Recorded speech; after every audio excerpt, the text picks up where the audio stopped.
Chapter 5:16. The rain came quickly and heavily. As their vision was obstructed, even though it was only a few li away, the group was still drenched for almost an hour before they finally entered the illustrious Virtue Gate. Li Wangyu took out his goldfish talisman and asked the guards at the gate to borrow a few raincoats. The rain was not as heavy as before. The rainstorm turned into moderate rain. Since they were already drenched, Li Wangyu urged his horse forward and headed for the Kaihua Square. However, not long after, Li Wangyu regretted it.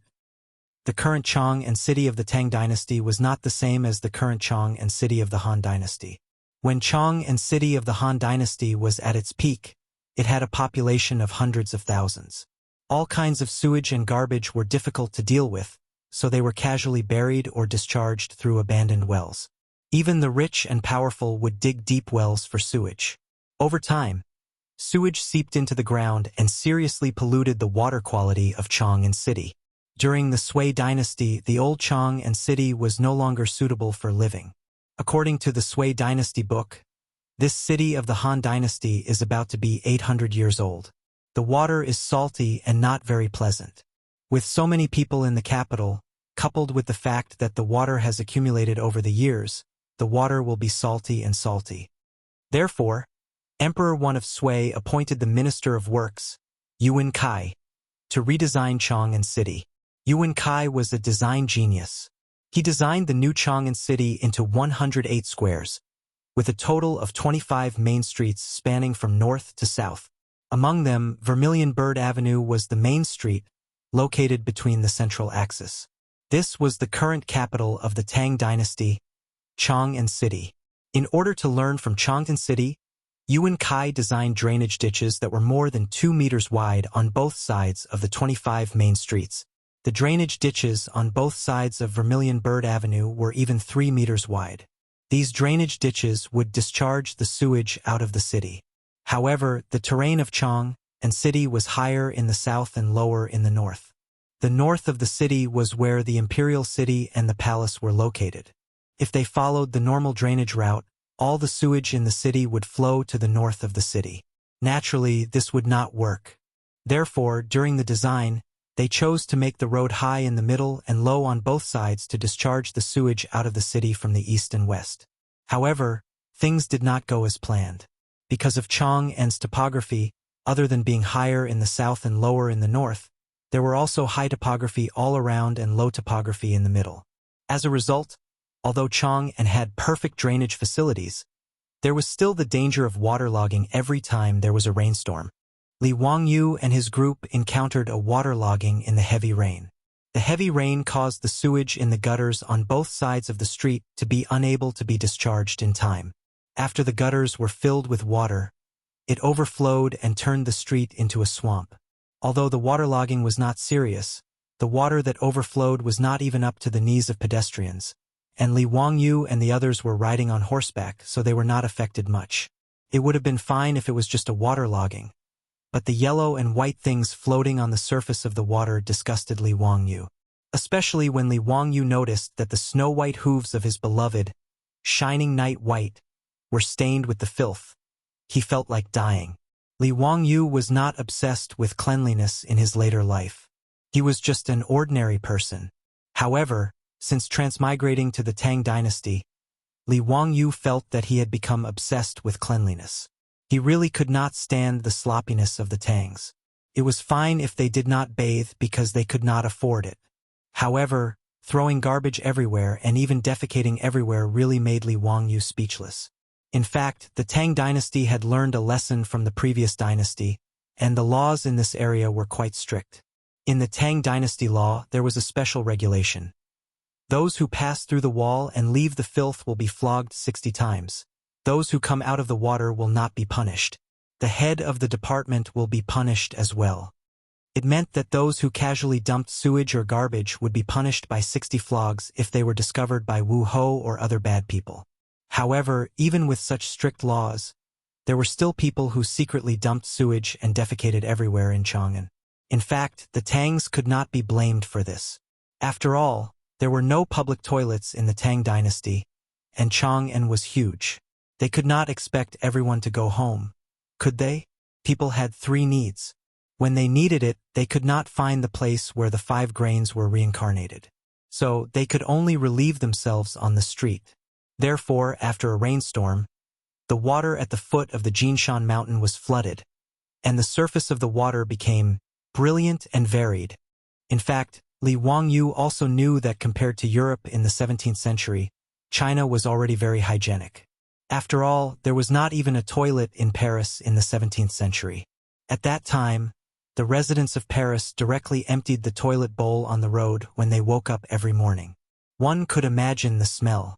In the romantic capital of Paris, it was not the smell of perfume that floated in the air at that time. When the American ambassador Franklin went to Paris for the first time, he directly fainted from the smell. Even the French Palace of Versailles did not have a toilet until the 18th century. This topic could be said to be extremely heavy.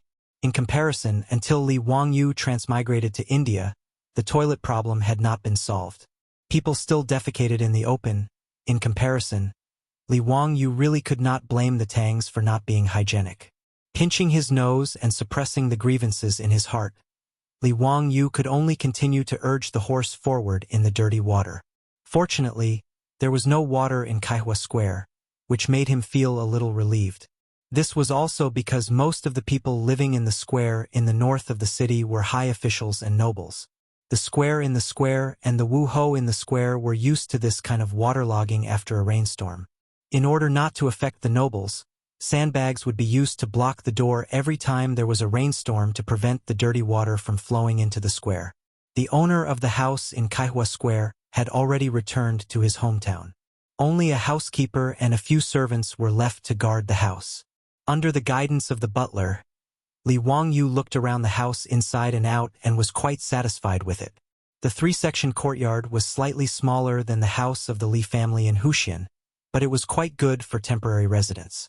Although the courtyard was a little old, it was not a big problem to renovate and decorate it.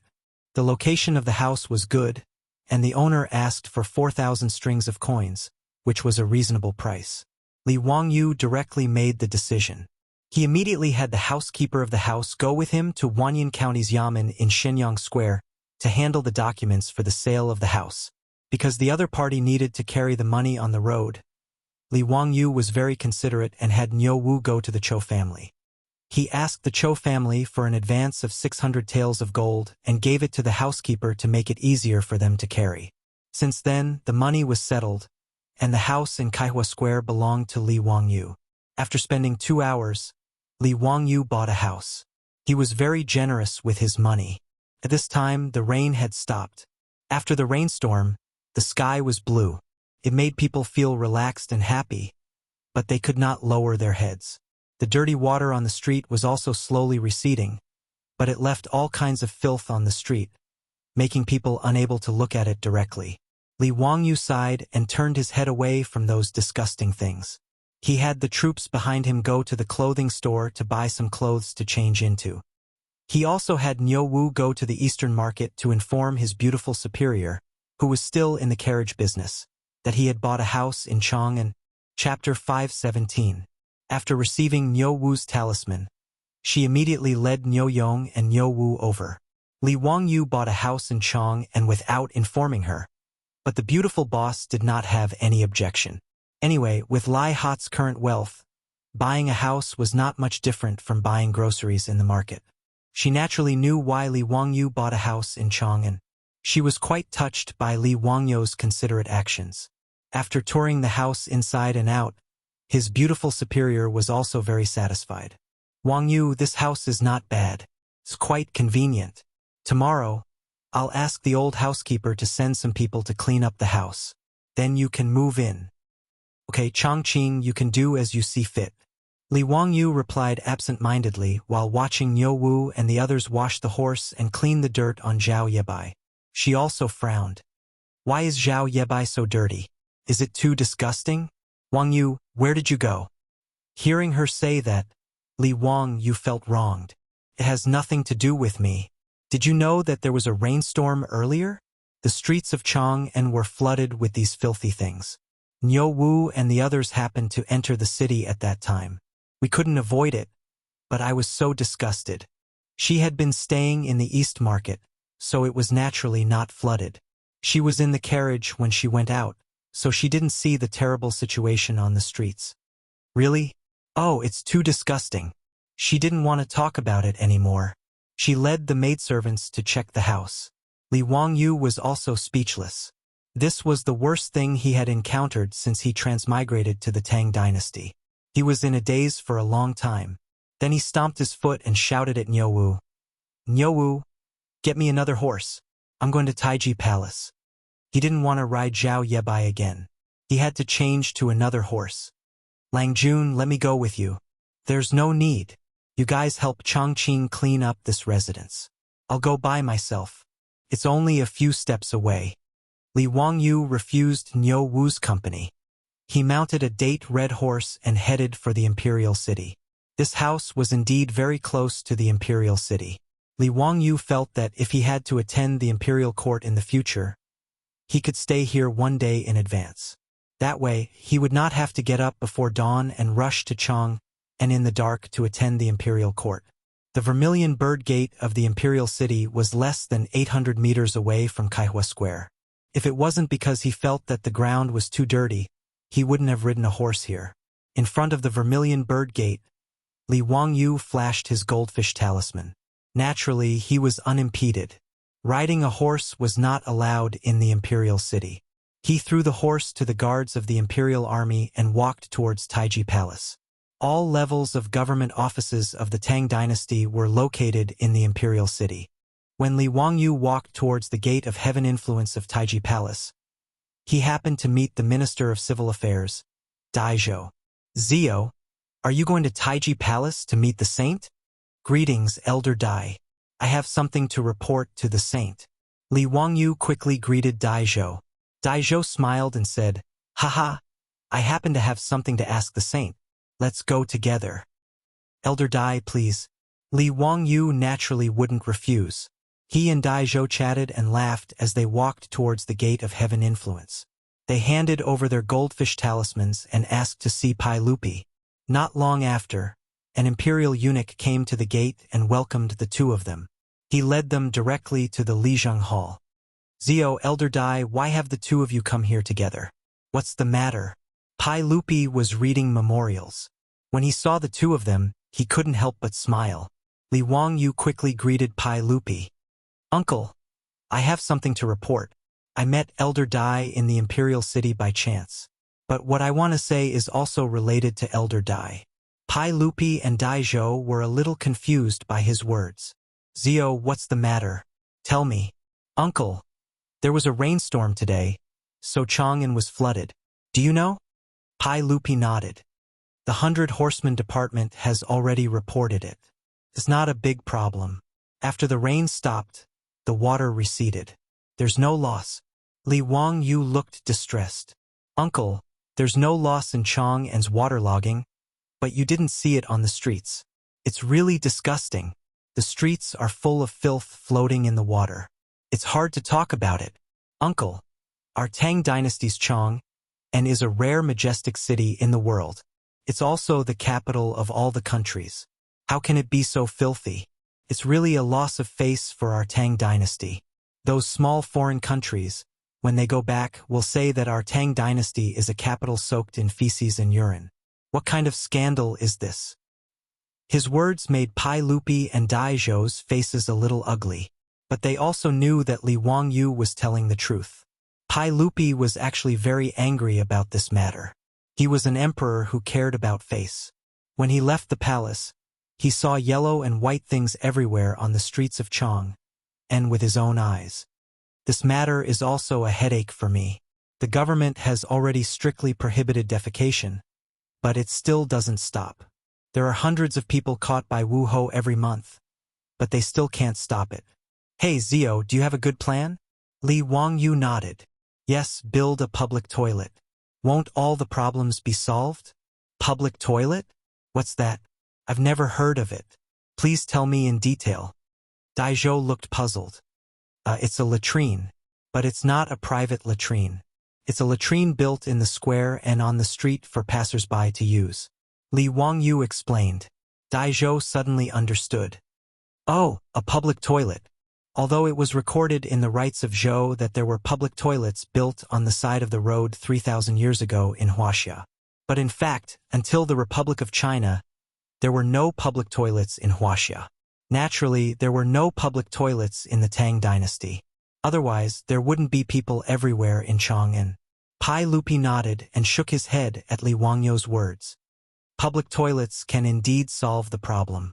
But in notice Chang'an, 1 or 2 public toilets can't solve the problem. There are hundreds of public toilets, and we have to arrange for people to clean them. It's a waste of money. I'm afraid we have to discuss it with the officials. Dai Zhou also nodded slightly. That's right. It's difficult for the Ministry of Civil Affairs to come up with such a sum of money to build public toilets. Even if one public toilet doesn't cost much, even if it's 100 strings of copper coins, the waste of hundreds of public toilets is shocking. Li Wangyu laughed. Uncle, Grandpa Dai, how can this matter be considered extravagant? Not only is there no need to spend money, but the Ministry of Civil Affairs can also make a lot of money. Oh, why is that? Li Wangyu chuckled. Uncle, Elder Dai, you've forgotten that excrement can also be sold for money. Many a little makes a mickle. I estimate that I can make a lot of money in a year.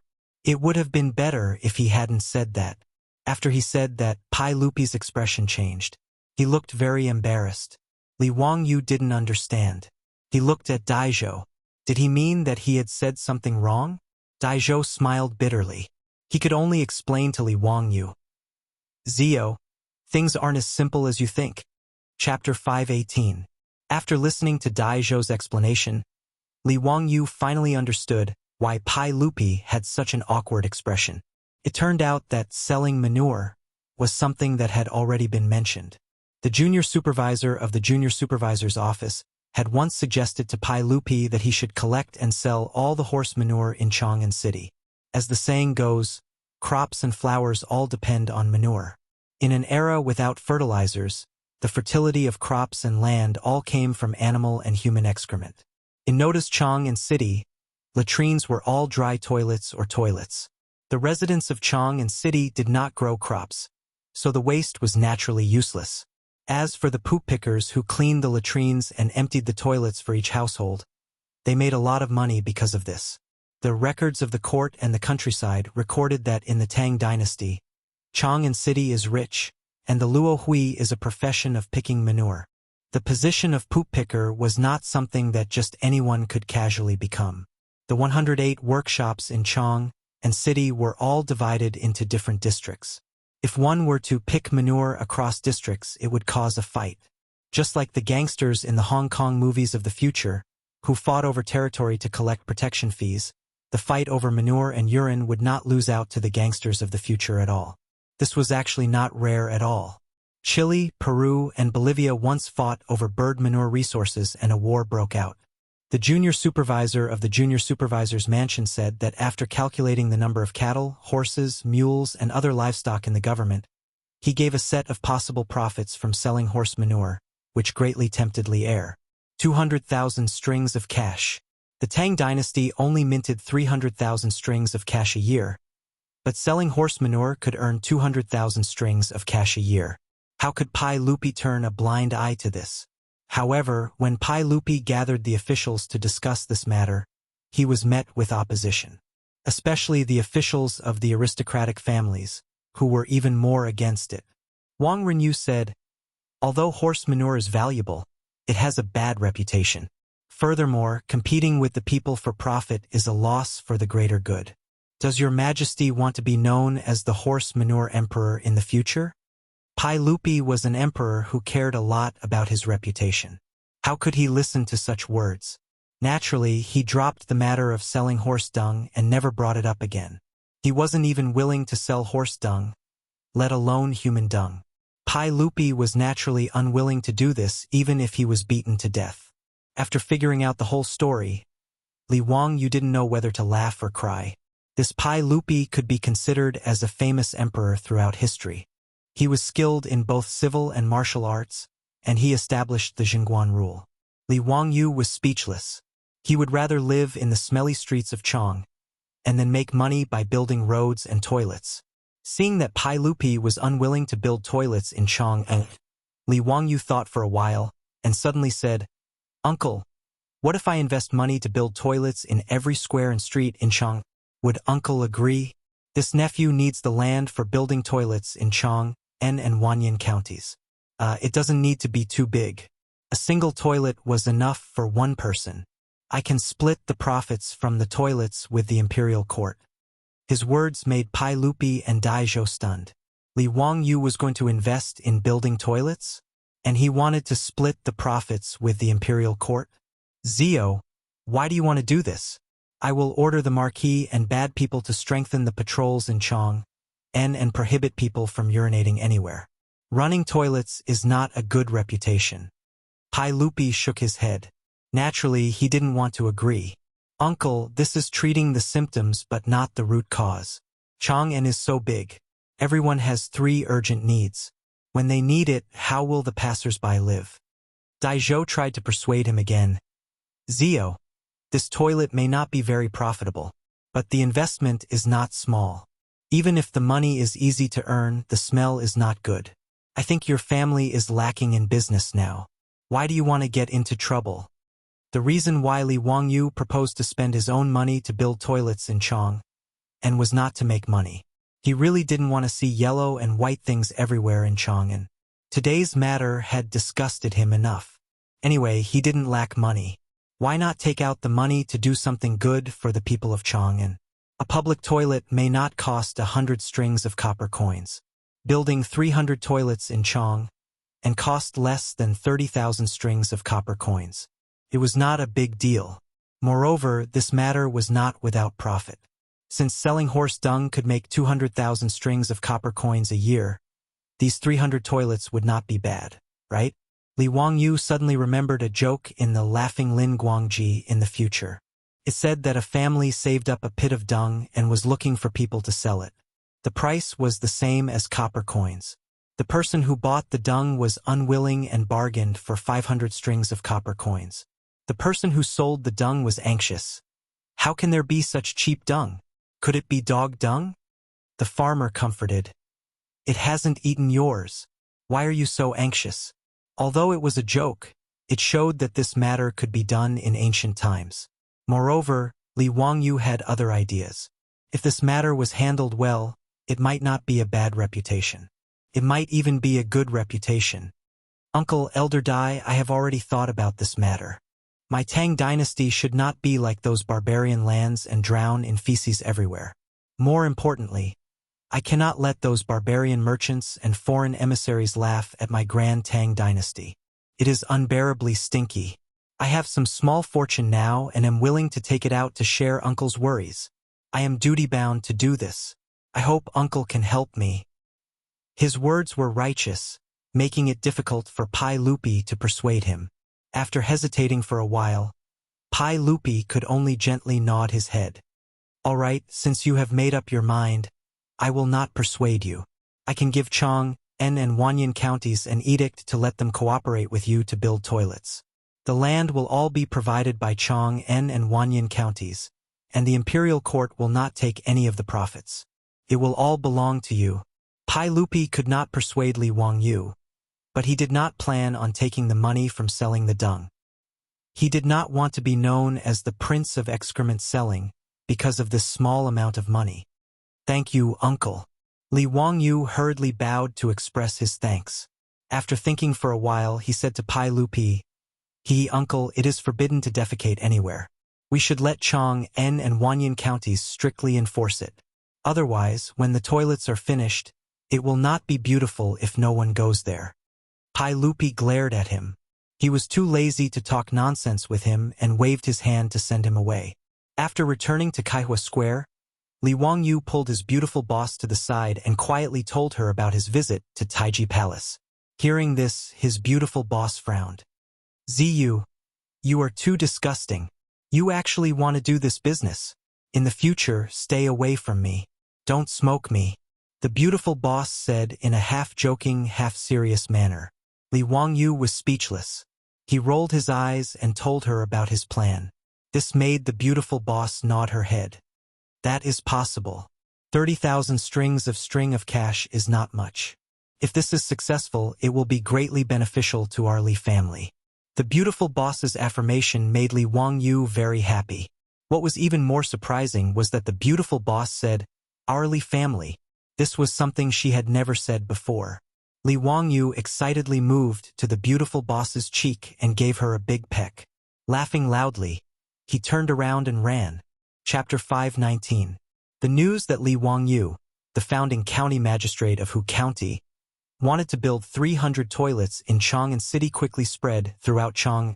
Everyone had different reactions to this. Some people had already gotten used to the county earl's extravagant spending and prodigal behavior. Compared to the huge amount of money he had spent on the polo field and his arrogant claim that he would support an entire county, building 300 toilets in Chang'an was not a big deal. There were also people who praised Li Wangyu's actions and felt that he was being generous. There were so many filthy things on the streets of Chang'an, and that no one wanted to see, but they had no choice before. Now that the county earl was paying for the toilets, everyone would be happy to have a place to relieve themselves. Some people snorted at Li Wangyu's actions and felt that he was just trying to please the crowd. Some of the aristocratic families even started to mock Li Wangyu in private as the county earl of the toilets. Li Er's imperial edict quickly reached Wanyan and Hu County. Li Wangyu ran over to the county yamen and discussed it with Chuizhua and Lu Deheng, the two county magistrates. On the map, they outlined 300 locations for the construction of toilets. Chuizhua and Lu Deheng, the two county magistrates of Chang'an and Wanyan, naturally welcomed Li Wangyu's actions. After all, they didn't have to pay for the toilets, and it could solve the problem of the two counties. Why not?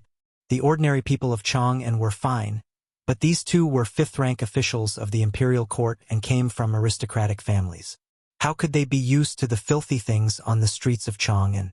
Especially in the middle of summer, the mosquito flies and smelly things in the corners of the streets in the south of the city gave the two of them a headache. However, other than strictly ordering the yamen runners to patrol the streets, there was no better way. This made Chuizhua and Lu Deheng very angry. Although the toilets were seen in ancient books, it was a new thing for the Tang dynasty. Chuizhua and Lu Deheng invited Li Wangyu and prepared to inspect it.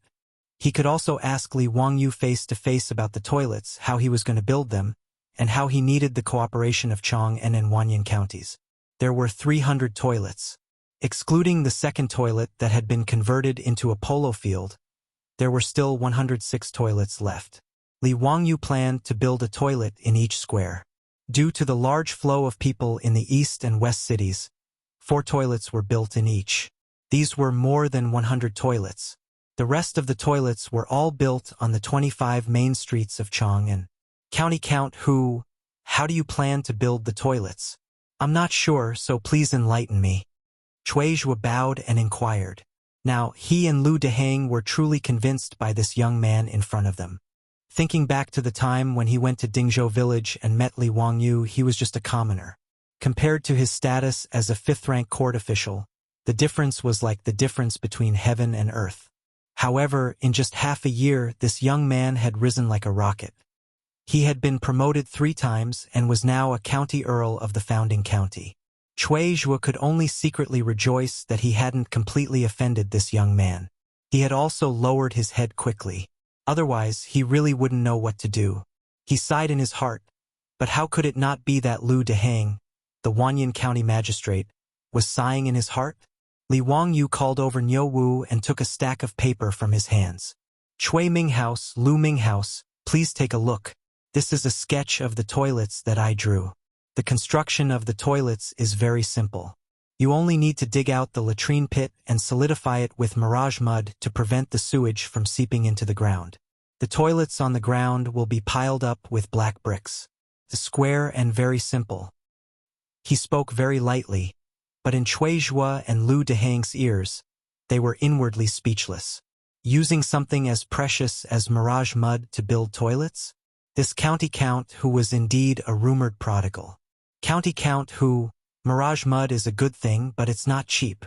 Moreover, the production rate is low. Isn't it a bit wasteful to use it to build toilets? Li Wangyu smiled and said, "It's fine. I've already informed the saints about this matter. This mirage mud was originally the formula that I offered. Now that I've transferred some, it's not a big deal. As for being wasteful, it's not a problem. It's just a matter of tens of thousands of strings of cash. Cui Zhuo and Lu Dehang were speechless. Fine, you can be willful when you're rich. Lu Dehang pointed at the drawing in confusion and asked, County count who? May I ask why the toilets are divided into left and right toilets? What's the purpose? His question made Li Wangyu feel very strange. He answered matter-of-factly, naturally, it's divided into men's and women's toilets. Li Wangyu's words were said casually, but Cui Zhuo, who was twirling his beard, trembled. He almost pulled out a few strands of his beard. County count who, don't joke around. How did you build the women's toilets? What kind of scandal is this? What? Why can't the women's toilets be built? Li Wangyu was a bit confused. He looked at Cui Zhuo and Lu Dehang, hoping to get an explanation. Cui Zhuo sighed and said, There's a difference between men and women. How can a woman use the toilets outdoors? It's really indecent. Even though I've looked through ancient books, there are toilets, but women can't use them. County count who, the women's toilets must not be built. Lu Dehang also had the same attitude. He echoed, County count who? How can a woman use the toilets outside? What kind of scandal is this? This can't be done. Their words made Li Wangyu burn on the outside and tender on the inside. He didn't expect that it would be so difficult to build a women's toilet in the Tang dynasty, which was famous for its openness in history. In fact, Li Wangyu didn't know that there were no women's toilets in China since ancient times. Even in the Republic of China, many women's schools couldn't find toilets in their dormitories. When they needed to use the toilet, they had to take the toilet out from under the bed. In 1935, in order to build the women's toilets, the Guangzhou Health Bureau published a special report saying that they would build 2 women's toilets somewhere, which were only for women. They reminded men not to break in, and if they deliberately violated, they would be arrested. They looked to the people and others to take note of this. At that time, the Guangzhou Health Bureau published such a serious matter in the newspaper because before that, all the public toilets were men's toilets. After the women's toilets were built in many cities, there were often cases where men were used to it and didn't know that there were women's toilets. Caused a lot of embarrassment. This was the case in the Republic of China, not to mention the Tang dynasty 1,400 years ago. Li Wangyu wanted to build a women's toilet. In the eyes of the Tang people, it was completely incomprehensible. It was even a betrayal of the orthodoxy. After understanding all this, Li Wangyu was also shocked speechless. He really didn't know what to say. He suddenly understood why his beautiful boss didn't want to ride a horse now and wanted to take a 4-wheeled carriage. It seemed that this was also the reason. There was no toilet in Chang'an City, but a toilet could be carried in the horse carriage. Cui Zhuo's and Lu Dehang's words made Li Wangyu very depressed. According to the customs of the Tang people, he didn't care about only building a men's toilet. But he was afraid that if his beautiful boss knew about this, would she beat him to death? Even he couldn't understand this kind of thing, let alone his beautiful boss. Li Wangyu thought for a while, and finally gritted his teeth and said, Let's build it like this first. We'll talk about it after it's built. In this regard, Cui Zhuo and Lu Dehang shook their heads. When this matter spread out, it would cause another wave in Chang'an City. Chapter 520. The toilets that Li Wangyu wanted to build were still on the drawing board. But because he wanted to build a women's toilet, it caused quite a stir. The ordinary people of Chang'an did not care about this. As for the matter of etiquette, no one paid much attention to it. After all, it was not the Ming and Qing dynasties that had so many restrictions and prejudices against women. In the Tang dynasty, even if women went out to work, it was not a new thing. The people were already used to showing their faces in public. Therefore, to the people, the idea of building toilets and separating the toilets into men's and women's toilets was just a joke. But when this reached the ears of the scholars and aristocratic families in Chang'an, and it was a big deal. The aristocratic families, led by the 5 surnames and 7 hopes, did not like Li Wangyu. The Wang clan of Taiyuan and the Zhang clan of Xinjiang were even more at odds with him. Now that they heard that this person was going to do such a heinous thing, they immediately exploded. The next day, Li Wangyu was impeached in the morning court as expected. He was not impeached by one person, but by hundreds of officials. Facing the hundreds of officials who came out on their knees, Pai Lupi could not help but rub his temples and secretly blame Li Wangyu for being so meddlesome. Pai Lupi did not comment on building a women's toilet. Although he did not oppose it as strongly as the aristocratic families, he did not support it either. Okay, everyone, I know about this. I will send someone to inform County Earl, who and tell him not to act so recklessly. Everyone, please rise. Pai Lupi did not want to dwell on this matter and set the tone with a few words. Anyone with a discerning eye could see that Pai Lupi was protecting Li Wangyu. He just sent someone to inform County Earl who not to build a women's toilet. He did not even reprimand him. However, the officials had achieved their goal. Since Pai Lupi did not support Li Wangyu building a women's toilet, they could only let it go. The officials all stood up and praised Pai Lupi as they returned to their positions. After the court, Pai Lupi sent me to Dingzhou village to tell Li Wangyu not to mess around and cause trouble. Li Wangyu was naturally speechless. Wasn't it just building a women's toilet? Did hundreds of officials have to impeach him? Things were not as simple as Li Wangyu thought. Although in the court, because of Pai Lupi's protection, the aristocratic families could not say anything. However, how could the Wang family of Taiyuan and the Zheng family of Xinjiang let Li Wangyu off so easily? On that day, all kinds of rumors began to spread in Chang'an city, all of which were insinuating against Li Wangyu. Some rumors said that County Earl Li Wangyu was a playboy who wanted to build a women's toilet. In reality, he had ulterior motives and wanted to use this opportunity to have sex. Some rumors said that Li Wangyu was a pervert and had hundreds of beautiful maidservants in his residence. They were all ravaged by him every day and he was still not satisfied. He wanted to use the women's toilet as an excuse to have sex with young and beautiful maidservants. There were even rumors that County Earl who knew witchcraft and could collect the golden liquid of maidservants. With witchcraft, he could turn those maidservants into puppets for him to vent his bestial desires. What made Li Wangyu want to vomit blood was that not only were there rumors, but there were also pamphlets that were copied from him that appeared in the streets of Chang'an. They used all sorts of exaggerated words to describe the ridiculous things that happened in the County Earl who manner and Li Wangyu's various evil methods. Naturally, all of this was done by the Wang clan of Taiyuan and the Zheng family of Xinjiang. They wanted to use this matter to slander and disgust Li Wangyu and vent their anger from before. These were just rumors on the streets and had no effect on Li Wangyu. At most, his reputation would be tarnished. Moreover, even the illiterate commoners of Chang'an and only heard these rumors as stories. There were very few people who truly believed them. However, he wanted to build a women's toilet. Not only were the aristocratic families dissatisfied, but the conservative old masters in court were even more dissatisfied. There were even people who were cursing out loud because of this. Even though Pai Lupi had already made his stance clear, there were still snowflakes of memorials being sent to Taiji Palace every day. All of them were to impeach County Earl Li Wangyu. They all wanted Pai Lupi to immediately issue an edict to have Li Wangyu, that daring fellow, executed and abandoned in the Eastern Market. In this regard, Pai Lupi could only pretend that he did not see anything. In a courtyard not far from the county yamen in Hu County, more than 10 old officials who had been chased out of court by Pai Lupi were gathered here. They had all offended Pai Lupi a few days ago when they impeached Li Wangyu for forcing the people of Hu County to plant rice. They had been casually given the job of supervising the rice planting in Hu County and had been sent to Hu County. The county magistrate of Hu County, Yang Quan, naturally knew the origin of this matter. He hated this group of old fellows who only knew how to spout nonsense and criticize others from a moral high ground.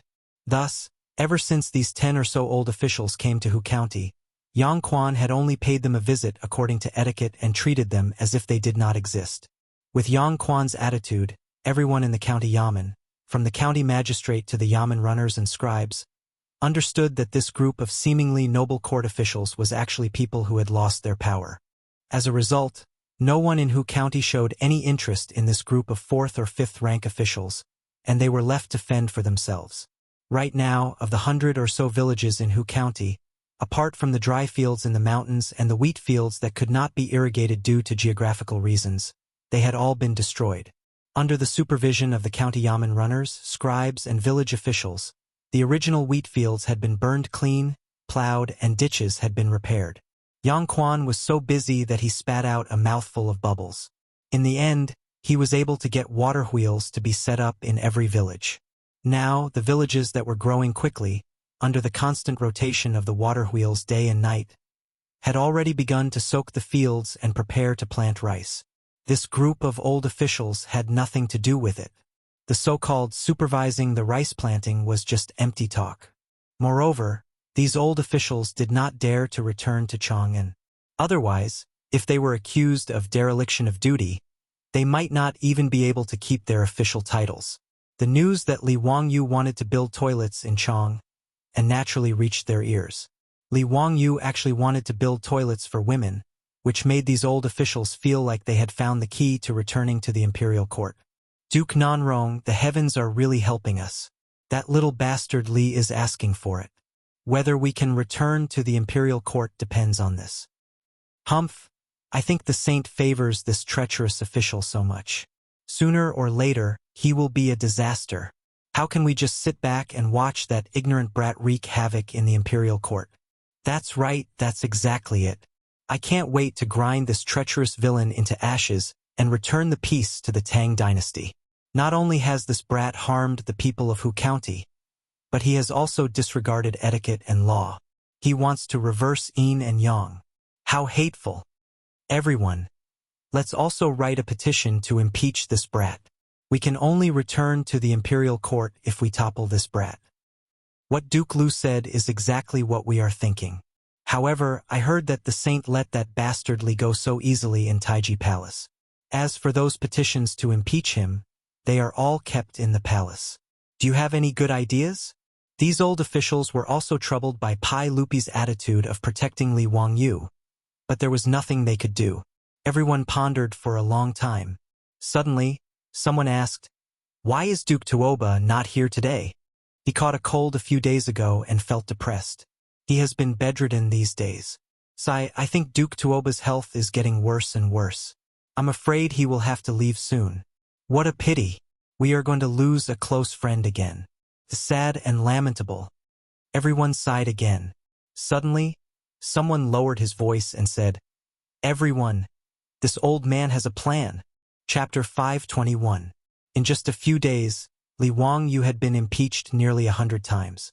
Based on these impeachments, Li Wangyu would not be considered a righteous victory unless he was torn to shreds. As for these memorials, Li Er was too lazy to even look at them now. He directly asked me Tua to carry them away and burn them all. Li Er was also sick and tired of these defenders. It was just a trivial matter, yet they kept pestering him endlessly. It was a good thing that Li Wangyu wanted to build toilets in Chang'an, and Pai Lupi supported it. Even if there was something wrong with building toilets, there was no need to go through so much trouble. Pai Lupi thought that if he ignored these people and if Li Wangyu did not build toilets, the matter would be over in a few days. But he did not expect that something that shocked the entire court would happen when Pai Lupi was not prepared for it. Early in the morning, the soldiers guarding the illustrious Virtue Gate pushed the heavy winch to open the heavy city gate of the illustrious Virtue Gate. The hinges of the city gates squeaked loudly. It was very ear-piercing in the early morning. The soldiers had long been used to this kind of noise and turned a blind eye to it. There were already many people waiting outside the city gates to enter the city. These were the villagers from the villages around Chang'an City. They were going to the Chang'an City market to sell their crops. There were also merchants who were in a rush and missed the closing time of the city gates. They were forced to stay outside the city gates for the night. Seeing that the city gates had opened, everyone obediently lined up and waited for the soldiers guarding the gates to inspect the city. Just as the city gates were in a mess, a group of people came from not far away. The strange movement gave everyone a shock. More than 10 white-haired old men in dark and light red official robes carried a thin coffin with great effort. Their faces were filled with grief and indignation. They walked toward the illustrious Virtue Gate without saying a word. This naturally frightened the guards. They did not dare to stop this group of 4th and 5th-ranked officials. Someone immediately ran to inform the colonel in charge of the illustrious Virtue Gate. When the colonel received the news, he was also shocked. What was the matter with carrying a coffin into the city? In the history of Chang'an, only coffins were transported out. A group of officials carrying coffins into Chang'an had never been seen. Gentlemen, may I ask where you are heading? The colonel had his duty and blocked the group of old officials. Out of the way. This is the coffin of Tuoba Zhengyang, the Imperial Academy's scholar Tuoba Zhengyang. We're going to send him to the Taiji Palace to attend the imperial court. Don't get in our way. The leading old man reprimanded. His words shocked the colonel even more. The coffin of the academician? To be carried to Taiji Palace? Are these old officials crazy? However, this wasn't something that a small gatekeeper colonel like him could stop. Naturally, he could only step aside and watch as the group of old officials carried the coffin away. When they were far away, he grabbed a soldier beside him and said, "Quickly ride a horse and report to the Vermilion Bird Gate. Something is going to happen." The group of old officials had not even carried the coffin into the imperial city. At this moment, the officials in the imperial city who were preparing to attend the imperial court already knew about this matter. The Imperial Academy's scholar Tuoba Zhengyang was someone that everyone naturally knew. This person was a scholar from the Sui dynasty. After joining the Tang dynasty, he had been working in the Imperial Academy. This person was 67 years old this year and could be considered a great scholar in the imperial court. He had quite a reputation. A few days ago, Tuoba Zhengyang had been chased to Hu County by Pai Lupi because of the impeachment of Li Wangyu. It had only been half a month, so why was he carried back in a coffin? Du Ruhui's expression changed. He hurriedly pulled Fang Xianling to the side and said, "Xianling, I'm afraid something is wrong. Don't let them carry Tuoba Zhengyang's coffin into the imperial city. If I'm not wrong, these old officials probably didn't come with good intentions. I'm afraid it has something to do with the Huxian Count matter." Being reminded by him, Fang Xianling came to her senses. These old officials were chased out of the imperial court by Pai Lupi because of the impeachment of Li Wangyu. If Tuoba Zhengyang had passed away due to old age, his family would naturally be in charge of the imperial court. Now that these old officials had silently carried his coffin into Chang'an City, it was obvious that things were not so simple. Fang Xianling immediately nodded. She turned around and ordered people to stop the guards guarding the imperial city from letting the old officials in. All of this was within the expectations of the old officials. After being stopped by the guards outside the Vermilion Bird Gate, they did not make any noise. They placed down Tuoba Zhengyang's coffin, and all of them knelt in front of the Vermilion Bird Gate without saying a word.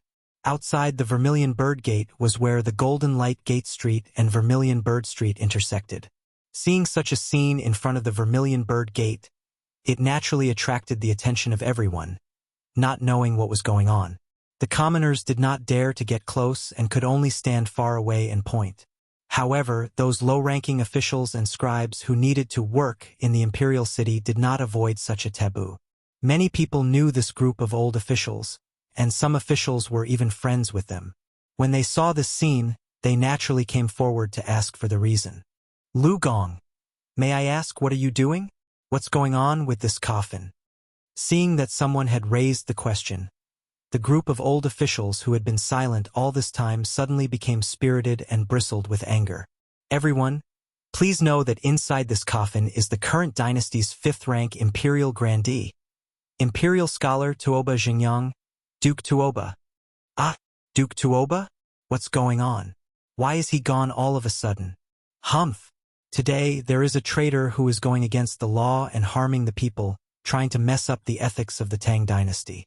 A traitor without morals is a traitor to the country. However, the traitor deceived the saint and made a name for himself. Duke Tuoba was a loyal and righteous man, a pillar of the country. Because he could not get rid of the traitor, he hanged himself in grief and anger to show his loyalty. Duke Tuoba left a letter in blood, asking the saint to kill the traitor. The old official's words caused an uproar among the crowd. Some people who did not know what was going on even foolishly asked the people around them, who the traitor was that could force the Duke Tuoba to hang himself. Immediately, someone covered his mouth and whispered a few words into his ear, which made him realize what was going on. His words reminded people of the recent uproar in Chang'an and about the incident in the toilets. County Count Huxian wanted to build a female toilet. Other than a few old officials who kept writing letters, everyone else just treated it as a joke. However, they did not expect this to happen today, which shocked everyone. Leaving a letter in blood and hanging himself. How much hatred did he have with County Count Huxian? Those who were friends with this group of old officials were all filled with righteous indignation after hearing this. They all knelt in front of the Vermilion Bird Gate, wanting to seek an explanation for Tuoba Xingyang. The leading old official straightened his back and held a letter in his hands as he looked in the direction of the Taiji Palace. What happened outside the Vermilion Bird Gate was immediately reported to Pai Lupi. After hearing this, Pai Lupi was also stunned. What was going on?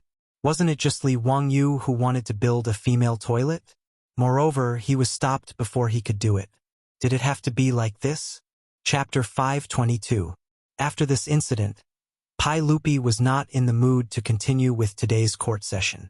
After Mi Tuo went to the imperial city to announce the cancellation of today's court session, he summoned Fang Xianling, Du Ruhui, Zhang Sun Wuji, and the others to the Taiji Palace to discuss countermeasures.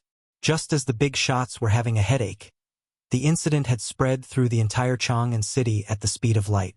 It caused a huge uproar in the Imperial College.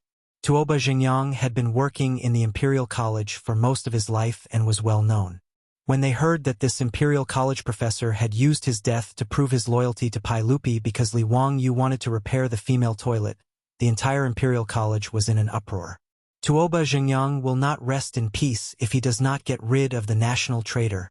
Tuoba Xingyang is such an old man, yet he was forced to death by that treacherous official. This is so frustrating.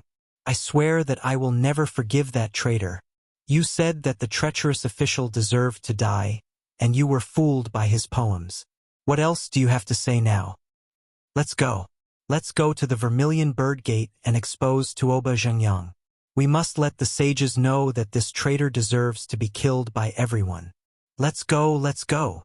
Under the leadership of a few professors and teaching assistants, more than half of the 1,300 students in the Imperial College in Noda rushed out of the office and headed to the Vermilion Bird Gate. These students were all filled with grief and indignation. They all knelt behind Tuoba Xingyang's coffin and faced the Vermilion Bird Gate in silence.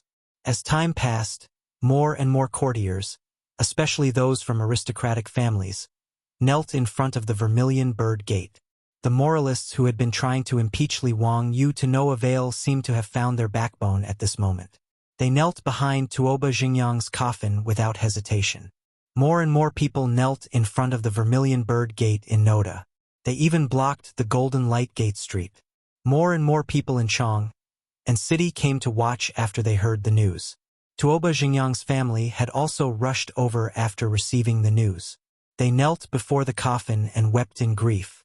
Pai Lupi, who was still discussing countermeasures with Fang Xianling and the others in the legislative hall, was even more shocked after hearing Mi Tuo's report.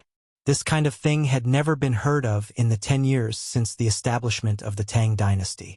Pai Lupi was also a little flustered. He had never expected things to turn out this way. Master Fang, Master Du, Fuji, what do you think of this matter? What should we do now? Fang Xianling and Du Ruhui didn't know what to say.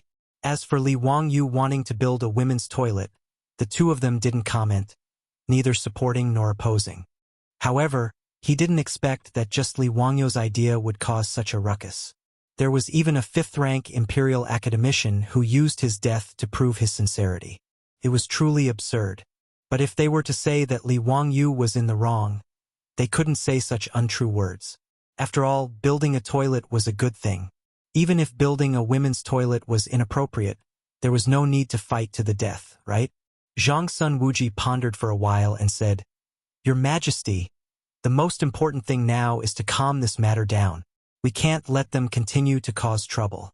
In my opinion, the initiators just want to take this opportunity to return to the imperial court. Your Majesty, why don't you go with the flow and recall these old officials back to the imperial court? Also, I'll have to ask Master Wei to bring him to the prison of the censorate for a few days. After this matter is settled, he can be released. What do you think, Your Majesty? Isn't this too much for Zio? In my opinion, he didn't do anything wrong. Even if building a women's toilet is inappropriate, why do we have to bring him to the prison? Pai Lupi naturally didn't want to wrong Li Wangyu and replied unwillingly. Zhang Sun Wuji cupped his hands towards Pai Lupi and said, Your Majesty, we can only sacrifice County Count Hu to make him feel wronged. I'm sure that County Count Hu will understand Your Majesty's good intentions. Furthermore, having County Count Hu stay in Thai prison for a few days is also to protect him. Pai Lupi hesitated and looked towards Fang Xianling and Du Ruhui to ask for their opinions. Although Fang Xianling was unhappy with Zhang Sun Wuji's bad idea, there was nothing he could do. After a moment of silence, he finally nodded his head slowly. Seeing his 3 trusted officials express their opinions, Pai Lupi could only nod his head and agree after some hesitation. Not long later, Mito walked out of the Taiji Palace with a yellow imperial edict in his hand and went straight to the Vermilion Bird Gate. There is a system. Following Mito's words, the originally noisy Vermilion Bird Gate immediately quieted down. Disciples, Palace Grandee Imperial Scholar, Tuoba Zhengyang, a loyal person, posthumously conferred the title of County Count of Han, bestowed 100,000 gold. Tuoba Zhengyang was posthumously conferred the title of County Baron, so his family naturally kowtowed to express their gratitude. However, the others kneeling on the ground weren't satisfied with this result. Just as they were about to make a ruckus, Mito took out another imperial edict. This imperial edict finally satisfied this group of old officials. Not only did Pai Lupi give in, he also called them all back to the imperial court. He also ordered Imperial Censor Wei Zhang to bring County Count Hu Li Wangyu to the prison for a strict investigation. Outside the Vermilion Bird Gate, there was a burst of cheers. They felt that the matter was settled and that justice had defeated evil. The national traitor Li Wangyu was about to be executed, under the persuasion of Fang Xianling and the other officials.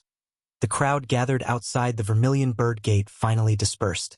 Tuoba Zhengyang's coffin was also brought back to the residence by his weeping family members. They were going to set up a mourning hall for his relatives and friends. Wei Zhang shook his head, but there was nothing he could do. He had to personally lead people to Dingzhou village. Li Wangyu naturally knew nothing about this. When he heard the maidservant report that Imperial Censor Wei Zhang had come, he was very puzzled. Although he was good friends with Wei Shuyu and could be considered as brothers, he didn't have much of a friendship with this sheep nose. When the maidservant came to report, he was playing cards with the foppish lords. Brother Shuyu, why is your family's lord here? Do you know? How would I know? I've lived in your residence for so long. I haven't returned to Chang'an, and I haven't seen my father. Maybe he's looking for you on official business? Wei Shuyu answered casually as he threw out a card from his hand. For twos. Bomb. Wahahaha. I still have 1 card left. Pay up, pay up. Fang Yi looked at the card in his hand, blinked, and instantly threw it into the pile of cards. Why are you still playing cards? Quickly go and welcome your lord. F***CK. Last love. Are you going back on your word again? No, I'm just afraid that your lord will be anxious from waiting. Then pay up first. We haven't lost yet, why should we pay up? The foppish lord stopped playing cards and went to welcome Wei Zhang. Wei Zhang's first sentence shocked everyone. They wondered if this old man had gone crazy. Li Wangyu, come with me. The saint has issued an edict to take you down for investigation. Wei Shuyu stuttered. Father, is there a mistake? What crime did Zio commit? Does he need to trouble you to take him down for investigation? Yes, Elder Wei, is there a misunderstanding? Zio was perfectly fine.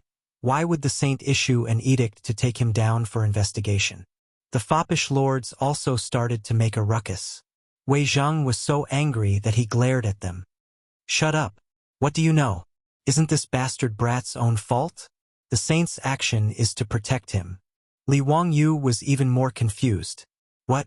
Everything was fine, but he was sitting at home, and trouble came from the sky? What did he do wrong this time? Why was he being taken to the prison? Chapter 523. The whole Lai Hot was in chaos when they heard that Imperial physician Wei Zhang was going to take their Lang Jun to the stage prison. Li Hong, the old housekeeper, was so shocked that he didn't know what to do. He knelt down in front of Wei Zhang and asked, "Mr. Wei, what law did my Lang Jun break? Why is he going to be taken to the stage prison?"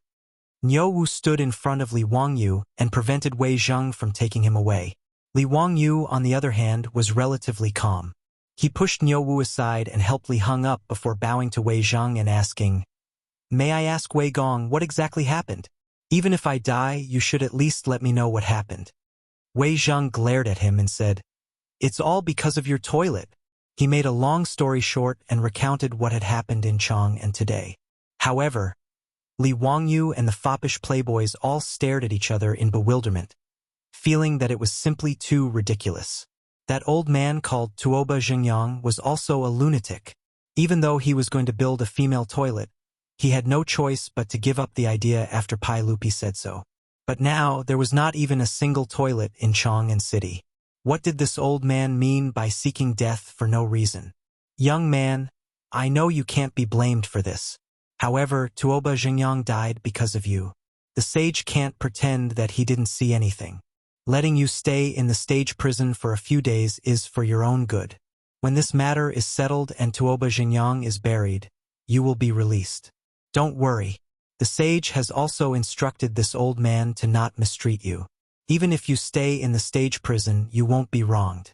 Just think of it as a change of place to cultivate your character." What the hell?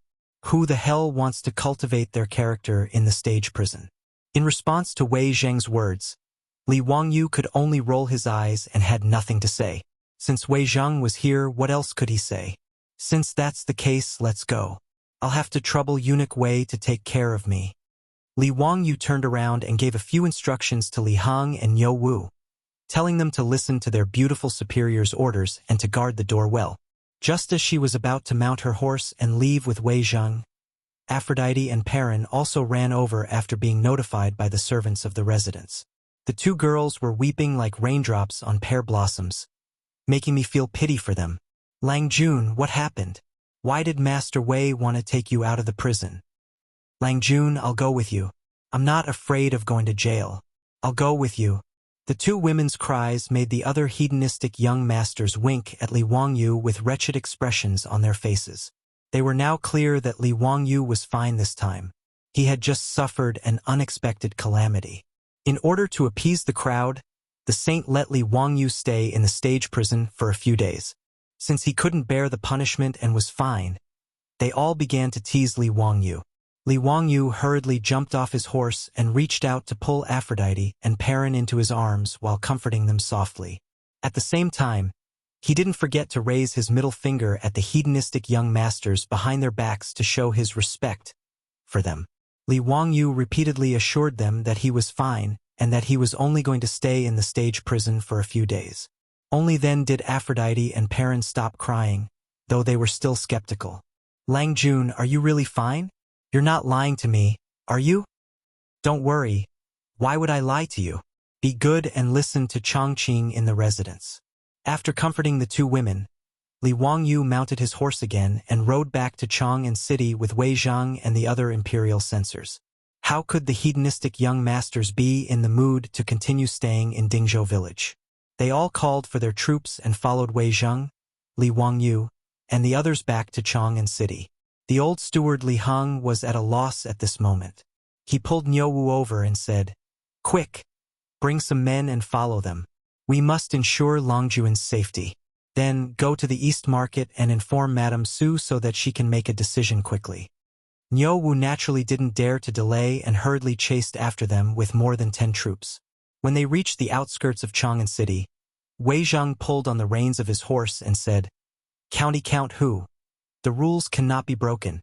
Since the saint has ordered me to take you to the stage prison, we can't go in like this. Naturally, you can't just ride in like this. This old man has already had someone prepare a prisoner carriage. County count who, you'll have to suffer a little and change into that prisoner carriage."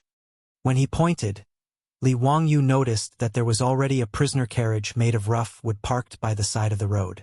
Li Wangyu smiled wryly. Fine, let's go through with the act. I don't want to make things difficult for the old man. He obediently climbed down from the horse and walked over to open the door of the prisoner carriage. After entering the prisoner carriage, Li Wangyu realized that the person who designed this carriage was too immoral. At this height, it was impossible for him to stand up. He could only hunch his body. Fortunately, he wasn't a real prisoner and didn't need to be chained up, much less chained up in the prisoner carriage. Otherwise, if he sat in this carriage that was as bumpy as a trampoline all the way, even if he didn't die, he would lose a layer of skin. He sat cross-legged in the prisoner carriage. The group of hedonistic young masters pointed at him and laughed heartily, as if he were a gorilla in the zoo. Li Wangyu was so angry that he closed his eyes and decided to ignore this group of bastards. Wei Zhang waved his hand, and the prisoner carriage, pulled by 2 oxen, slowly moved toward the illustrious Virtue Gate. When the prisoner carriage entered Chang'an city, it immediately attracted the attention of many commoners. Fortunately, there were no photos in this era, so very few people recognized Li Wangyu. No one knew that the person locked up in the prisoner carriage was the famous county count Li Wangyu. After entering the city, the hedonistic young masters stopped fooling around. They rode their horses to guard Li Wangyu's prisoner carriage. The prisoner carriage slowly moved along Vermilion Bird Avenue. Along the way, the commoners of Chang'an city pointed at the prisoner carriage and whispered. When it neared Anya Lane, a person suddenly rushed out from the crowd and knelt down beside the prisoner carriage. His actions startled the hedonistic young masters around the prisoner carriage. Chang Chumo's horse even almost ran into this person. After being interrupted by him, the prison carriage stopped. Benefactor, is that you? Benefactor, what's wrong with you? Why do they want to capture you? Li Wangyu looked over. It was a middle-aged man. He looked familiar, but he couldn't remember where he had seen him before. You know me? Li Wangyu asked curiously. The middle-aged man nodded. Benefactor, I am the manager of Ren's saddle shop who won the lottery. Do you still remember me? When he said this, Li Wangyu immediately remembered. He couldn't help but laugh. So it really is Manager Ren. Haha, if you didn't mention it, I would have forgotten. My apologies. Is Manager Ren's business still thriving? Thanks to Benefactor, the saddle shop that was burned down has been rebuilt. Business is even better than before. But Benefactor, why are you locked up in this prisoner carriage? Were you harmed by a scoundrel? Does Benefactor have anything I can do to help? If Benefactor has any orders, I will do my best. Even if I have to spend all my wealth, I will help Benefactor clear his name. Shopkeeper Ren's words made Li Wangyu very touched. He hurriedly cupped his hands and bowed to him. Many thanks for Shopkeeper Ren's kindness. However, this is a matter of the imperial court. You can't help. I appreciate your kindness.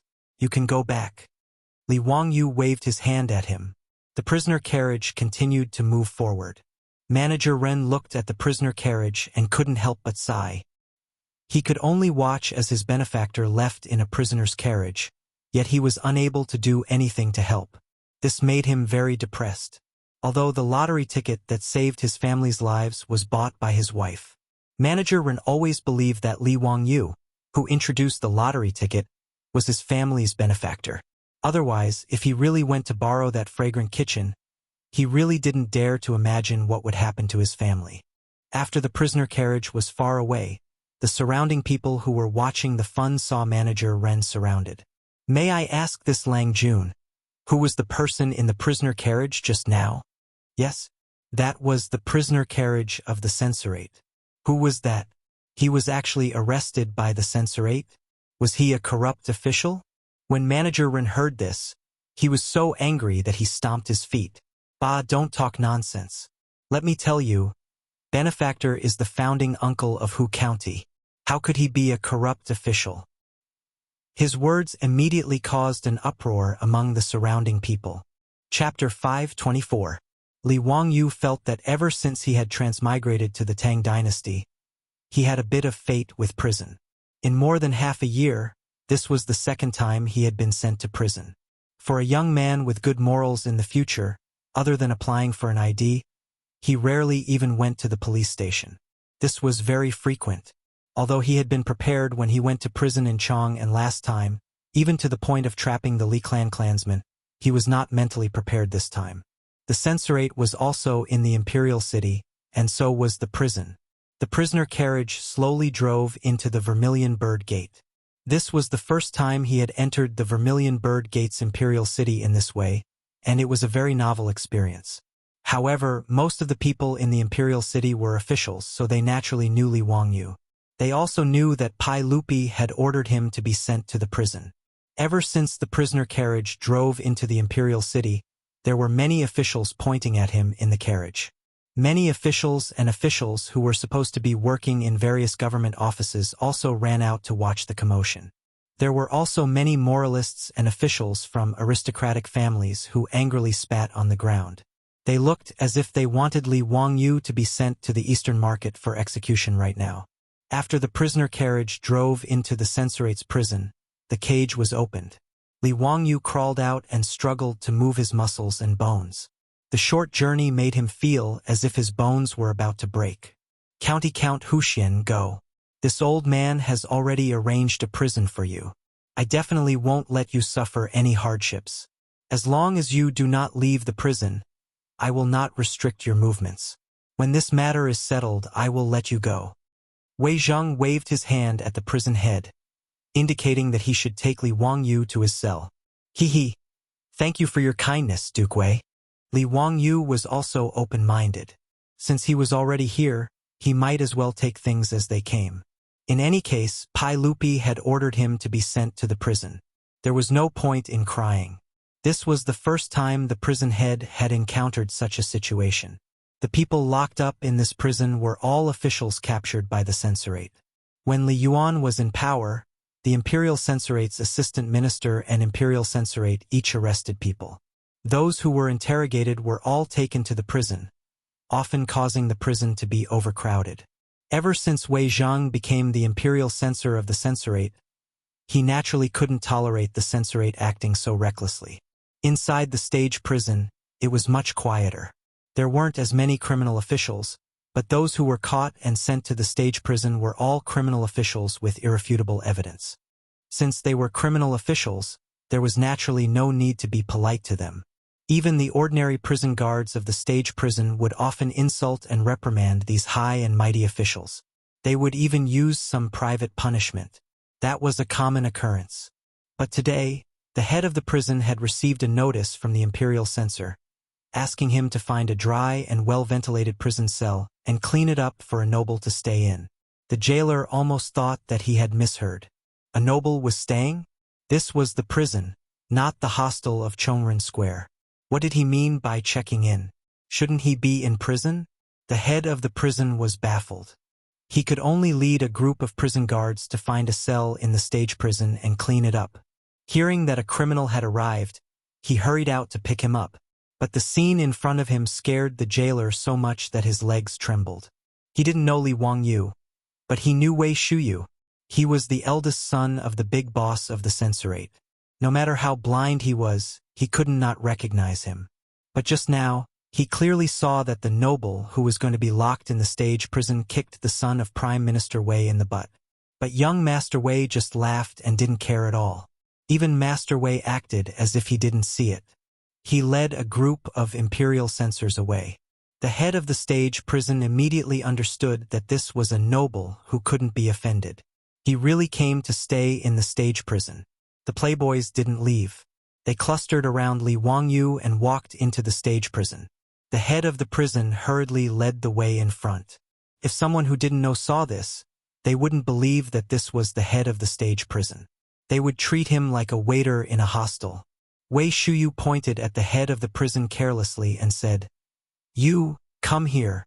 This is the founding county earl of Hu County. He will be staying with you for a few days. Take care of him carefully.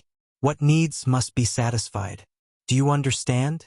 If there is any mistake, be careful of your bones." Yes, I understand. County Earl of Hu County, young dukes, please be careful. The ground is slippery. These lazy bones. I will teach them a lesson when I come back. Let them clean up the moss on the ground. The environment in the stage prison was much better than the prison in Chang'an and county where Li Wangyu was last time. After all, the people locked here were all criminal officials. They had to leave some face for them. At least the stage prison didn't have the stench of the prison in Chang'an and county. There were no rats running around on the ground. However, it was still a dark prison cell. The only source of light was the torches on the wall. Even though the outside world was bright and sunny, this place was still dark and damp. The head of the prison and the jailers had already helped Li Wangyu clean one of the cells and replaced it with fresh, dry straw. However, when Wei Shuyu saw the cell, he couldn't help but become angry. He scolded, "You bastards, is this how you do things? Is this a place for people to live? Don't you know how to set up everything? Bastards, you really are itching for a beating." His words made the head of the prison and the jailers want to cry. The prison cell had been cleaned and the straw had been replaced with new ones. What else did he want? Did he really think the stage prison was a hostel? Was this County Earl of Hu County really here for a vacation? Li Wangyu smiled and stopped Wei Shuyu from continuing to be angry. "Brother Shuyu, don't make things difficult for these people. I reckon that my family's troops will be here soon. Just let them handle it." As soon as he finished speaking, a commotion could be heard from the entrance of the stage prison. A jailer jogged over and said to the head of the prison, "Head of the prison, someone is here to visit County Earl of Hu County. Master Wei has already said that anyone who comes to visit County Earl of Hu County is to be let through. If County Earl of Hu County needs anything, just let us do it." The head of the prison felt a headache coming on. Was this still a freaking stage prison?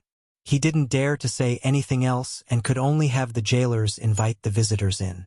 Before long, his beautiful superior led Aphrodite, Perrin, Niu Yong, and Niu Wu into the stage prison, along with a group of Li family troops.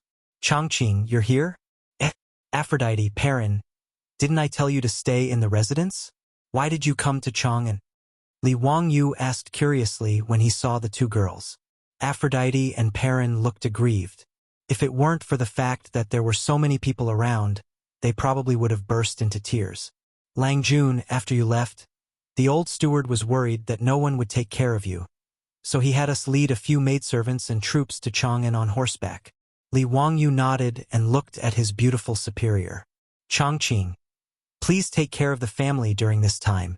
His beautiful superior was very calm, but there was a hint of anger on her pretty face. "Wangyu, I heard from Niu Wu that you were sent to the stage prison because of the toilet incident." Li Wangyu looked at his beautiful boss's face, which was flushed red from anger, and helplessly nodded his head. Chapter 525. His beautiful boss didn't get angry. She just took a few deep breaths and calmed herself down. "Wangyu, leave this to me. I can't let those people frame you like this." I don't believe it. Did they jump out from the cracks of a rock?" Li Wangyu understood his beautiful boss. Although she wasn't a feminist, how many of the beautiful women in the later generations were easy to get along with? There were all kinds of jokes about men hiding money on the internet. Although it was a joke, it was also reality. His beautiful boss, who could hold up half the sky, now knew that Li Wangyu was framed and sent to prison because he only had the idea of building a female toilet. How could she not be angry? "Changqing, don't be rash. Let's think about this at length. As you can see, I'm fine. Wei Zheng and Li Shimin don't really want to lock me up. They're just putting on an act." Li Wangyu lowered his voice and whispered into his beautiful boss's ear. He was afraid that his beautiful boss would do something impulsive in her anger. His beautiful boss rolled her eyes at him. "Humph. Do you think I'm that stupid? All right, leave this to me." She looked at the environment of the prison and frowned. "Since you're going to stay here for a while, you can't wrong yourself. I'll get Niu Yong and Niu Wu to bring the things in." Li Wangyu shrugged helplessly. He looked like he was telling her to do as she pleased. Seeing that the two had finished whispering, Chang Chumo laughed and said, "Zio, it's fine. We brothers will accompany you. Jailer, go prepare the food and drink. Today, we won't go home until we're drunk." The jailer's face became even more bitter. "Damn, you still need to prepare food and drink? Do you want dancers? More importantly, who would pay for this? He naturally didn't dare to ask the rich kids for money, but he couldn't afford to pay out of his own pocket. As for asking Wei Zheng for money, wasn't that just asking for death? Li Wangyu saw the jailer's awkward expression and laughed. Brother Chumo, don't make things difficult for the jailer. I'll get Niu Yong and the others to bring it over. Besides, what's so good about the food in the restaurants outside? Perrin, bring some people back to the Kaihua workshop, cook some food, and have someone send it over. Yes, Lang Jun, I understand. I'll go now.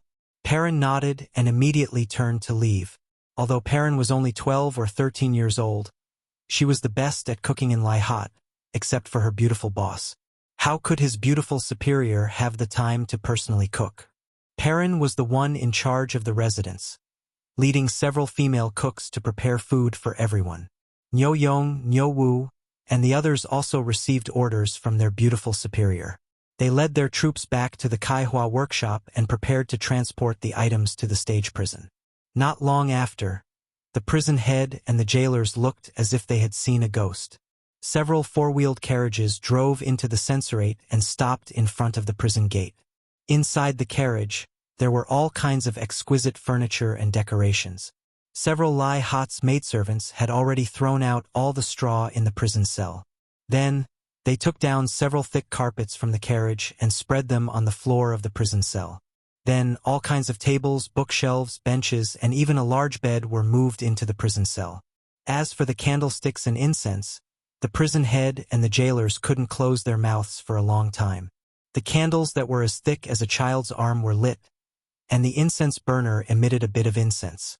In order to drive away mosquitoes, the maidservants even used the residence's toilet water to spray the prison cell. The Lai Hot's maidservants even hung thick curtains around the prison cell to block the view. Not long after, the prison cell that used to hold the criminals looked brand new. A jailer asked foolishly, "Prison head, is this still the censorate stage prison? Don't tell me it's been changed to this county count's residence?" Scram, don't talk nonsense here. You brats better listen carefully. You absolutely can't offend this noble. Be careful. Don't make any mistakes. Otherwise, you'll lose your head. Prison head, don't worry. Do you think us brothers don't have good eyesight? TSK. I've long heard that this county count is the god of wealth. It seems that it's true. I've seen those carpets in the eastern markets who merchants shop. They were all shipped from the western regions. Guess how much they cost? How much? Don't tell me it's a few strings of cash. Bah, you want to buy it with a few strings of cash? Are you dreaming? Let me tell you, 100 strings of cash is not a penny less. Oh my God. Isn't this county count just spreading his money on the floor? I saw at least 3 carpets in this prison cell. Isn't that 300 strings of cash? TSK, what's the big deal? Did you forget that this county count spent a lot of money to build baseball fields in Dan and Zhaoxing? Tisk TSK. Is there really a mountain of gold and silver in this county count's mansion? The layout of this prison cell is many times more luxurious than my home. What do you know? Aren't you ashamed to compare your doghouse? Do you see those arm-thick candles? One candle is worth a few strings of cash. Even if you sell everything in your doghouse, would it be worth a single string of cash? The prison guards and prison heads were envious of the Lai Hot's luxurious lifestyle. Not long after, the food and wine from the Lai Hot was sent in. The group of playboys and Li Wangyu laughed and laughed. They took off their shoes and socks and went to the table. They felt more comfortable than they did in their own homes. Although the censorate was in the imperial city, ordinary people couldn't enter. But after all, the prison only held criminals. Even if they were criminal officials, their family members were allowed to visit. The prison was close to the Jingfeng Gate on the east side of the imperial city, and Chang'an Square was just 1 street away. In order to make it easier for the family members of the criminal officials to visit, the prison opened a small door at the Jingfeng Gate. It gave the family members of the criminal officials a public inspection and allowed them to enter and leave the prison. With so many people in the Lai Hot, they naturally had Wei Zheng's permission to move so many things into the prison in the imperial city. Seeing that everything was arranged properly, the beautiful superior left Niu Wu and a few troops to accompany Li Wangyu. She led the others back to Kaiwa Square. Li Wangyu and the group of playboys didn't have any scruples. They ate, drank, played finger-guessing games, and drank in the prison of the censorate. It was very lively. When everyone was drunk, they saw a group of people rushing in from the prison gate. They were cursing and swearing. Behind them, the prison heads and prison guards were smiling apologetically. Li Wangyu's luxurious prison cell naturally attracted the attention of this group of people. Immediately, someone pointed at Li Wangyu's cell and started quarreling with the prison heads and prison guards.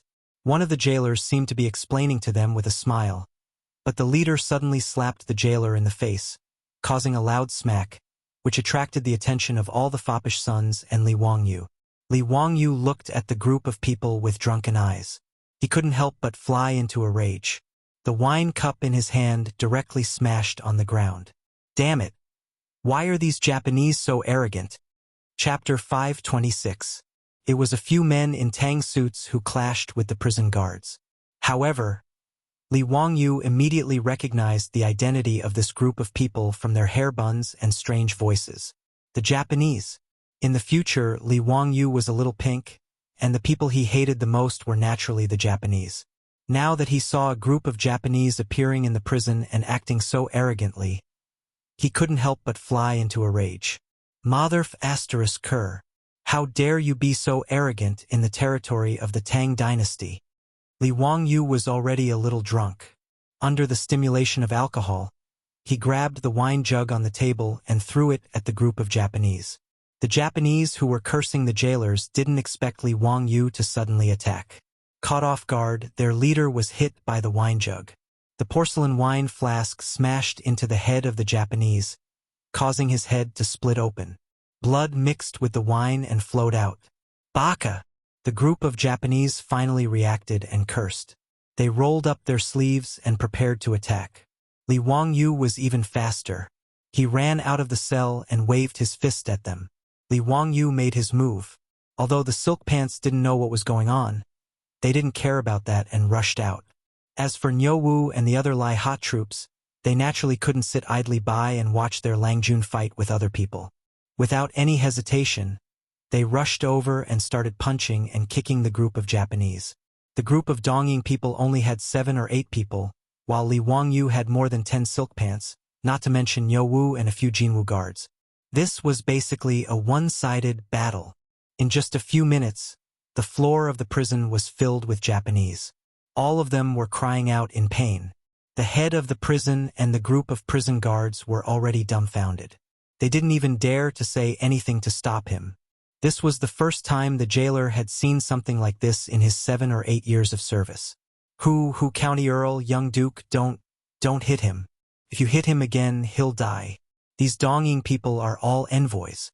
After a long while, the prison head finally came back to his senses and shouted with a trembling voice. Li Wangyu glared at him. Speak clearly. What's up with this bunch of Japanese? Oh no, Japanese? Replying to the prefectural uncle, these are the members of the Japanese diplomatic mission. Members of the diplomatic mission? Why was he locked in this prison? Why do you still dare to beat up the prison guards? The jailer's face was already wrinkled like a bun. Replying to the county head, a few days ago, this group of Japanese envoys had a conflict with the people of Silla country when they were drinking at Pingkong Fong and started fighting. They were too heavy-handed, and an envoy from Silla was beaten to death. Naturally, the Silla kingdom would not accept it and went to the saint to complain. Enraged, the sage ordered his men to capture the group of Japanese envoys and teach them a lesson. Originally, they should have been locked up in Wanyan County or the Ministry of Justice's prison, but these 2 offices refused to take over. In the end, they could only be locked up in this prison. He sighed again. Although they said that they were locked up, they actually didn't ground them. They were just giving Silla country an explanation so that they wouldn't continue to pester us. We had no choice but to let this group of Japanese do as they pleased. These Japanese are really despicable. My brothers and I have long been tired of them. However, they are the envoys of Japan after all, so we can't do anything about it. Li Wangyu glared at the Japanese who were lying on the ground and screaming. He was so angry that he went up and kicked them a few more times. These Japanese were not the envoys sent by the Tang Empire. The Japanese had sent envoys to the Tang Empire in the 4th year of Chang'an. The prodigal sons laughed and laughed. They didn't think that beating up the Japanese envoys was a big deal at all. In the eyes of the Tang people, they were just small foreign countries. In the Great Tang Empire, where Huji and Kunlun slaves were sold as slaves from thousands of miles away, there was no need to count on these prodigal sons to take the Japanese envoys seriously. Zio, come, let's continue drinking. Don't bother about these Japanese. It's better if they're dead. Chang Chumo and the others only thought that these Japanese had insulted and beaten up the jailers and angered Li Wangyu. They also didn't understand why Li Wangyu called them Japanese. The spoiled brats naturally couldn't imagine what kind of calamity would befall China in the future. They also couldn't imagine that the Japanese, who had been lying on the ground like mud, would charge into China like wolves and tigers 1,000 years later. They would burn, kill, pillage, and commit all kinds of crimes. There was naturally a reason why Li Wangyu hated the Japanese so much. Back then, the 3 million Sichuan soldiers resolutely went out of Sichuan to fight against the Japanese. They suffered more than 640,000 casualties, and the number of casualties was the highest in the country. Li Wangyu's grandfather was a member of the team that went out of Sichuan to fight against the Japanese. After a fierce battle in Taya village, although he was lucky enough to survive, he had a few more bullet holes on his body. He would feel incomparably painful whenever it rained. Regarding this, his grandfather felt very fortunate. Compared to his brothers who had died on the battlefield, he was already very satisfied. The enmity between the country and his family made Li Wangyu's eyes turn red when he saw the Japanese. After dealing with the Japanese envoys, Li Wangyu couldn't be bothered with them anymore. He ran back to his cell with the other prodigal sons and continued to drink. The jailers would take care of the mess outside. After all, the prodigal sons and Li Wangyu weren't afraid of the Japanese envoys. They would complain to Pai Lupi and naturally wouldn't care if they lived or died. In the battle just now, Niu Wu and the other old soldiers had used a lot of force. Many of the Japanese envoys had their arms and legs broken, and they were all lying on the ground crying out. The jailer had a helpless expression on his face. He prepared to get the jailers to find a doctor and also inform the imperial censor to see how they could deal with this mess. Just as Li Wangyu and the others were drinking merrily, they heard a woman's scream from outside the cell. When Li Wangyu heard this voice, his expression changed greatly. He threw down the wine bowl in his hand and rushed out again. Although his cell was surrounded by thick curtains that blocked his line of sight, Li Wangyu dared to swear that the voice just now came from Pei Lan. The prodigal sons naturally also heard the voice and rushed out with Li Wangyu. They saw that one of the Japanese who had been beaten down by them had actually gotten up. It was the person who had his head smashed by Li Wangyu's wine jug. At this moment, he was using his arm to tightly restrain a young girl. If it wasn't Perrin, who else could it be? Beside Perrin's feet was an overturned food box filled with all sorts of delicacies. Clearly, Perrin had returned to Kaihua Square and prepared some food for Li Wangyu and the prodigal sons to send to the prison. She didn't expect that the moment she entered the prison, before she could even greet the jailer and the jailers, someone would rush out and grab her. Perrin screamed in fright. She wanted to turn around and run, but the Japanese grabbed her by the neck. This sudden turn of events gave the jailers a fright. Were these Japanese's brains filled with sh*t?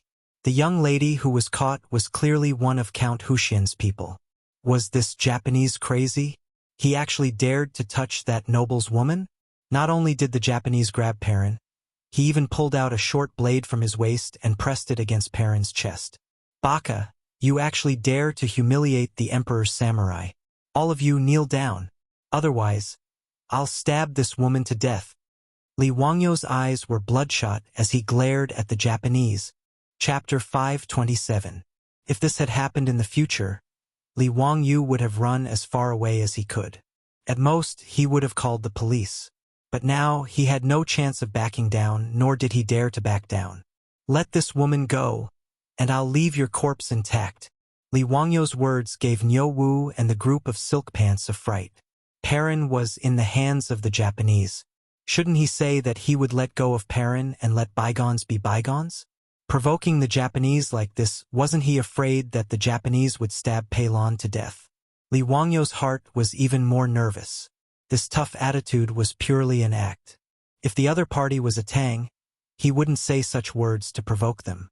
But this was a Japanese. Li Wangyu had read the famous book Chrysanthemum and Sword in the future, so he knew a little about this weird race.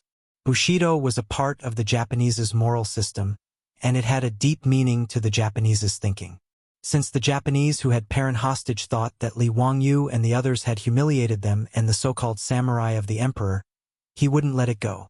Because Li Wangyu said that he would let bygones be bygones, he definitely wouldn't let it go. To the Japanese, that would be a humiliation. In the book, Chrysanthemum and Sword, the Japanese's personality was categorized into two contradictory extremes. For example, they loved beauty and were aggressive, they respected etiquette and were aggressive, they liked the new and were stubborn, they obeyed and were unyielding. So when the Japanese placed the sword in front of Perrin's chest, Li Wangyu understood that this wasn't something that could be done with empty words. Baka, you bastard. I am the samurai of His Majesty, Emperor Shu Ming of the Sunrise Country. You actually dared to humiliate me. You must suffer my anger and revenge. The Japanese man roared, but before he could finish, he was interrupted by Li Wangyu. Bah! Bulsh * T Emperor. How dare you call yourself an emperor? I'll count to 3. If you don't release this woman, I'll kill one of your companions. Li Wangyu said coldly as he stared at the Japanese. As he spoke, he drew a biscuit from Nyo Wu's waist and held it in his hand. Baka! The Japanese was stunned by his words. He wanted to curse again, but Li Wangyu ignored him. He walked slowly to a Japanese who couldn't get up from the ground and stepped on his chest. Then, he raised his katana and pressed it against the Japanese's chest. No, I'm the envoy of Japan. You can't kill me. 1, 2, 3. Seeing that the Japanese holding Perrin had no reaction, Li Wangyu clenched his teeth and exerted strength in his hand. That incomparably sharp Bisento directly stabbed into the body of the Japanese under his feet. Fresh blood spurted out. The Japanese who had his chest pierced by the sharp Bisento screamed in agony. His eyes bulged out and his mouth was wide open. He was like a fish that was out of oxygen, desperately trying to breathe. His hands grabbed tightly onto the Bisento that had pierced his chest. This unforeseen event stunned everyone present. No one had expected that Li Wangyu would actually make a move to kill someone. Even though he had pressed the Bisento against the Japanese's chest, the rich kids didn't think that Li Wangyu would really stab someone. They only thought that he was threatening the Japanese. As for Nyo Wu and Lai Hat's troops, they naturally didn't think that Xiao Lang would really kill someone. As for the prison head, the jailers, and the others, they were so frightened that they fell to the ground on their butts. The jailer's face was pale with fright. These Japanese were the envoys. Even if they were thrown into the prison, they didn't dare to offend them. Now, one of them was killed by County Count Hu. This matter was going to break the heavens. In the prison, the remaining 6 or 7 Japanese screamed in Japanese. As for the Japanese holding Perrin hostage, his eyes were about to fall out of their sockets. Ba Baka, how dare you kill someone? Galactic Whale, you killed the Galactic Whale. In his panic, he almost stabbed the Bisento into Perrin's chest. Li Wangyu wiped the blood off his face and grinned. I said that if you don't let go of that woman, I'll kill all your companions. Now let's start again. I'll count to 3. If you don't let her go, I'll kill the next one. 1. Zio, this? After confirming that Li Wangyu was really going to kill someone, the rich kids came back to their senses.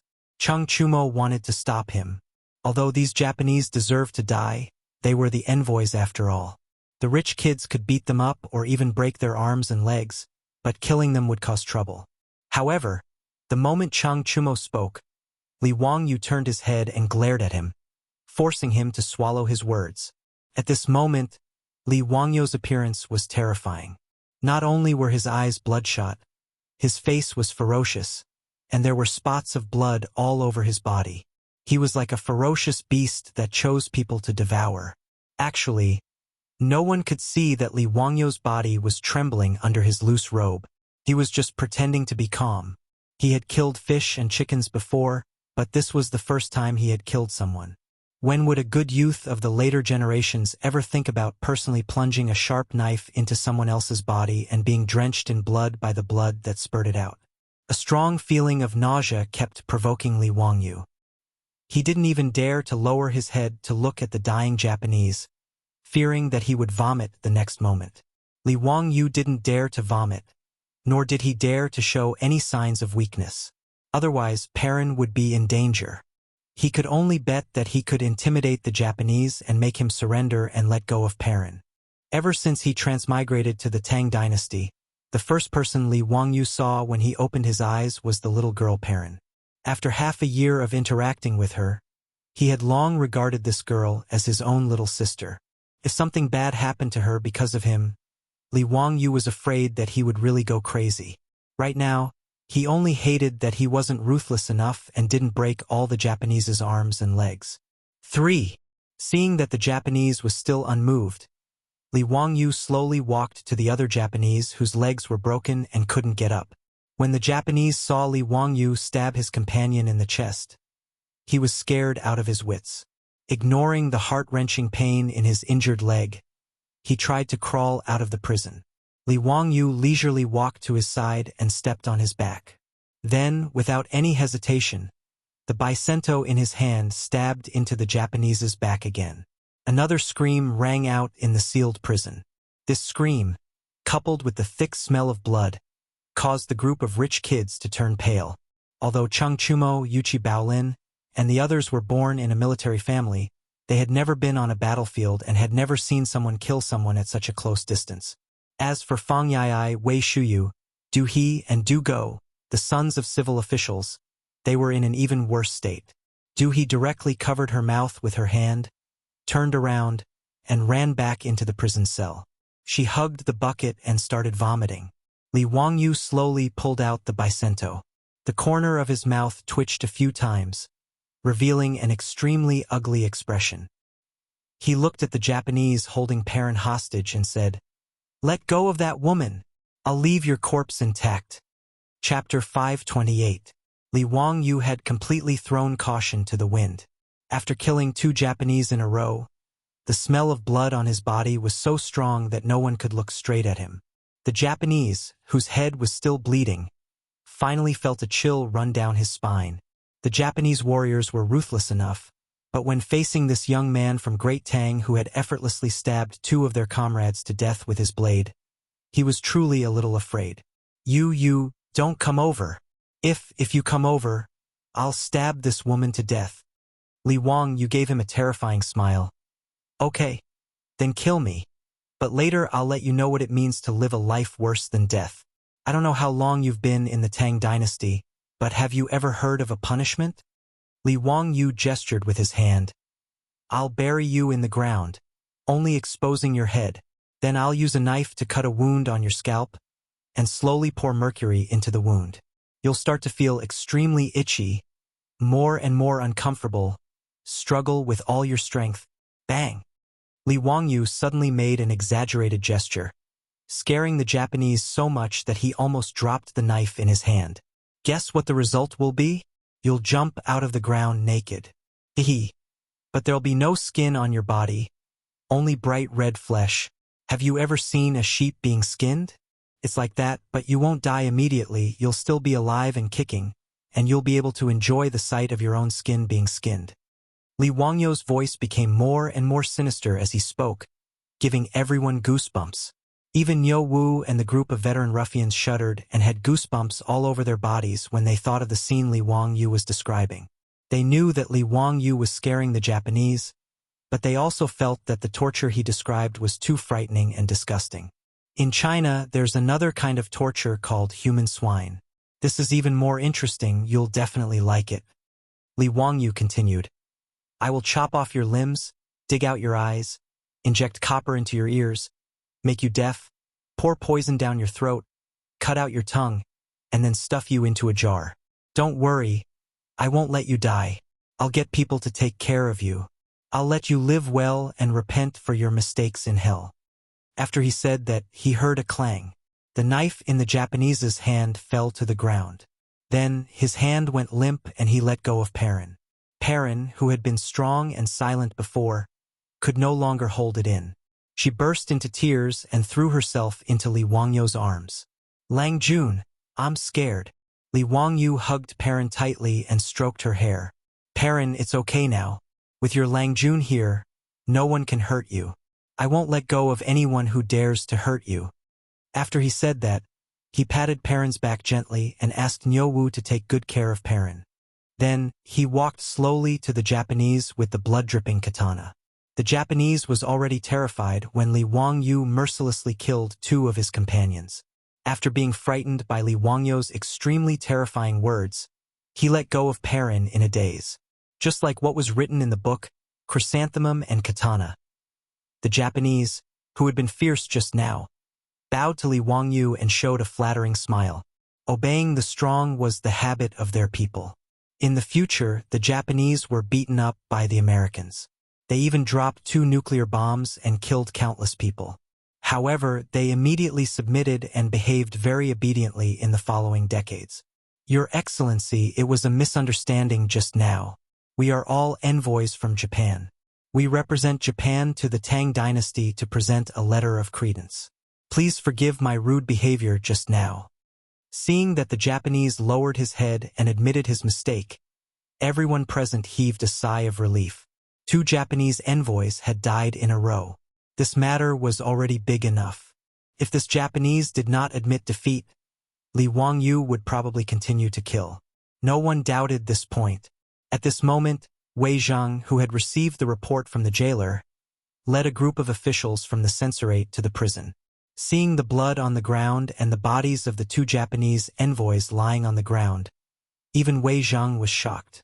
No one had expected things to turn out like this. Just as Wei Zhang was about to speak, Li Wangyu suddenly raised the katana in his hand and directly stabbed it into the back of the Japanese who was still bowing. This stab was quite ruthless. It directly pierced his heart from the back. Blood spurted out again. The Japanese did not expect Li Wangyu to attack him at this time. With a miserable cry, he died and his body fell heavily to the ground. Count who? What are you doing? You're crazy. Seeing that Li Wangyu dared to kill people in front of him, Wei Zhang was so angry that he almost fainted. Li Wangyu finally regained his composure. He forced an ugly smile at Wei Zhang and said, Eunuch Wei, this person kidnapped my family's Xiaonyang. I said that I would leave him with an intact corpse. One cannot go back on one's word. You! Wei Zhang was so angry that his beard blew and his eyes widened.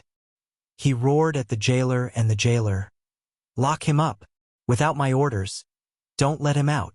Humph, Count who, you have to take responsibility for this. Wait for the saint's anger. Li Wangyu did not resist. He obediently walked back to his cell and allowed the jailer to lock the cell door with iron chains. Excuse me, can you bring me some water later? This blood is sticky and really uncomfortable. Li Wangyu whispered to the jailer. The jailer squeezed out a smile that was uglier than crying and nodded silently. Perrin was so frightened that she was crying loudly. She threw herself against the cell door and refused to let go. Niu Wu, you guys send Perrin back. There's no need for you guys here, Li Wangyu ordered. Niu Wu nodded silently. Right now, it was indeed not suitable for them to continue staying in this prison. Not only Niu Wu and the others, but even the group of wastrels were all chased out by the furious Wei Zhang. He also ordered the Imperial Censorate to treat the Japanese and remove the 3 corpses to wash the bloodstains. Right now, this matter was no longer something that Wei Zhang could handle. He could only report the truth to Pai Lupi and ask him to make a decision. After hearing Wei Zhang's report, Pai Lupi couldn't help but be stunned. Duke Wei, are you joking? That brat Zio suddenly killed 3 Japanese envoys in the prison? How could he have such guts? Yes, Your Majesty. There was a reason for this matter. Previously, when the Japanese envoys humiliated the prison guards, Count who was indignant. Together with my son, Chang Chumo, Fong Jun, and the others, he beat up the Japanese envoys. Originally, the matter was over, but who would have thought that one of the Japanese envoys would use a knife to hold the Lai hot hostage? This caused County Count Hu to fly into a rage and kill the envoys. Although Wei Zheng was angry, he still explained the facts clearly, causing Pai Lupi to frown. This group of Japanese truly deserved to die. They even dared to hold a woman hostage in the prison. I feel that Zio did well. This group of barbarians who don't know etiquette should all die. Duke Wei, have you heard of Zio's ode to chivalry? Killing one in 10 steps. This brat really wasn't just talking about it. Between the Japanese and Li Wangyu, Pai Lupi chose to side with him without hesitation. Moreover, this matter was clearly instigated by the Japanese. From Pai Lupi's point of view, Li Wangyu's actions weren't wrong at all. Wei Zheng's expression was bitter. Your Majesty, I'm afraid this matter isn't that simple. Chapter 529. In the prison of the censorate, Li Wangyu washed off the bloodstains on his body after the jailer brought him clean water. He then lay on the bed with his hands behind his head and stared at the ceiling of the prison with his eyes wide open. Even now, Li Wangyu still hadn't calmed down. His fingers were still trembling and his eyes were bloodshot. He really didn't expect that he would kill people today, and 3 people at that. Even though they were only Japanese, Li Wangyu still didn't feel good. He closed his eyes and wanted to sleep, but the scene of blood splattering everywhere kept replaying in his mind, making it impossible for him to fall asleep. After an unknown amount of time, Li Wangyu heard footsteps in the silent prison and stopped at the door of his cell. Li Wangyu opened his eyes and looked up. He saw Pai Lupi glaring at him angrily. He quickly got off the bed and bowed to Pai Lupi. Nephew greets uncle. Zio, I underestimated you. I didn't expect that you would actually dare to raise your knife and kill people. Li Wangyu smiled bitterly. Uncle, it's not that nephew is arrogant. It's just that the situation forced me to do so. If I didn't do it, that Japanese probably would have already stabbed the knife into my parents' body. I won't hide it from uncle, but nephew's hands are still trembling. This is also nephew's first time killing someone. Hearing him say that, Pai Lupi's expression eased up quite a bit. He signaled the jailer, who didn't even dare to breathe loudly, to open the cell door and walked in. You really know how to enjoy life. This cell is even more comfortable than my bedroom. Pai Lupi glared at Li Wangyu in annoyance. Li Wangyu could only smile awkwardly and didn't explain further. What could he say? He shouldn't have been sent to this prison in the first place. He was sent to prison because he was wrongly accused. This was clearly Pai Lupi's responsibility. What's wrong with living comfortably? He's not a real criminal. Pai Lupi didn't stand on ceremony. He sat down at the table and gestured to Li Wangyu to pour him some wine.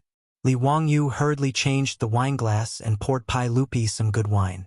As for the leftover dishes from the debauches, they naturally couldn't be used to entertain Pai Lupi.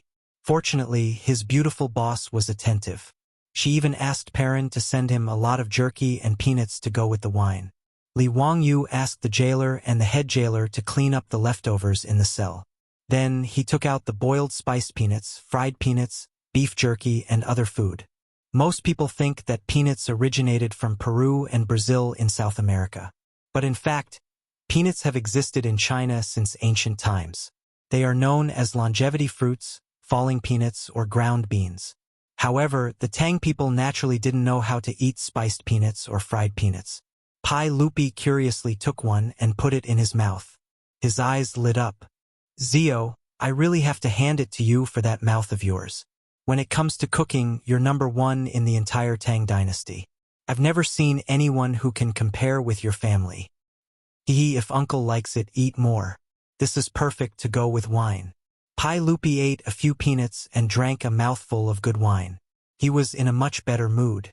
He waved his hand to signal the guards and jailers to leave.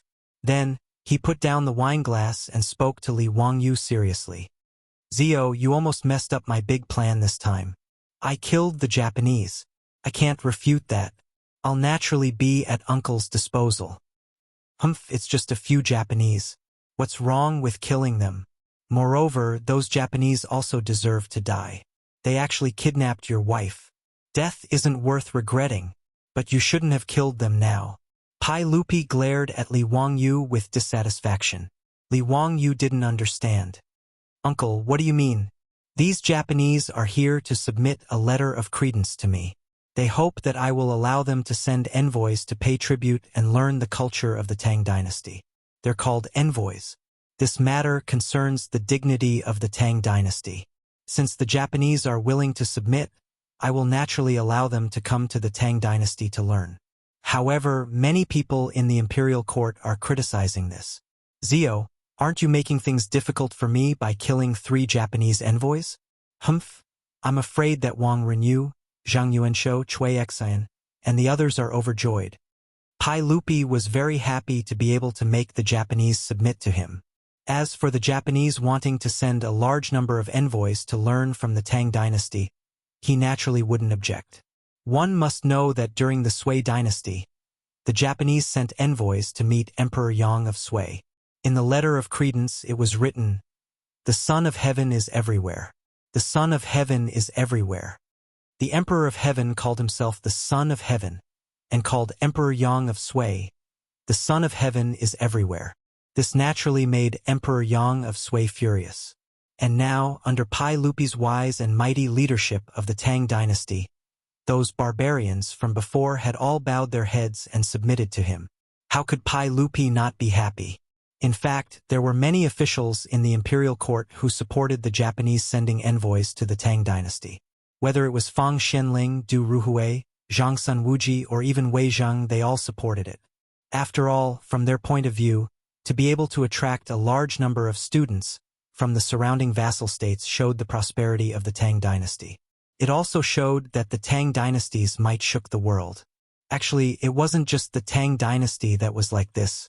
Even in the future, in order to attract students, didn't a certain Chinese university come up with a student companion system that countless netizens ridiculed? And now, in the imperial court, the ones who opposed the matter of sending envoys were Li Wangyu's enemies, the aristocratic families. This was actually very easy to understand. The aristocratic families didn't want Pai Lupi to be in the limelight. They also didn't want Pai Lupi to show off his political and military skills and continue to consolidate Pai Lupi's imperial power. The aristocratic families found all sorts of excuses to go against Pai Lupi in the imperial court. They wanted to stop this matter. Now that Li Wangyu was angry and killed 3 Japanese envoys for a woman, this matter would probably be spread by the aristocratic families. For example, the Japanese were rude and unreasonable and couldn't be taught. They said that those who weren't of their race must have a different heart. They used this to stop the matter of sending envoys. It was precisely because of this that Wei Zheng was so worried. After understanding the whole story, Li Wangyu couldn't help but be speechless. What the F***ck was this? In Li Wangyu's heart, he couldn't wait for the matter of sending envoys to come to an end. Li Er and the rest didn't know, but Li Wangyu knew very well that the Japanese, who were looking at each other across the sea, had wild ambitions. During the Tang dynasty, the Japanese sent a total of 17 envoys to the Tang dynasty. There were at least 100 people and at most 500 to 600 people. Other than the officials, the Japanese also included doctors, painters, musicians, shipbuilders, carpenters, blacksmiths, jade workers, and other craftsmen. It could be said that the envoys sent by the Japanese were from all walks of life. They studied the Tang dynasty in all aspects. After the Tang envoys returned, they also brought back the art, technology, culture, medicine, and other knowledge of the Tang dynasty to Japan. More importantly, the envy of Wuxia's culture also ignited the ambition of the Japanese to expand their territory. After the Japanese absorbed the essence of the Tang dynasty's culture, even though the Song dynasty became more prosperous, there were no more envoys. During the Ming and Qing dynasties, the Japanese were fully fledged. They even started to think about invading Wuxia. Therefore, Li Wangyu didn't think that sending envoys was a good idea. He also didn't think that there was any glory in it. Of course, what made his balls hurt even more was that the people who stood on the same side as him were his previous enemies, the aristocratic families. Chapter 530. Li Wangyu felt really embarrassed. If he made a mistake, he might end up like Zhu Beiji looking at himself in the mirror. Li Wangyu was really unwilling to go against his conscience and support Pai Lupi. allowing a large number of Dongying envoys to come to the Tang dynasty and unscrupulously learn the precious knowledge accumulated by their ancestors. If he stood together with the aristocratic families and openly opposed the Tang envoys, Pai Lupi might really throw him into jail in a fit of rage. Li Wangyu pondered for a while before slowly saying, "Uncle, forgive me for speaking bluntly, but I'm afraid the Neon envoys have some ulterior motives. I have some understanding of the Neon people. These dwarfs are all alone overseas. I'm worried that they will become a big problem in the future after learning all the good things of the Tang dynasty." Pai Lupi naturally didn't believe his words. He just thought that the Neon people had kidnapped his wife today. After the conflict, he naturally wouldn't say anything good about them. Right now, the main enemy of the Tang dynasty was the Turks in the north. As for the Neon people, even the aristocratic families who opposed the Tang envoys the most didn't feel that they were a threat to the Tang dynasty. Li Wangyu thought for a long time but couldn't find any excuse to persuade Pai Lupi. This made him very distressed. "Uncle, in short, it's better to be careful. We can't cultivate another problem for the Tang dynasty. I think that the Tang envoys sent to the Tang dynasty can learn the classics of the ancient sages and the doctrines of Taoism and Buddhism. They can even enter the court to observe politics. However, the craftsmen of the Tang dynasty can't be taught to them. It should be strictly kept secret." Pai Lupi didn't comment. "Oh, why is that?" Li Wangyu's eyes spun for a long time before he came up with a reason that wasn't really a reason. "Uncle, Neon, Beach, and Silla face each other across the sea. It's not far from Goguryeo. Goguryeo was built by the Wei dynasty in Korea. According to the book of the later Han, it said that Goguryeo is of the same race as the Neon people and their language is similar. Uncle, you have to be on your guard. If the Wei nation learned how to build warships, sabers, and even military systems from our Tang dynasty and secretly imparted them to Goguryeo, wouldn't they be aiding the enemy? When Neon is alone overseas and has no enemies at all, why do we need to learn this?" He bowed deeply to Pai Lupi and said, "Uncle, the 3 expeditions of the Sui dynasty to Goguryeo failed. The corpses of hundreds of thousands of Chinese men were used by the Goguryans as a capital. How humiliating is that? If our Tang dynasty's military armaments manufacturing is learned by Goguryeo, it will be a disaster for our Tang dynasty. I don't know when we will be able to conquer Goguryeo and bring back the corpses of our Chinese heroes. Uncle, please reconsider. As the saying goes, if a ruler does not keep secrets, he will lose his country. If a minister does not keep secrets, he will lose his body. If a few things are not kept secret, it will be harmful. How can the craftsmen of our Tang dynasty be taught to these barbarian countries?" Li Wangyu's words did not make any sense. He was just changing the concept and forcefully pulling Wei Neon and Goguryeo into a relationship. However, Goguryeo was also a thorn in Pai Lupi's heart. This was especially so for the capital built with the corpses of the former Sui dynasty soldiers. After the Tang dynasty was established, it worked hard to repair its relationship with Goguryeo, Beach, and Silla. In the 5th year of Wuda, the 2 sides exchanged prisoners of war. In the 7th year of Wuda, Goguryeo's Prince Ronglio accepted the title of Tang dynasty. Li Yuan gave Prince Ronglio the titles of Prince Liaodong and Prince Goguryeo. Prince Wu of Beach was given the title of Prince Jiafeng, and Prince Zhenping of Silla was given the title of Prince Lelong. But regardless of whether it was Li Yuan or Li Er, when they asked Goguryeo to retrieve the remains of the fallen officers and soldiers of the Sui dynasty, they were both rejected. In order to guard against the Tang dynasty, Goguryeo even started to build the Great Wall of Goguryeo along the borders of the Tang dynasty. This naturally infuriated Pai Lupi, but he had no choice but to endure it. After all, the Tang dynasty needed to rest and recuperate, and its greatest enemy was the Turks in the north. However, Goguryeo was still a thorn in Pai Lupi's side. Li Wangyu's use of Goguryeo to persuade Pai Lupi made Pai Lupi hesitate. I will consider this matter." Pai Lupi stood up and said, "You killed 3 Japanese envoys. You will be punished with 30 caddies of copper. Don't be so rash in the future." After saying that, Pai Lupi turned around and left, leaving Li Wangyu in a daze in the prison cell. That's it? 30 caddies of copper? Is that simple? So in Pai Lupi's eyes, The life of a Japanese envoy was only worth 10 caddies of copper? Damn it, he was forced to live in the prison of the censorate just because he wanted to use the nuns' toilet. But he was only punished with 30 caddies of copper for killing 3 Japanese envoys. That's it? Li Wangyu stared at the ceiling speechlessly for a long time. In the end, he simply lay back on the bed and fell asleep. The psychological pressure from killing someone was completely washed away by Pai Lupi's sentence of 30 caddies of copper. Sure enough, the next day, Wei Zheng's order of confinement was lifted.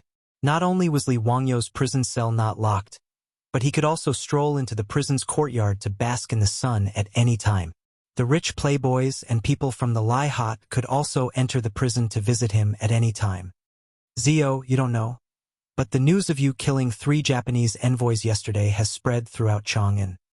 Fang Yai grabbed a steamed bun from Perrin and ate it while telling Li Wangyu about the gossip. Lai Hot steamed buns were the rich playboys' favorite, especially the steamed bun with fresh meat and chicken sauce. They could never get tired of eating it. Li Wangyu looked at the guy who ate without washing his hands in disgust and quietly avoided the steamed bun that he had just touched. I'm afraid the news was spread by those aristocratic families, right? Most likely it was them. I'm dying of laughter. A few days ago, those aristocratic families were desperately promoting how absurd and unruly you were, and that building a nun's toilet was an attempt to reverse ethics. But in just one night, everything changed. Everyone in Chang'an is talking about how you confronted those despicable and shameless Japanese and how you mercilessly killed them. In addition to degrading those Japanese envoys to be worthless and rude, they are also promoting how brave you, the county count of Hu County, are. Haha, I'm dying of laughter. The rich playboys naturally knew about the dispute between the aristocratic families and Li Wangyu. Seeing that the aristocratic families were pinching their noses and promoting Li Wangyu's bravery and fearlessness in Chang'an, they almost laughed their teeth out. In fact, how could Wang Renyu, Zhang Yuanshou, Cui Xian, and the others not feel uncomfortable? They felt as uncomfortable as if they had eaten a dead fly. But the aristocratic families were quite thick-skinned. Compared with suppressing Li Wangyu, making Pai Lupi feel uncomfortable was more important for them. The aristocratic families had the same attitude as Pai Lupi. They didn't care about the Japanese at all. But they didn't want to see the Japanese send a large number of envoys to the Tang Empire to raise Pai Lupi's imperial prestige. The aristocratic families had to choose the lesser of 2 evils. Naturally, they could only choose this. Li Wangyu didn't care about this. Sending envoys to the Tang Empire was something that Pai Lupi would fight with the aristocratic families. It wasn't his place to worry about it. What's more, Pai Lupi had Fang Xinling, Du Ruhui, and Zhangsun Wuji by his side to give advice. It wasn't something that a political newbie like him could participate in. In comparison, Li Wangyu was more worried about him wanting to build a toilet. Perrin, why didn't Changqing come? Li Wangyu took a bite of the delicious bun and turned to ask Perrin. After a night of rest, Perrin was now lively again. She made a face at Li Wangyu and said, Sister Changqing was worried about you all night, but she said that the sage wouldn't make things difficult for you because of the Japanese. She said that she wanted to take revenge for you. When the shop opened this morning, Sister Changqing went out. I don't know where she went. Li Wangyu heard this and was a little stunned. Take revenge for me? What does my beautiful boss want to do? Chapter 531. Li Wangyu was deeply worried about his beautiful boss wanting to take revenge for him. He wasn't worried about his beautiful boss, but he was afraid that his beautiful boss would make things too big and it would be difficult to clean up. Although his beautiful boss was only in charge of the carriage business and underwear business in the Tang dynasty, she was not an ordinary person. In the future, his beautiful boss was able to become Li Wangyu's boss at the age of 24. She didn't rely on a degree from the University of Pennsylvania, but on her own ability. Although after transmigrating to the Tang dynasty, because of her gender and her lack of familiarity with the Tang dynasty, the beautiful boss kept a low profile. However, Li Wangyu was sure that if his beautiful boss really wanted to stir up trouble, she would definitely cause a lot of trouble. However, Li Wangyu was looking forward to it. As a strong woman in the future, it would be quite interesting to fight with the natives of the Tang dynasty. Li Wangyu couldn't help but think of the other strong woman of the Tang dynasty, Wu Meinyang, Wu Zetian. He wondered what it would be like if his beautiful boss and the famous empress met. However, Li Wangyu couldn't help but laugh when he thought about it again. Wu Meinyang was born in the 7th year of Wuda and was only 4 years old now. No matter how monstrous she could only be trained by her beautiful boss. Recalling the history of the Tang dynasty in his mind, it seemed that Wu Zetian and her family were still living in Jingzhou. Wu Meinyang would only move back to Chang'an with her mother in the 9th year of Xingguan, when her father, Wu Shiqin, passed away. That year, Wu Meinyang should be 12 years old. Thinking of this, Li Wangyu rubbed his chin and wondered if he should do something at that time. If he could be the teacher of Li Changqian, Li Tai, and the future Li Ji, then be the empress's teacher, it would be a very interesting thing. However, it was still too early to talk about this. As for what his beautiful boss wanted to do, Li Wangyu couldn't stop her. In short, his beautiful boss shouldn't be at a disadvantage. After understanding this, he decided not to care about it anymore. He focused on the meat bun in his hand and ate his breakfast in peace. Just like that, Li Wangyu stayed in the prison of the censorate. Every day he would play mahjong and fight the landlord with the other rich kids. He also had 3 meals a day delivered by Perrin. His life was very comfortable. Other than not being able to leave the prison of the censorate, everything else was no different from being in his own residence. Moreover, in the eyes of the prison head and the prison guards, Li Wangyu, the county count of Hu County, had taught the Neon people a lesson for them. Therefore, they were very grateful. In addition, everyone was afraid of Li Wangyu. That day, Li Wangyu killed 3 Neon people without saying a word, which shocked the jailer greatly. And Li Wangyu was also very generous, throwing out a lot of copper coins. This group of prison heads and jailers wished they could worship Li Wangyu as if he was their ancestor. 2 on 2. Fang Yai threw out his cards and asked Wei Shuyu, "Shuyu, did your master say how long it will take for Zio to get out? It's been a few days. It's really boring to play mahjong in this prison every day." For on 3, bomb. Wei Shuyu threw down the bomb proudly. "My master doesn't have the final say in this matter. The saint has to say it. I think it will be soon. Hasn't the old man Tuoba's coffin been stopped for 5 days? In 2 days it will be time to bury him. I think after he is buried, Zio should be able to get out." Li Wangyu looked helpless. "I can't afford it. Pass. This old man Tuoba really had nothing better to do. He killed himself for no reason, and now he's blaming me. How can you reason with him? Pass. Shuyu, do you know how to play mahjong? Zio is the landlord. Why did you bomb me? If you ask me, this old man Tuoba is very powerful. He can hang himself to death. He is very capable." When Li Wangyu heard his words, he stopped playing mahjong. "Brother Yai, what do you mean?" "Hee. I heard it from others. It is said that old man Tuoba has been ill since the beginning of spring. After he was sent to Hu County by the saint, his illness worsened. Think about it, this old man Tuoba was so sick that he was about to die. It would be normal for someone of his age to take poison or slit his wrist to commit suicide. However, old man Tuoba actually climbed up to the roof and hung himself to death. TSK. Impressive. Does this count as vigorous despite his age?" Fang Yai was originally making fun of Tuoba Xingyang. However, after he finished speaking, the 2 brothers, Du He and Du Go, who were watching from the side, couldn't help but slap him on the back of his head. F***CK. Why did the 2 of you hit me? Fang Yai was stunned by the beating and immediately became furious.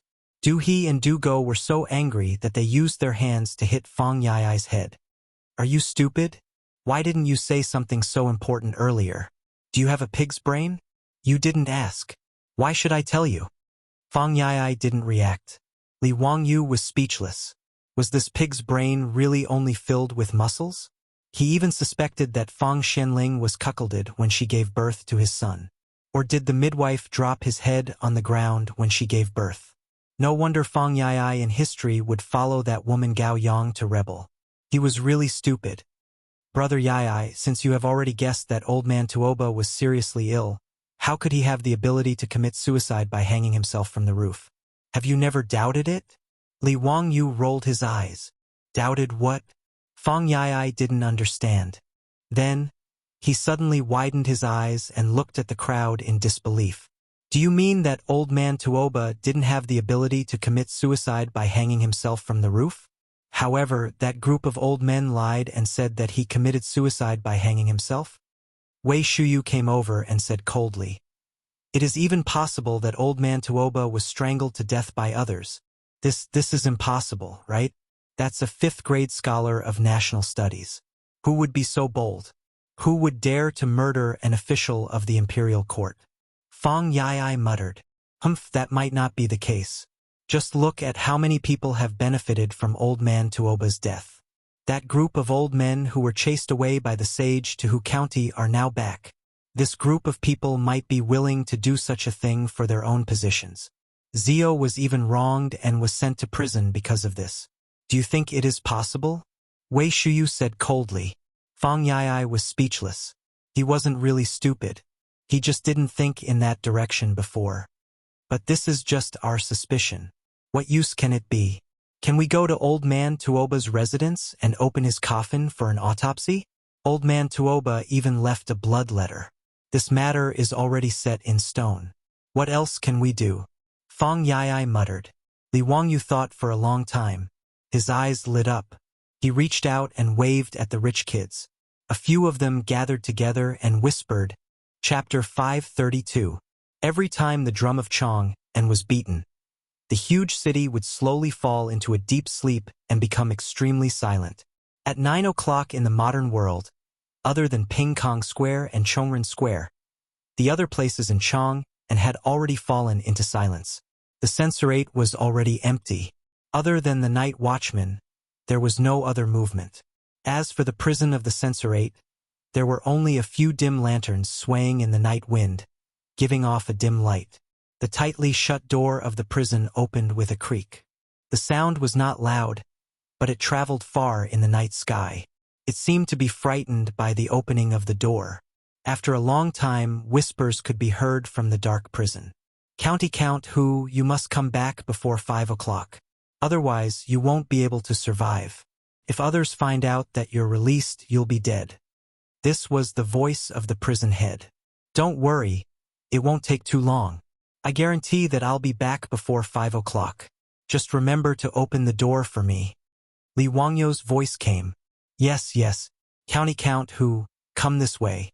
The prison can only send you to the vicinity of Jingfeng Gate.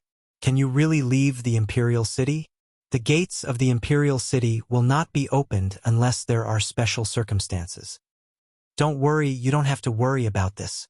The two figures carefully avoided the light of the lanterns and sneaked out along the corner of the censorate. Carefully avoiding the patrolling soldiers, they arrived near Jingfeng Gate and Li Wangyu sent the prison head away. At this time, in a dark alley near Jingfeng Gate, there was already a carriage waiting there. The wind lantern hanging on the carriage had the word Wei written on it. This was not the carriage of Wei Zheng's residence, but that of Duke Wei Fang Xianling. Wei referred to his title. Li Wangyu hid in the darkness and picked up a small stone to throw on the carriage, making a soft sound. A few heads immediately popped out of the carriage. They were Fang Yai, Wei Shuyu, and Du He. Damn! Zio, do you dare to dawdle a little more? By now, Fang Yai and the others had all learned Li Wangyu's catchphrase. Li Wangyu hurriedly got into the carriage. Bullshit, do I have to wait until now to sneak out? Let's go. I have to be back before 3 in the morning. Otherwise, the jailer will be in trouble. I know. We still have plenty of time. What are you afraid of? You won't be discovered if you use your family's carriage, right? Li Wangyu asked. Fang Yai smiled proudly and said, Don't worry. My father is in charge of guarding the Imperial City today. He won't use a carriage. Moreover, I added sealwort to his tea. My father has already fallen asleep in the office. He won't wake up until dawn. In order to prevent sudden events, the big shots of the palace secretariat, Shangshu and Menxia provinces would take turns to stay on duty in the Imperial City in case there were emergency matters that needed to be dealt with at night. After Fang Yai finished speaking, he personally ran to drive the carriage. Tonight, In order to keep it a secret, he didn't bring the carriage driver with him. The carriage slowly moved and soon arrived in front of the Jingfeng gate. The colonel guarding the gate naturally recognized Fang Xuanling's carriage and hurriedly came forward to greet him. "Greetings, Lord Fang. Are you out of the city for something?" "Shoo, lower your voice. My lord has finally fallen asleep. Don't wake him up. Today is the 7th day of Duke Tuoba's death. My lord is busy with work during the day and can only take time to pay his respects. Quickly open the door. Don't waste time. I have to come back later." Fang Yai lowered his voice and pretended to speak to the colonel. His words naturally didn't arouse any suspicion. The colonel bowed to the carriage and asked the soldiers to open the side door. Although the imperial city and the gate couldn't be opened at night, it was obvious that people at Fang Xuanling's level were not included. Sometimes, when he dealt with work late, he would often leave the imperial city and return home in the middle of the night. As for the Golden Guards patrolling the streets of Chang'an City, they wouldn't check the carriage of the Duke Wei mansion. Wouldn't that be looking for trouble? Fang Yai smoothly drove the carriage out of the imperial city and toward the Taoist Square in the east of the city. Tuoba Xingyang's mansion was in the Taoist Square. Tuoba Xingyang was a 5th-rank scholar and naturally didn't have the right to open the main gate of his mansion on the street. Fang Yai followed the same pattern and asked the gate of the Taoist Square to open. He smoothly stopped the carriage near the Tuoba mansion. Seeing the carriage arrive, several people walked out from the nearby dark corners. Naturally, it was Chung Chumo and the other foppish young masters. There was a good show to watch tonight. How could these foppish young masters miss the opportunity to watch a good show? Naturally, they all gathered here. "Zio, we're here. What do we do next? Are you sure that all the officials in Tuoba Mansion are present today?" Li Wangyu asked. Fang Yai nodded. "Of course. Tomorrow morning, after the drum of dusk is sounded, the funeral will begin. Even if those fellows are just putting on a show, they still have to gather at Tuoba Mansion tonight to keep watch and send him off." "That's good. Let's act according to our previous plan. You guys go in and pay respects to Tuoba Mansion.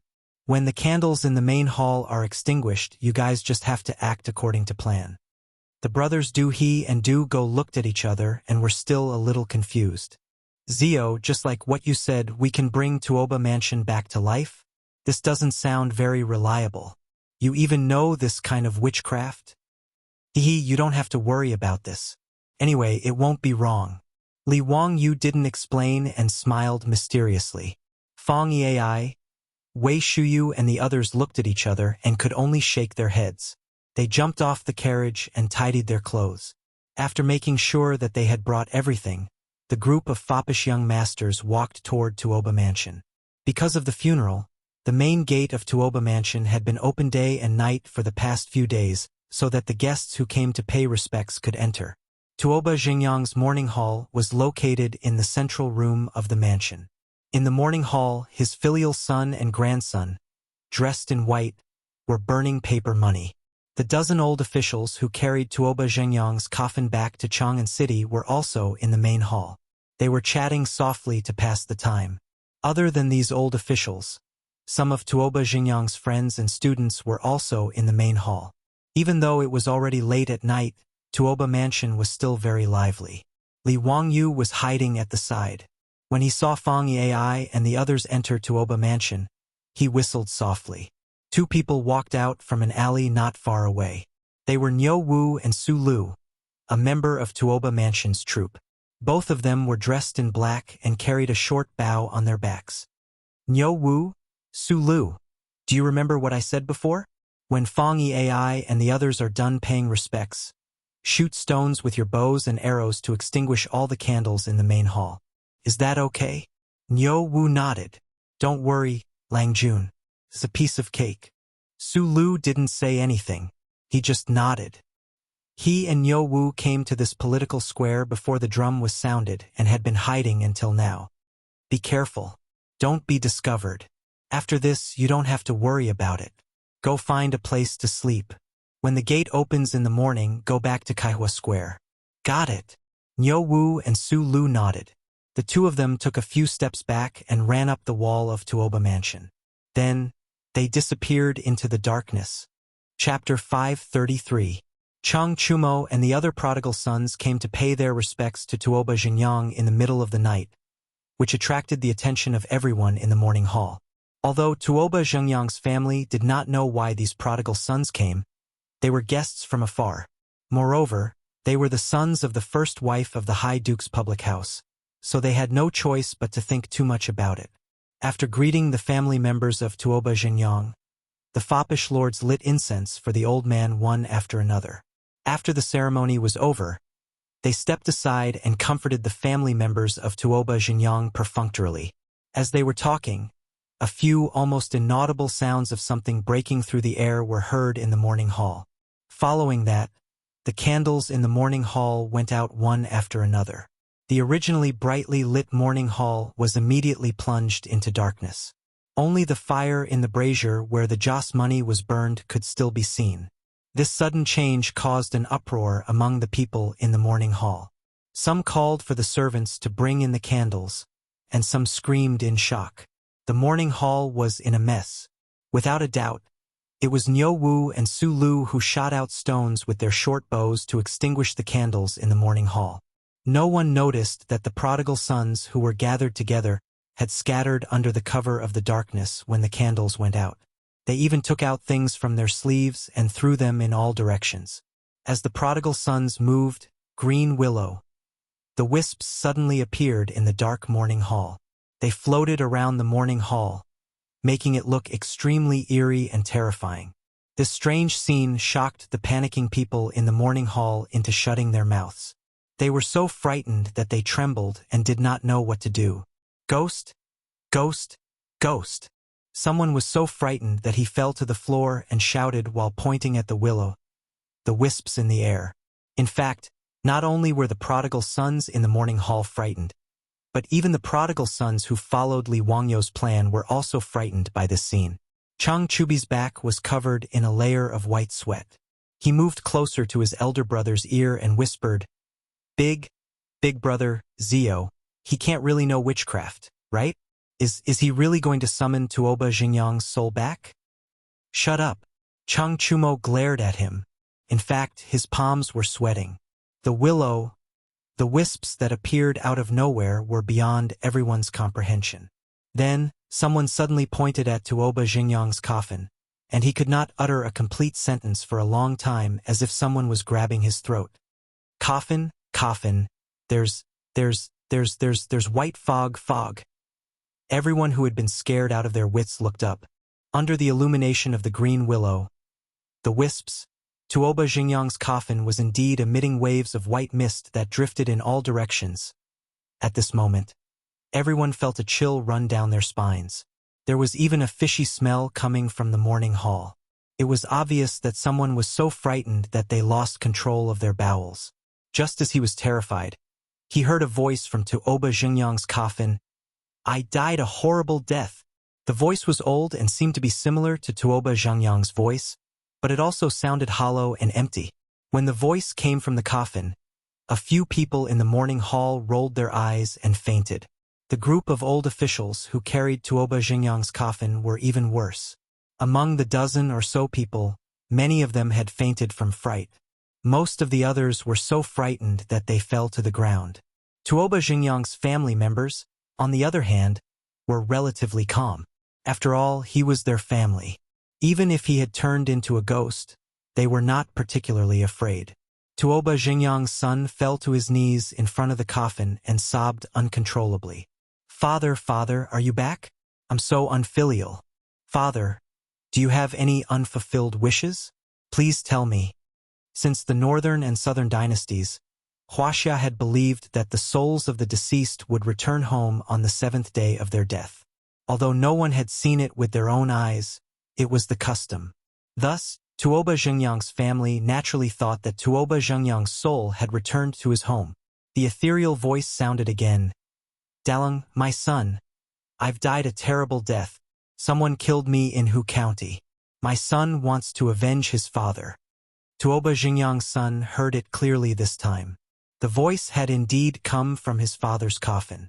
Although the voice did not sound like his father's, he and his family members assumed that it was the voice of a person who had died. The words that came from the coffin made the group of old officials even more terrified. Lord Tuoba, a person's death is like an extinguished lamp. Let bygones be bygones. Lord Tuoba, don't spout nonsense. You hung yourself. It has nothing to do with us. The old officials were in a mess. Everyone in the mourning hall was suspicious. Tuoba Xingyang's son turned to look at them. He asked the coffin, "Father, who killed you? I won't let him go." "Dalong, the person who killed me is in this mourning hall." The faintly discernible voice continued to be heard. When these words were spoken, the group of old officials became even more flustered. This has nothing to do with me. Lord Tuoba, every injustice has its perpetrator and every debt has its debtor. Don't get the wrong person. Lord Tuoba, it wasn't me who killed you. Lord Lu, this was all Lord Lu's idea. Nonsense, Lord Tuoba. I didn't grab your leg and stuff you into the white silk. Don't get the wrong person. Yes, it was you, you old thief. How dare you spout nonsense? It was clearly your idea. Tuoba Xingyang's soul had returned, and he even claimed that he had died an unjust death in front of everyone. The murderer was right in the mourning hall. Naturally, these old officials were scared out of their wits. In their panic, they blurted out everything they could think of. The old officials began to argue with each other in the mourning hall. Their words, combined with what Tuoba Xingyang's ghost had said earlier, made everyone realize what had happened. It turned out that the nonsense about hanging himself and using his death to prove his innocence was all fake. Tuoba Xingyang had died an unnatural death, and the murderer was this bunch of pretentious old officials who had carried his coffin into Chang'an with righteous indignation. Tuoba Xingyang's son roared angrily and pounced on Lord Lu. He sat on him and punched him. "Old thief! How dare you kill my lord? I'll beat you to death today and have you pay for it with your life." The old official with the surname Lu did not have time to defend himself before he was knocked unconscious by the barrage of punches. Tuoba Xingyang's friends and students were worried that they would not be able to explain themselves if they killed an official. They hurriedly pulled Tuoba Xingyang's son away. "Dalong, don't beat him to death. When the sun rises, carry your lord's coffin and bring these old thieves to Vermilion Bird's sect to complain. We must ask the saint to uphold justice for Princess Tuoba." "That's right. Guards, keep an eye on these old thieves. Don't let any of them escape. When the gates open, take them to Vermilion Bird's sect." "Bah! Bastards with a human face and a beast's heart. To think that I actually believed your nonsense." While the mourning hall was in chaos, no one noticed that the popinjays had secretly taken something from beside the coffin and left Tuoba Xingyang's residence. Chapter 534. Fang Yi drove the carriage and called for the gate to open again. Under the cover of the night, they quietly returned to the imperial city. This time, the carriage was unusually slow. There was no other reason. It was seriously overloaded. After witnessing the strange scene in the Tuoba residence, the foppish playboys all felt like their hearts were being scratched. The foppish playboys who were supposed to disperse now refused to leave. They all squeezed into the carriage, intending to follow them back to the prison. Tonight, if Li Wangyu didn't explain things clearly to them, they wouldn't be able to sleep. More than 10 people squeezed into the carriage that usually only had 2 or 3 people.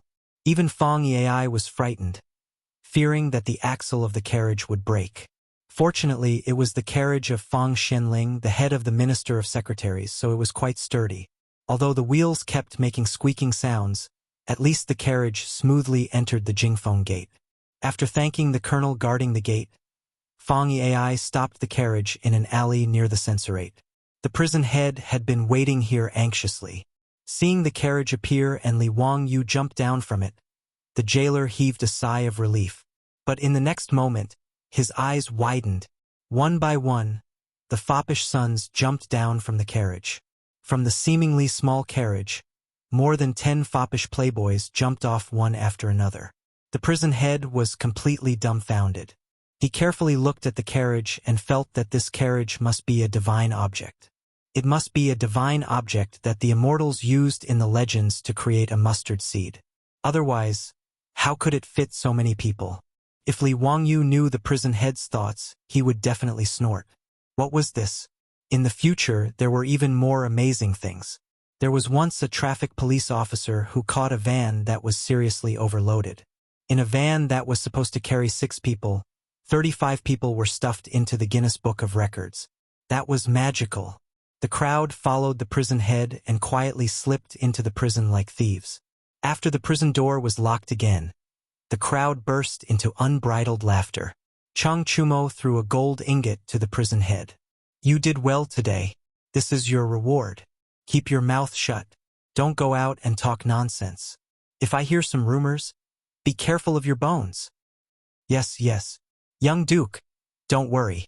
I won't know anything after I leave. The jailer took the gold and smiled so widely that his eyes couldn't be seen. Everybody returned to Li Wangyu's luxurious prison cell. They lit the candles, brought wine and food, and drank to their heart's content. After 3 rounds of wine, Fang Yai finally couldn't take it anymore. He put down his wine glass and asked, Zio, explain to your brothers what happened tonight. These words were naturally what all the silk pants wanted to know. They all looked at Li Wangyu, hoping for an explanation. In this regard, Li Wangyu chuckled. Actually, it's nothing much. I just wanted to trick them. I didn't expect that group of old thieves to have such poor mental fortitude and confess without being pressed. After hearing Fang Yai's words 2 days ago, Li Wangyu took it to heart. He had Niu Wu go to Hu County and find Yang Quan, asking him to help investigate Tuoba Zhengyang. Yang Quan naturally knew that Tuoba Zhengyang had hanged himself. When the news spread that day, he was the one who led the Yamen runners to Tuoba Zhengyang's room and untied the old man from the white silk hanging from the ceiling. After hearing Niu Wu's words, Yang Quan couldn't help but have some doubts. He found the county magistrate, Fang Chun, and went to investigate again. When the group of old officials arrived in Hu County, they just happened to live in the Lai Hot. After Li Wangyu paid off the debt to the county Yamen, he didn't sell it and left it empty. After the group of old officials arrived in Hu County, Yang Quan arranged for them to live in the residence. He also arranged for a few servants to serve them and didn't bother with them anymore. Yang Quan and Fang Chun summoned the servants who served the old officials in the residence to the county Yamen's main hall and asked them about what happened that day. However, the servants didn't know anything.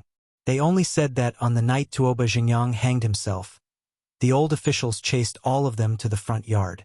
As such, no one knew what happened. However, they confirmed that Tuoba Zhengyang was seriously ill a few days ago. The servants even invited the county's doctor to take a look at him. Yang Quan naturally ordered the Yamen runners to summon the doctor for questioning. He learned that Tuoba Zhengyang was old and weak and had caught a cold. He also asked the doctor if Tuoba Zhengyang could get out of bed and if he had the ability to climb to higher places. In response, the doctor shook his head and said that Tuoba Zhengyang was bedridden and didn't have much time left. It was difficult for him to even walk on the ground, let alone climb to higher places. Yang Quan couldn't help but feel angry when he heard some of the servants' and doctors' testimonies. However, these testimonies weren't enough to refute the old officials' claims. After all, they could say that Tuoba Zhengyang had a momentary recovery of consciousness before his death. It wasn't impossible for him to hang himself because he was indignant. After Niu Wu reported the results of Yang Quan's investigation to Li Wangyu, he naturally guessed the cause of the incident. He sighed in his heart. This group of old thieves was really ruthless. They didn't hesitate to kill their own colleagues for their own positions and even used it to smear their reputation. They were really shameless. However, Li Wangyu didn't have any evidence to accuse this group of old thieves. Therefore, he came up with the idea of pretending to be mysterious. He made use of the rumor that the souls of the dead returned on the 7th day of Tuoba Zhengyang's death to accuse him of being the murderer. However, he didn't expect the effect to be so good. After a series of operations, the group of old thieves was scared witless and revealed many flaws. Zio, tell me clearly, what was in those small porcelain bottles that you asked us to scatter in the morning hall?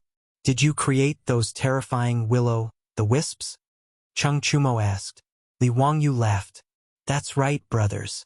Those porcelain bottles contained phosphorus powder. When this powder was scattered, it would emit a green light in the dark. This is the so-called willow, the wisps. Those who had some scientific knowledge in the later generations knew that the so-called willow, the wisps were the spontaneous combustion of phosphine produced when human bodies or animal remains decomposed. In fact, willow, the wisps were spontaneous combustion of phosphine. This had been known in Wuxia since ancient times. In the Jin dynasty's natural history, it was written, "Where a battle dies, its blood accumulates over the years and turns into phosphorus. When the phosphorus touches the ground and the plants are dew-like, it is slightly invisible. When pedestrians or people touch it, the human body will emit light." However, very few people knew about this. Most people still firmly believed that it was willow, the wisps. As for the method Li Wangyu used to collect the phosphorus powder, it wasn't enough to mention. It was a really smelly process. In fact, it was very simple. It was to distill human urine. The white powder obtained in the end was sodium phosphate. In order to create this thing, Niu Wu, Niu Yong, and the others complained for a long time. It was really disgusting. Li Wangyu asked Niu Wu and the others to distill a few small bottles of phosphorus powder. He put them in small porcelain bottles and gave them to the debauches. After the candles in the morning hall were extinguished, they were to scatter the contents of the porcelain bottles. Naturally, the willow, the wisps were formed. To put it bluntly, it was not even worth mentioning.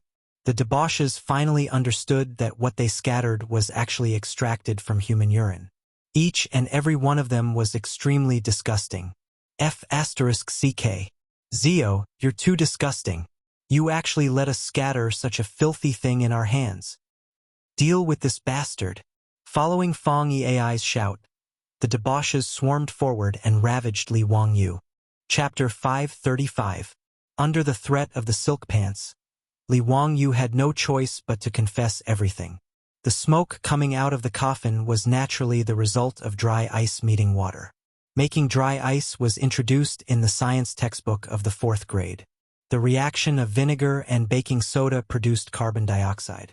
A bottle filled with carbon dioxide could be cooled in the refrigerator. There were no refrigerators in the Tang dynasty, but there were ice cubes made from saltpeter. Dry ice could also be obtained by cooling them. When dry ice met water, it would turn into gas and sublimate rapidly. The temperature of the surrounding air would drop, and the water vapor in the air would condense into countless water droplets, producing fog. This was actually very simple physical and chemical knowledge.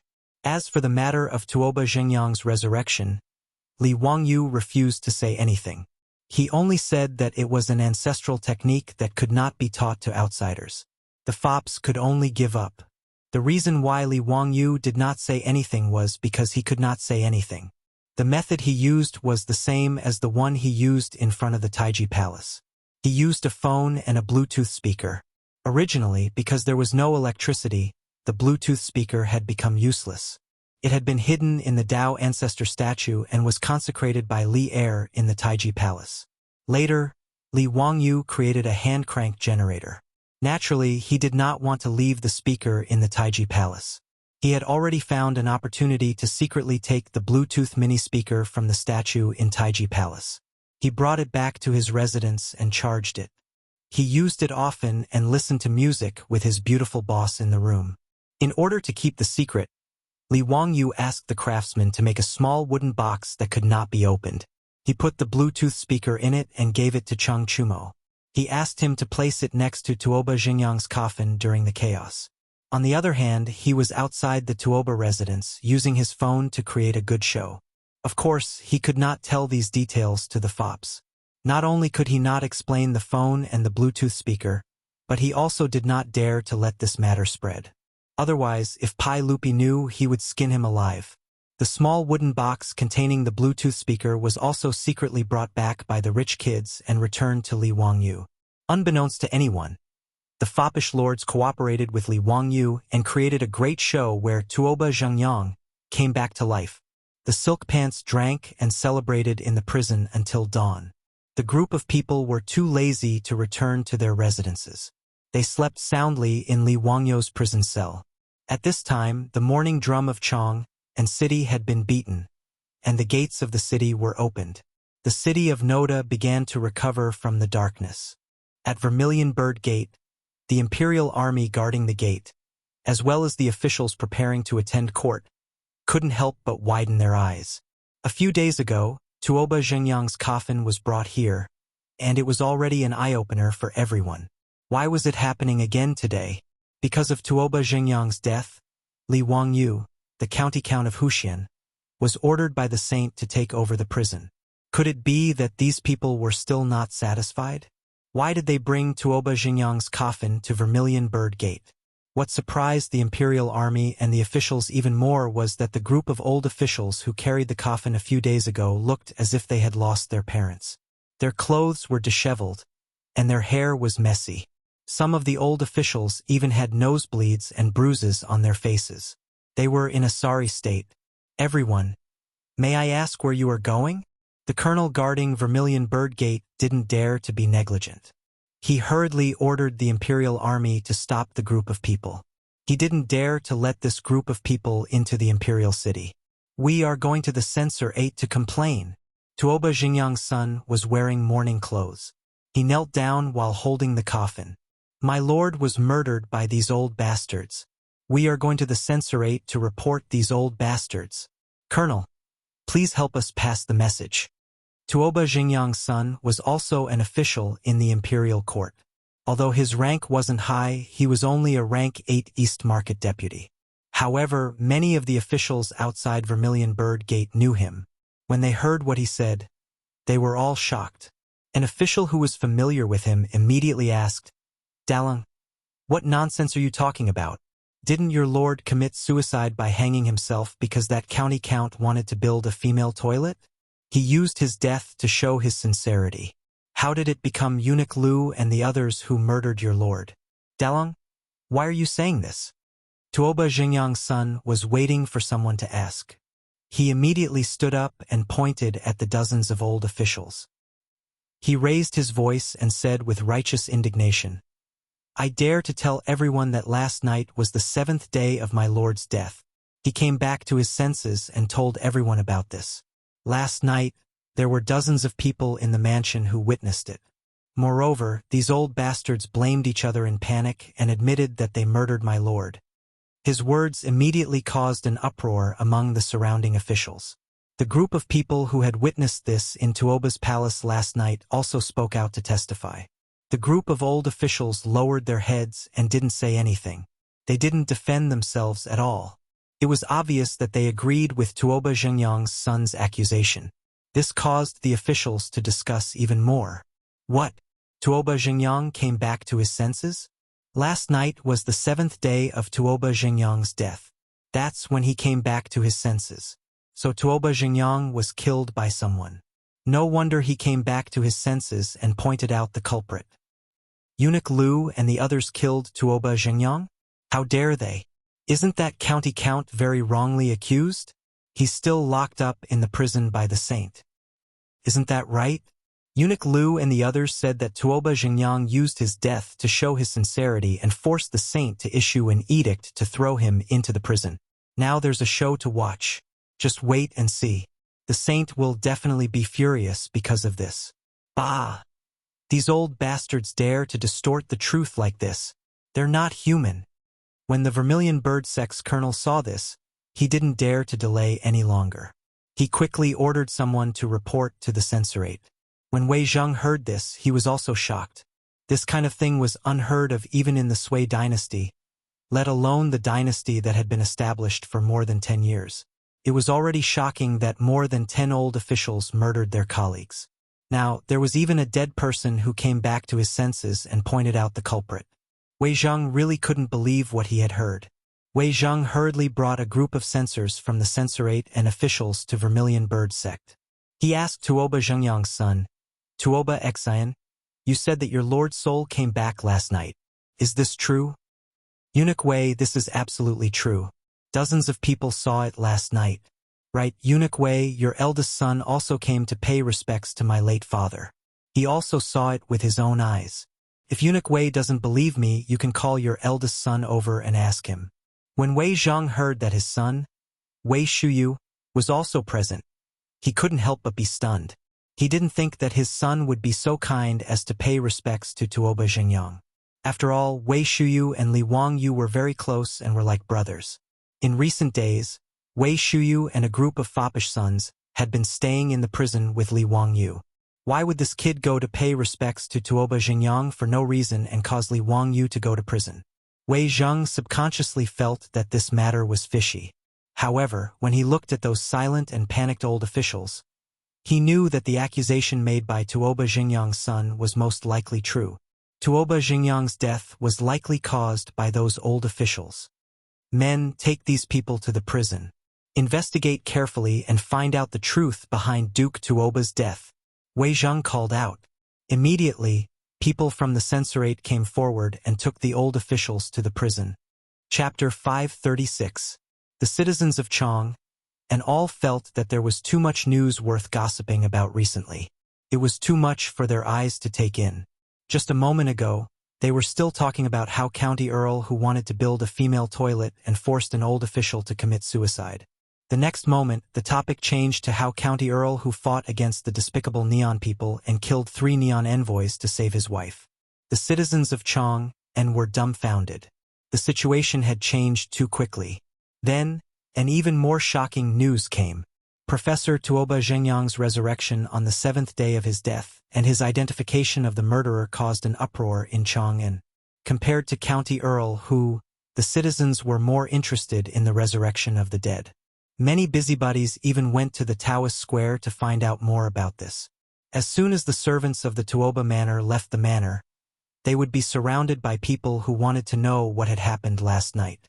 Most of these servants had witnessed the resurrection of Tuoba Xingyang with their own eyes last night. When they were questioned, they all described the resurrection of Tuoba Xingyang vividly. Everyone who heard this was amazed. Naturally, the news quickly reached Pai Lupi's ears and made him furious. Today, in the Taiji Palace, Pai Lupi scolded the group of old officials in front of hundreds of officials for more than 10 minutes. His anger was evident in his words. Minister Wei, Daozong, the censorate and the Ministry of Justice will investigate this case together. We must find out the cause of Tuoba Xingyang's death. Yes. Wei Zheng and Li Daozong stood up at the same time. This time, no one stepped out to plead for mercy for the group of old officials. Even the old friends of the old officials felt a chill down their spines when they heard that they had murdered their colleagues. These old officials might not die. After all, there were so many of them. Pai Lupi couldn't order the execution of so many old officials at once. That would tarnish his reputation. In addition, in the laws of the Tang dynasty, there were provisions for reducing the punishment of officials. There were 8 kinds of punishments: pleading, reducing, redeeming, and pawning. Pawning meant that if an official committed a crime, he could use his official title as pawning. If nothing unexpected happened, this group of old officials should be fined copper coins to compensate the families of the deceased. Then, they would be stripped of their official positions, reduced to commoners, and chased out of the imperial court. After all, these old officials were too old. If they were convicted of the crime of being vagabonds, they would probably all die before they could even reach their destination. After Pai Lupi lost his temper, Wei Zheng stood up again. Your Majesty, County Count who is still being held captive in the censorate's prison. Should we release him? Since he could basically confirm that the death of that old man, Tuoba Xingyang, had nothing to do with Li Wangyu, then as far as Wei Zheng was concerned, it was naturally time to release Li Wangyu. Pai Lupi nodded. Originally, he had imprisoned Li Wangyu in the censorate as a last resort. Since Tuoba Xingyang's death had nothing to do with him, it went without saying that he should be allowed to return home. But before Pai Lupi could say anything, dozens of officials came out from the hall and knelt on the ground. Your Majesty, you can't do that. Even if County Count who had nothing to do with Tuoba Xingyang's death, it is a fact that he tried to build a women's washroom. Furthermore, we would like to impeach County Count who for colluding with the merchants of Chang'an and to humiliate us. That's right, Your Majesty. That County Count who is not only unrepentant, but even worse. Now, he is colluding with the merchants to humiliate us. This is truly lawless. We would like to ask Your Majesty to issue an imperial edict to severely punish those merchants and County Count who, Impeaching Li Wangyu again? Pai Lupi was confused by the officials' words. What did they mean by Li Wangyu colluding with the merchants to humiliate the officials? What was this all about? My lords, why do you say this? How could the merchants dare to humiliate you? The merchants of the Tang dynasty were all inferior. Even if they were wealthy, their status was lowly. How could the merchants dare to humiliate the officials? Pai Lupi didn't believe it himself. Not only did he not believe it, but the officials in the hall also didn't believe it. Your Majesty, what we have said is true. The merchants of the eastern and western markets, including those barbarian merchants, all refused to sell when they heard that we were going to buy goods from them. Your Majesty, isn't this deliberately humiliating us? Your Majesty, how could those lowly merchants dare to humiliate us like this? They are really disloyal. Your Majesty, please issue an imperial edict to arrest all these rebellious merchants and put them in prison as a warning to others. Those merchants even put up notices in front of their shops, refusing to trade with us. Your Majesty, this can't be allowed. What do these merchants want to do? He's threatening the imperial court. Your Majesty, they even dared to refuse us in a brothel like Peace Square. How dare they do this? Your Majesty, please uphold justice for us. The complaints of these officials made Pai Lupi, Fang Xianling, and the others stunned, and then they couldn't help laughing. Those who came forward to severely punish the merchants of the eastern and western markets were all the officials and defenders who had fiercely attacked Li Wangyu during this period of time. In the eyes of Pai Lupi, Fang Xianling, and the others, this was Li Wangyu's revenge. After all, since they had scolded Li Wangyu so happily, it was normal for Li Wangyu to fight back. There was a regulation in the Tang dynasty law that if you bought fake or substandard goods, you could return them within 3 days. When returning the goods, a notary must inspect the goods and confirm that there were quality problems. If the merchants refused to return the goods, they could report it to the officials, who would come forward to mediate the return and punish the merchants with 40 lashes as punishment. This was much stricter than the protection of consumer rights in the future. However, Pai Lupi didn't think there was anything wrong with the merchants refusing to sell to the officials. The laws of the Tang dynasty didn't stipulate that merchants had to sell their goods to the officials. In fact, Pai Lupi, Fang Xianling, and the others misunderstood Li Wangyu. For this matter, Li Wangyu didn't know anything at all. Many merchants of the eastern and western markets of Chang'an and city refused to sell to the officials. In fact, it started from the day when Li Wangyu was escorted into Chang'an and by the censorate's prisoner carriage. On that day, after shopkeeper Ran of the Run saddle shop recognized Li Wangyu, he stopped in front of the prisoner carriage and kowtowed. He was just a small merchant, so naturally, he couldn't do anything about Li Wangyu's experience. However, shopkeeper Ren was also a person who valued friendship. He believed that Li Wangyu had done his family a favor, so he thought about what he should do for his benefactor. After pondering for a while, shopkeeper Ren simply put up a notice in front of his saddle shop. It said that the Run saddle shop refused to trade with any customer who had insulted and humiliated the county magistrate. His notice naturally attracted the attention of countless people in the eastern and western markets, who had different opinions. In fact, shopkeeper Ren's action didn't have any effect. There were many saddle shops in Chang'an City. If he didn't do business with others, naturally others would do it. However, his action reminded the beautiful boss. Soon, the Shunfeng Express Carriage Company posted the same announcement.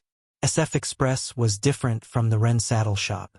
Nowadays, all the merchants in the eastern and western markets of Chang'an and city needed to use SF Express four-wheeled carriages to transport goods. What was more, Pai Lupi had given all the freight business in Chang'an and city to SF Express. In addition, with the support of Empress Zhangsun, SF Express had an absolute monopoly in Chang'an city and had great influence.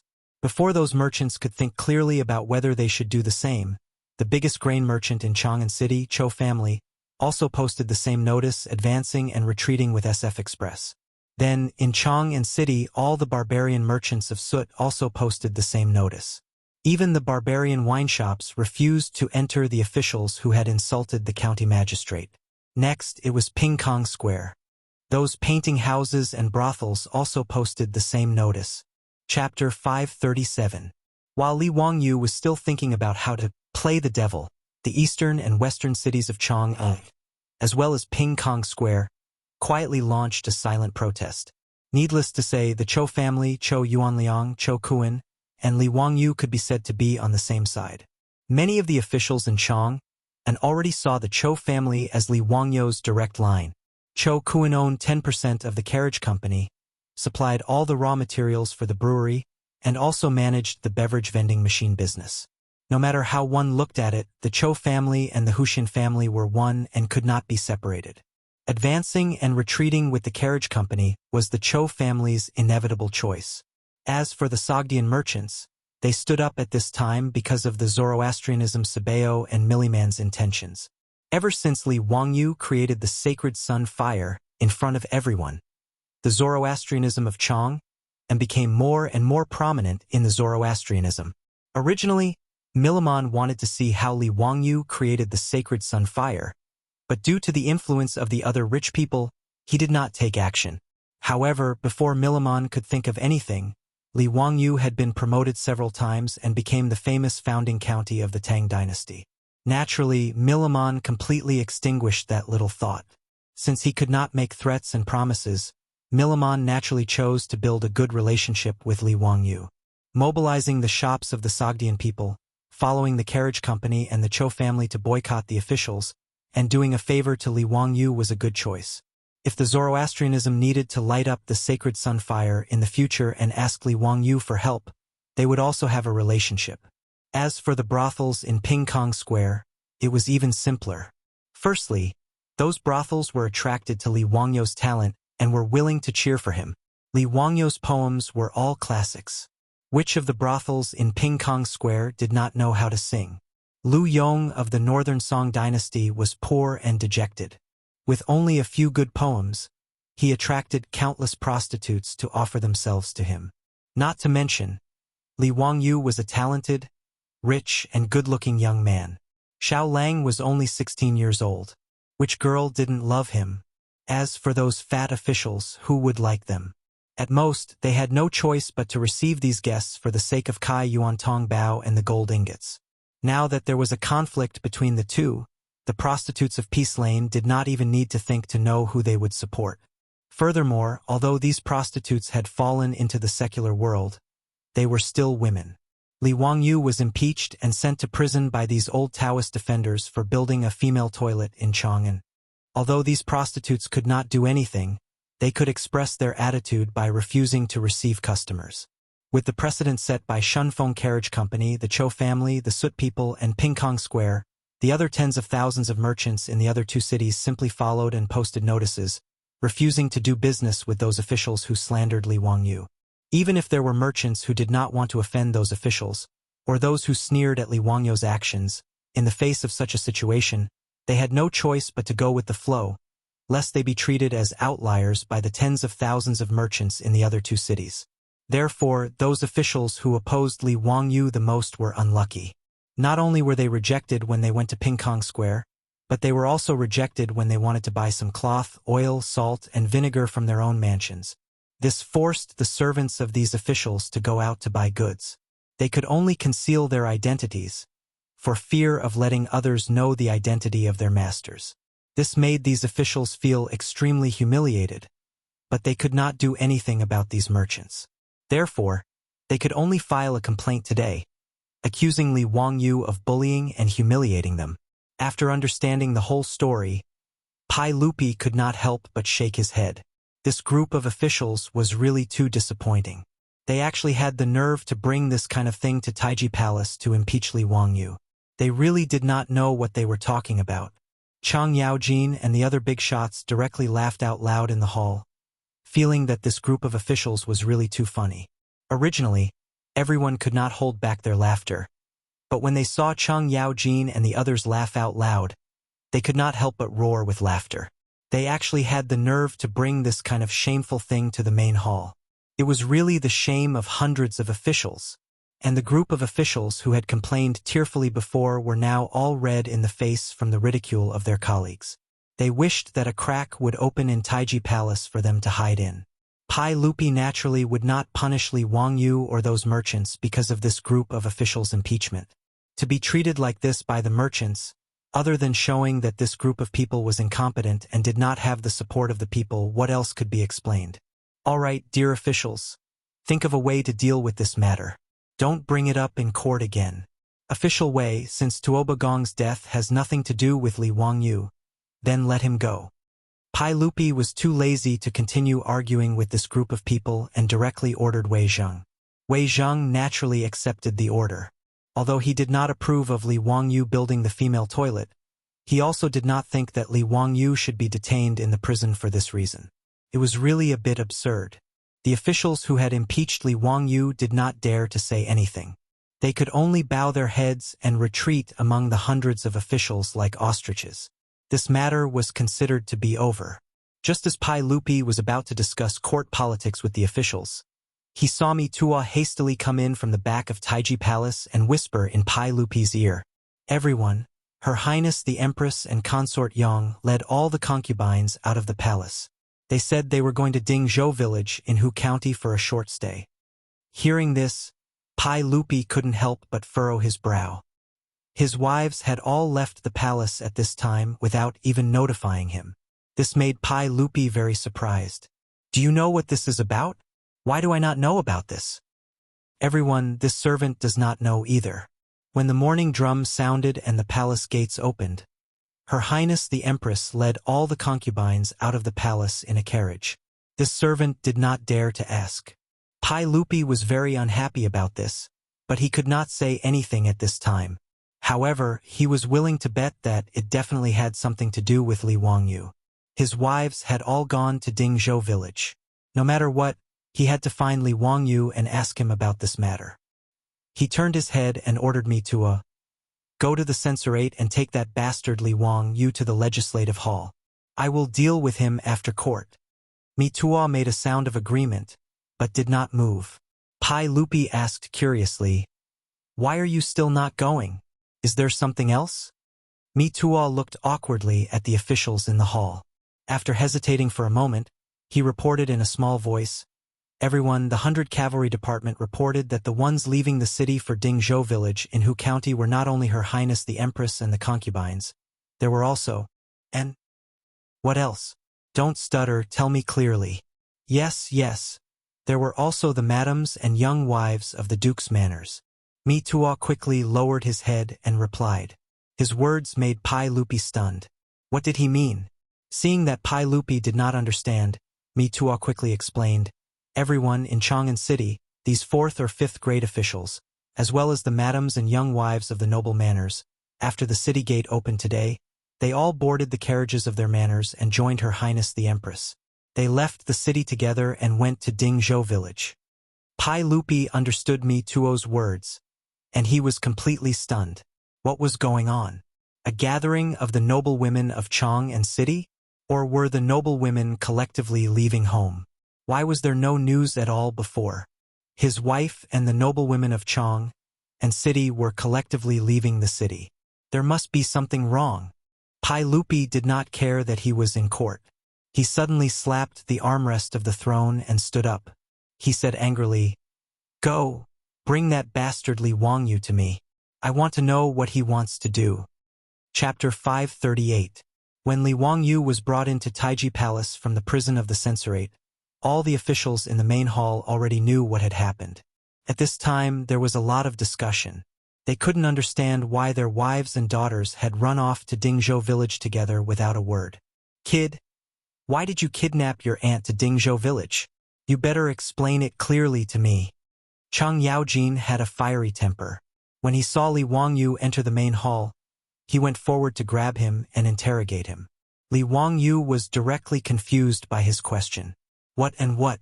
For the past few days, other than sneaking out of the prison last night to act mysterious, he had been obediently staying in the prison.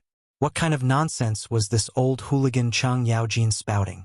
What did he mean by kidnap his wife? Uncle Chang, what are you talking about?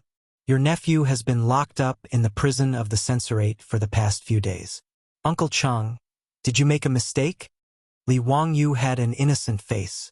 He really didn't know what this old hooligan was talking about.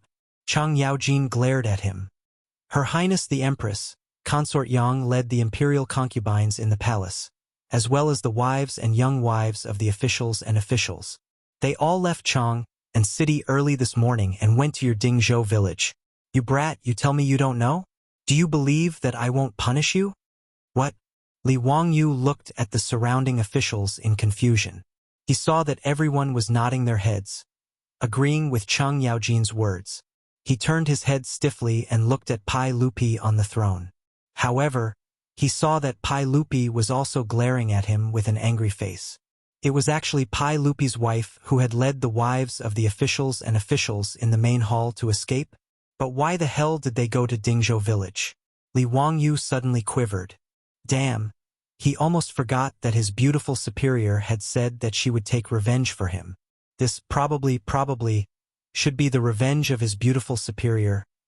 Li Wangyu's back was covered in cold sweat. Sure enough, his beautiful boss didn't make a move, but once she did, she made a big move. He didn't know what method she had used, but she was able to make everyone, from Empress Zhangsun to the madams and young ladies of the officials, all run to Dingzhou village. Furthermore, the secrecy was done too well. Not only did the officials not know, even Pai Lupi did not know. In other words, even the 100 Horsemen division was kept in the dark. His beautiful boss was really good at keeping secrets. However, although Li Wangyu guessed that this matter was 99% caused by his beautiful boss, he didn't dare to admit it. Not only could he not admit it, but he also had to insist that this matter had nothing to do with him. Otherwise, wouldn't Pai Lupi, Chang Yaojin, and the others tear him apart?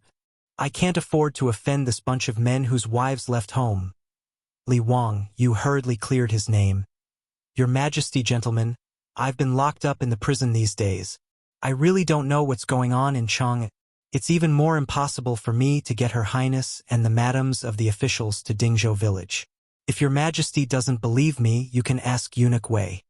Pai Lupi looked at Wei Zhang inquisitively. Wei Zhang could only nod helplessly, indicating that Li Wangyu really didn't leave the prison. Wei Zhang naturally didn't know that Li Wangyu sneaked out last night. Although he was very suspicious about his son and the others running to Tuoba Xingyang's mansion to pay respects last night, he didn't have time to care about this matter now. His wife also quietly followed Empress Zhangsun out of the city. How could this not make Wei Zhang, the goat-nosed eunuch, anxious? Pai Lupi received Wei Zhang's reply, but still looked at Li Wangyu with suspicion. After all, his wife and the others ran to Dingzhou village. If this matter had nothing to do with Li Wangyu, he wouldn't believe it. He wasn't the only one who didn't believe it. Chang Yaojin, Fang Xianling, and the others also didn't believe it. Seeing that Pai Lupi and the others still didn't believe it, Li Wangyu became anxious and swore, "If I, Li Wangyu, did this, I'll be struck by lightning and die a horrible death. Pus will flow from the top of my head and ulcers on the soles of my feet." The Tangs were still quite respectful and humble towards oaths. Seeing that Li Wangyu dared to make such an oath, they had no choice but to believe it. Li Wangyu secretly breathed a sigh of relief in his heart. This matter really wasn't done by him. At most, he just guessed that it was done by his beautiful superior. He definitely didn't violate the oath. Ziyu, do you know why my Guanyin maidservant went to your Dingzhou village? Li Er spoke out and asked. Li Wangyu shook his head like a rattledrum. I don't know. Maybe she felt bored in Chang'an city and went to relax? He didn't lie. He guessed that his beautiful superior was avenging him, but he really didn't know why Empress Zhangsun and the others went to Dingzhou village. At this point, Pai Lupi naturally didn't have the mood to hold any court meetings. It was more important to figure out what his wife went to do. After hastily announcing the adjournment of the court, Pai Lupi prepared to personally go to Dingzhou village to see what Empress Zhangsun and the others were up to. In this hall, nearly half of the officials and nobles didn't leave. They planned to follow Pai Lupi to Dingzhou village. Li Wangyu naturally wanted to slip away. No matter what his beautiful superior wanted to do, it was best for him not to get involved. But he wanted to run. But Pai Lupi wouldn't let him go. Zio, lead the way. I and everyone else will follow you to Dingzhou village. In response, Li Wangyu could only rub his nose with an awkward smile and follow Pai Lupi and the others out of Taiji Palace. The large group of people rode out of Chang'an City and headed in the direction of Hu County. When they arrived at Dingzhou village, they found out that Empress Zhangsun and the other madams of the officials and nobles had indeed come here. Moreover, they had directly gone to Li Wangyu's manor. Bastard, you still dare to say this has nothing to do with you? Tell me, why did Her Highness and the others go to your manor? Chang Yaojin couldn't help but scold Li Wangyu. Uncle Cheng, I really don't know. No matter what Her Highness and the others want to do, it has nothing to do with me. I died unjustly and was locked up in the Taiji prison. I really don't know anything about this. Pai Lupi waved his hand impatiently. That's enough. What's the point of saying all this now? Won't it be clear once we ask? Everyone urged their horses to pass through Dingzhou village and arrived in front of Li Wangyu's manor. However, at this time, the manor's door was tightly shut and there was no one in sight. Pai Lupi glanced at Li Wangyu, meaning to ask him to hurry up and open the gates. Li Wangyu helplessly urged his horse forward and shouted, "Open the gates! I'm back! Hurry and open the gates!" He shouted a few times before the tightly shut door slowly opened. After the door was opened a crack, two heads popped out. They were none other than Aphrodite and Perrin. "Lang Jun, you're back? Lang Jun, did the sage let you go back?" As soon as the two girls finished speaking, they immediately noticed the large group of people behind Li Wangyu. When they saw Li Er riding on the horse, they couldn't help but playfully stick out their tongues. "Perrin, Aphrodite, it's broad daylight. Why are the gates closed? Hurry up and open the gates to welcome His Majesty in." Aphrodite and Perrin curtsied to Pai Lupi. "Greetings, Your Majesty. Greetings, Your Majesty. However, it's inconvenient for His Majesty to enter the manor today." Chapter 539. Li Wangyu was stunned by the two girls' words. What do they mean? They actually refused to let Pai Lupi in? When did these two girls of his become so bold? Pai Lupi looked displeased, and the officials and nobles were also in an uproar. The ladies of Li Wangyu's residence were too bold. They actually dared to stop a saint outside. Did they eat a bear's heart or a leopard's gall?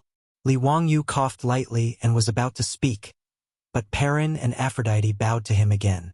"Lang Jun, you can't return to the residence today either." "What? They're rebelling against the heavens. I can't even return to my own home? What are these women trying to do?" Li Wangyu was completely dumbfounded. Chang Yaojin had an impatient personality. He walked up and glared at them. "You two girls, make it clear to me. Why can't His Majesty and I enter the residence today?" Perrin wasn't afraid of his ferocious appearance and playfully stuck out her tongue at him. "Greetings, Duke Lu. Today, all men are not allowed to enter the residence." "Why is that?" Pai Lupi finally couldn't help but ask. "In reply to Your Majesty, the residence is full of madams today. The lingerie store is releasing a new line of underwear today, so Her Majesty the Empress and all the other nobles were invited. Moreover, the residence is full of women now, and most of them are frolicking by the water. Their clothes are skimpy, so it's really inconvenient for men to enter." Perrin's answer left Pai Lupi and the other officials and nobles speechless. They couldn't bring themselves to say that they wanted to enter Li Wangyu's residence. No matter how beastly Pai Lupi was, he wouldn't openly run in to see the other madams of the officials and nobles. Her clothes were revealing, and she was playing with water. Clearly, Li Wangyu's mansion was full of scenes of spring. Naturally, no man could be allowed to enter. Not to mention other people, if any man dared to enter Li Wangyu's mansion now, Pai Lupi would directly order people to slap him and send him to the palace to be a palace eunuch. Chang Yaojin, Fang Xianling, and the others looked at each other. No one dared to say that they wanted to enter the Lai Hot. Li Wangyu, on the other hand, was thinking more. Releasing new underwear? Could it be a lingerie release? Victoria's Secret fashion show? His saliva was about to flow out, and he hated that he couldn't rush back to the manor right now. This was the man's dream show that he had only seen on TV and had never seen live in his previous life. Thinking of this, he couldn't help but ask, "Where did this model come from?" Aphrodite clapped her hands excitedly. Langjun, you really know this word. Yes, model. Sister Changqing mentioned it a few times, but I didn't remember it. Those models were all invited by elder sister Changqing from the Peace Square and the Hu people's wine shops at a high price. Li Wangyu was speechless. As expected, his beautiful boss really knew how to have fun. But what was her purpose of bringing Empress Zhangsun, as well as all the madams and young ladies of the civil and military officials, to his mansion? Li Wangyu was still confused and didn't understand. Pai Lupi coughed softly and turned to look at the officials. Gentlemen, since the madams are gathering in Li Wangyu's mansion today, why don't we have a small gathering in Dingzhou village today? After the madams' gathering, we will return to Chang'an together. What do you think? What he meant was that Empress Zhangsun and the others would have fun in Li Wangyu's mansion, while they would wait in Dingzhou village in case anything happened. Pai Lupi still felt that today's matter was full of strangeness. Even if they came to Li Wangyu's mansion to attend the underwear conference, they should have at least said hello. Not to mention that not only his wife and the concubines in the harem did so, but also the madams of the noble officials' mansions. This didn't make sense. Chang Yaojin, Fang Shenling, and the others naturally nodded at Pai Lupi's words. But Perrin bowed again. Your Majesty, I'm afraid that Her Highness and the madams won't return to Chang'an today. Huh? What do you mean? Why is that? Pai Lupi was stunned and quickly asked. Your Majesty, Her Highness and the madams think that Chang'an is too dirty, so they plan to stay in our mansion for a few days. When Chang'an becomes clean, they plan to go back. Perrin's words immediately silenced Pai Lupi and the other officials. What did she mean? She thought that Chang'an was dirty? Whether it was Empress Zhangsun, concubine Yang, or the madams of the other mansions, the places where they lived were spotless, if not shiny. Why did she think that Chang'an was dirty? Fang Shenling and Du Ruhui suddenly understood and couldn't help but turn their heads and glare at Li Wangyu. The officials and nobles present were not fools, including Pai Lupi. After everyone figured out the meaning of her words, they all turned their heads and glared at Li Wangyu. If their eyes could kill, Li Wangyu's body would have been full of holes. Uncle, everyone, why are you looking at me like that? I didn't do anything. This has nothing to do with me. Li Wangyu felt his hair stand on end from the way everyone was looking at him. He quickly waved his hand, trying to clear his name. Chang Yaojin snorted and slapped him on the shoulder. Humph, it has nothing to do with you? Tell me, what did Her Highness and the others mean when they said that Chang'an was dirty?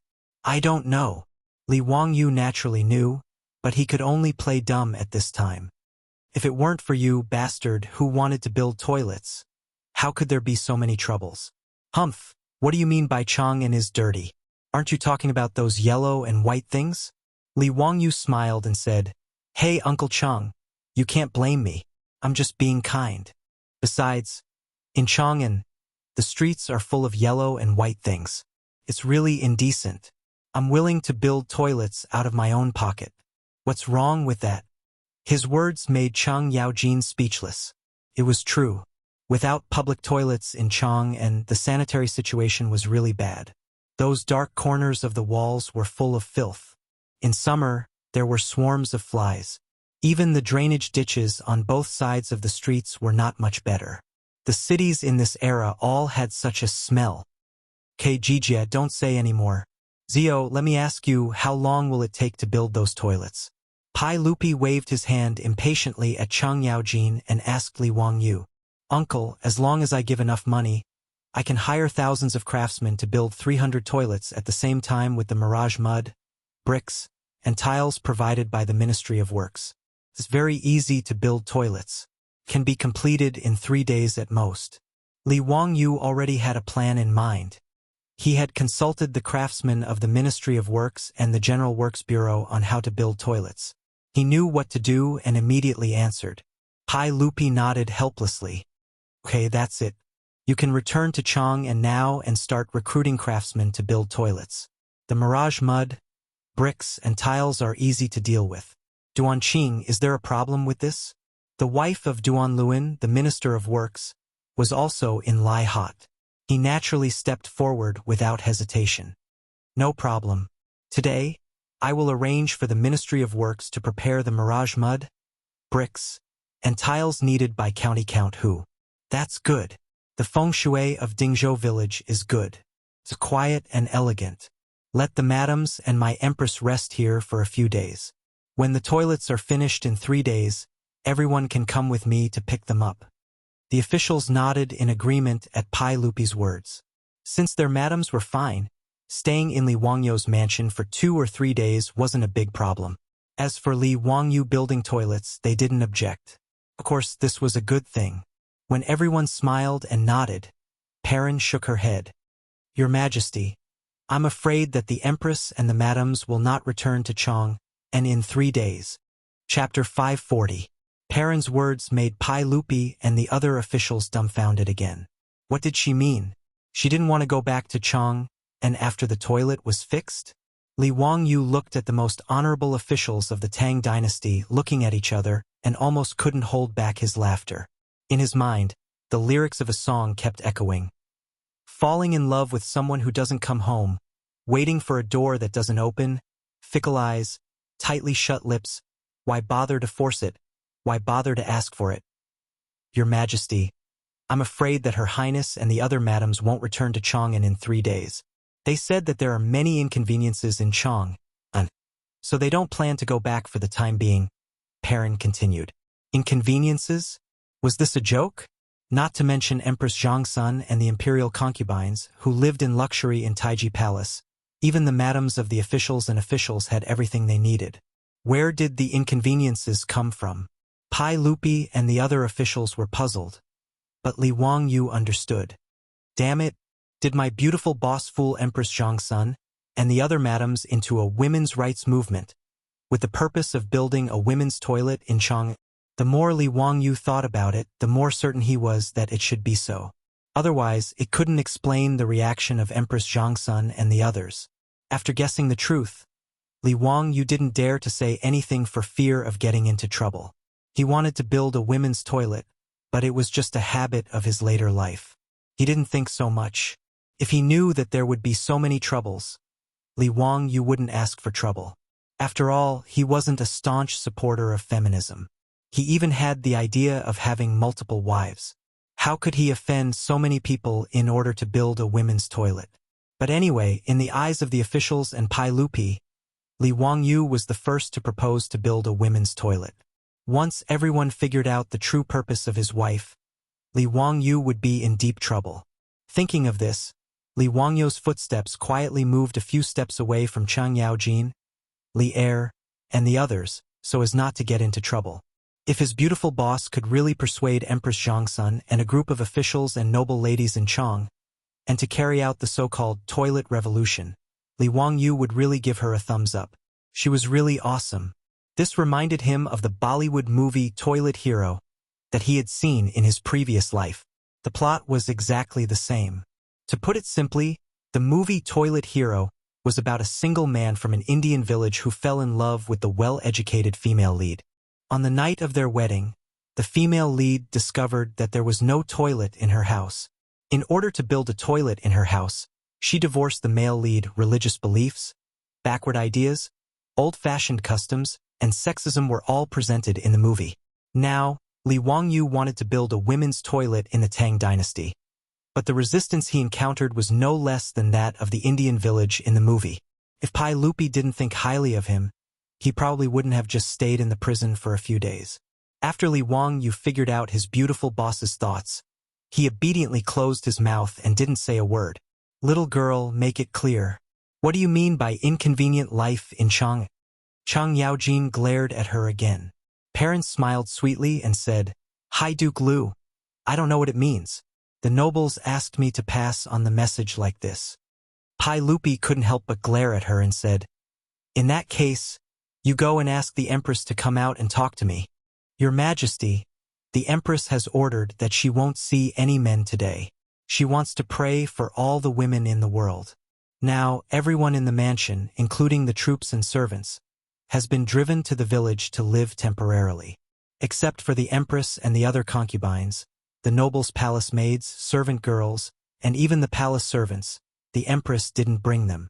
Your Majesty wants to see the Empress, but I can't do anything about it. Perrin's words almost made Pai Lupi's nose crooked out of anger. If it were anywhere else, who would dare to stop him? But now, the county magistrate's mansion had become a forbidden area. All the civil and military officials, including Pai Lupi, could only look at each other and sigh. If there was only his wife in the mansion, it wouldn't matter. But now, all the nobles in Chang'an had gathered here and even said that men couldn't enter. This left Li Er and the others with no place to show their prowess. You go and call the Empress' personal palace maid here," Pai Lupi said angrily. The Empress didn't want to see him, so Pai Lupi couldn't vent his anger. But if the palace maid dared to say no again, Pai Lupi really would raise his sword and cut her down. This time, Perrin didn't refuse. After curtsying to Pai Lupi, she lifted her skirt and ran back into the mansion. After the two of them entered, the door slammed shut with a bang. Pai Lupi couldn't help but angrily glare at Li Wangyu, scaring Li Wangyu so much that he quickly shrank back. A man who had been dissed by his wife had a very bad temper. Li Wangyu wasn't prepared to be Pai Lupi's punching bag. Not long after, the door to the county magistrate's mansion opened a crack, and a palace maid came out. When Li Wangyu saw her, he was happy. An acquaintance. The person who came was the palace maid that Li Wangyu had seen twice before. "Your servant greets your majesty. Your majesty is holy." The palace maid obediently curtsied to Pai Lupi. "Rise. Let me ask you, why is the Empress unwilling to return to the palace?" "Your Majesty, the Empress and the nobles are merciful and can't bear to see the women of Chang'an suffer. They plan to stay at the county magistrate's mansion and pray for the blessings of all the women in the world. So they don't plan to return to Chang'an for now." The palace maid didn't dare to raise her head as she replied in a low voice. Pai Lupi didn't understand what she was saying. What did his wife and these nobles want to do? One moment they complained that Chang'an was dirty, the next they said that life was inconvenient, and now they wanted to pray for the blessings of all the women in the world. This completely confused Pai Lupi. On the side, Du Ruhui figured out the meaning. He hurriedly moved to Pai Lupi's ear and whispered, "Your Majesty, the women's room." With this reminder, Li Ercai came to a sudden realization. His wife had led a group of nobles away without saying goodbye and hid in Dingzhou village. So it was to hint to him that he should build a women's room in Chang'an. This was something that Pai Lupi hadn't thought of. After understanding the whole story, Pai Lupi couldn't help but turn his head to look for Li Wangyu. It was all this trouble caused by this bastard. Li Wangyu tried his best to shrink his body into the crowd and avoid Pai Lupi's gaze. He really admired his beautiful superior. To build a women's room, she was willing to spend so much money. He couldn't help but admire her. "Men, have the imperial guards surround the county magistrate's mansion and protect the Empress's safety. Don't let a single male fly in," Pai Lupi shouted loudly. Then he didn't want to waste any more words and turned to leave. The group of officials and nobles could only helplessly shake their heads and follow Pai Lupi. His wife wanted to cause trouble with the Empress in order to force the Emperor and the officials to agree to build a women's room in Chang'an. This matter left the officials speechless. There were even some old officials who couldn't help but spit in Li Wangyu's direction before angrily leaving. Li Wangyu could only awkwardly rub his nose and pretend he didn't see these angry officials. After all, in order to build this women's room, he had even spent time in prison. Now, Empress Zhangsun was leading a group of nobles in an uprising. Let's see how Pai Lupi and the officials would deal with it. Chapter 541. Since he could not enter his own mansion, Li Wangyu could only follow Pai Lupi and the others back to Chang'an. Fortunately, he had bought the house in Kaihua Square before, so he would not be homeless. Otherwise, he would have to run back to the prison for a few more days. However, as soon as he returned to Chang'an, Li Wangyu was summoned to the palace by the eunuchs before he had time to bathe and change his clothes. As soon as Li Wangyu entered the legislative hall, he saw Pai Lupi staring at him with a sour face. In the hall, Fang Shenling, Du Ruhui, Zhang Sunwuji and a few other big shots were also present. Everyone looked at him with an unfriendly face. Li Wangyu naturally knew this and began to cry out for justice without hesitation. "Uncle, everyone, I am innocent. I really don't know why Her Highness the Empress and the madams of the other big shots wanted to go to my mansion. This is really a great injustice. I have been obediently staying in the prison of the censorate for the past few days, but I have not gone anywhere. If you don't believe me, you can find Chang Chumo, Fang Jun. Do go to confront them and ask them if I know anything about this matter. Besides, whether I have gone to the palace to seek an audience with Her Highness the Empress these days, you can ask me too. Li Wangyou's words made the faces of Pai Lupi and the others soften a little. Pai Lupi naturally knew that Li Wangyou had not gone to see the Empress these days. He did not believe that Li Wangyou had the ability to abduct all the noble ladies in Chang'an. But no matter what, it was Li Wangyou who had proposed to build the women's toilet. So Pai Lupi naturally wanted to settle the score with him. Humph! Don't talk nonsense. You were the one who started this, so how are you going to end this? You tell me. Pai Lupi threw the question to Li Wangyou. Li Wangyou scratched his head and looked at Pai Lupi and the other big shots. He said carefully, Uncle, everyone, from what I see, why don't we fix the women's toilet? It's not a big deal. This nephew promises that within 3 days, no, 2 days, all 300 toilets will be completed. Wouldn't that be a happy ending for everyone? Bullshit. Do I need you to tell me how simple it is? Pai Lupi's saliva almost sprayed onto Li Wangyou's face. Didn't you see what happened just now? You only brought up an idea, and what happened? If you were to really fix it, who knew how big of a disturbance it would cause? If you don't think of a way to invite my Guanyin maid back to the palace, do you believe that I will really let you live in the prison? This nephew can't do anything about it. How can I change the Empress's mind? Uncle, aren't you forcing me to death? Li Wangyou said with a sad face. He really had no other way. Now that Empress Zhongsun had led the noble women of Chang'an away, if Pai Lupi and the officials still didn't compromise, then there was nothing he could do. Seeing this, Fang Xianling could only stand up and mediate. Your Majesty, what Zio said is also reasonable. Since the Empress has already spoken, if the women's toilet still can't be fixed, where will she put her face? In my opinion, the women's toilet should be fixed. Since we want to fix the toilets, it's not right if we don't fix the toilets for women. I think the Empress and the others also have the same thought. Pai Lupi naturally listened to Fang Xuanling's persuasion, but he shook his head awkwardly. Fang Xianling, how can it be so simple? You also know that many old masters in the court impeached this bastard boy because of this matter, but I suppressed them all. If I don't care and agree to let this boy build the women's toilet, I'm afraid that someone will really kill himself. If that happens, it will be even more difficult to end. Li Wangyou also knew that Pai Lupi's words were true, but he had already thought about the beautiful boss's plan, so he naturally wasn't in a hurry.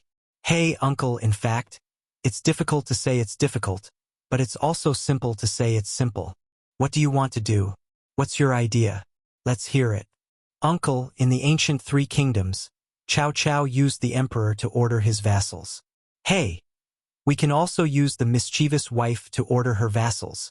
Li Wangyou lowered his voice and told the plan he had thought of. Li Wangyou's words first stunned everyone, and then they couldn't help applauding. Haha, Zio, this plan is wonderful. Your Majesty, this plan is feasible. Pai Lupi slapped the back of Li Wangyou's head.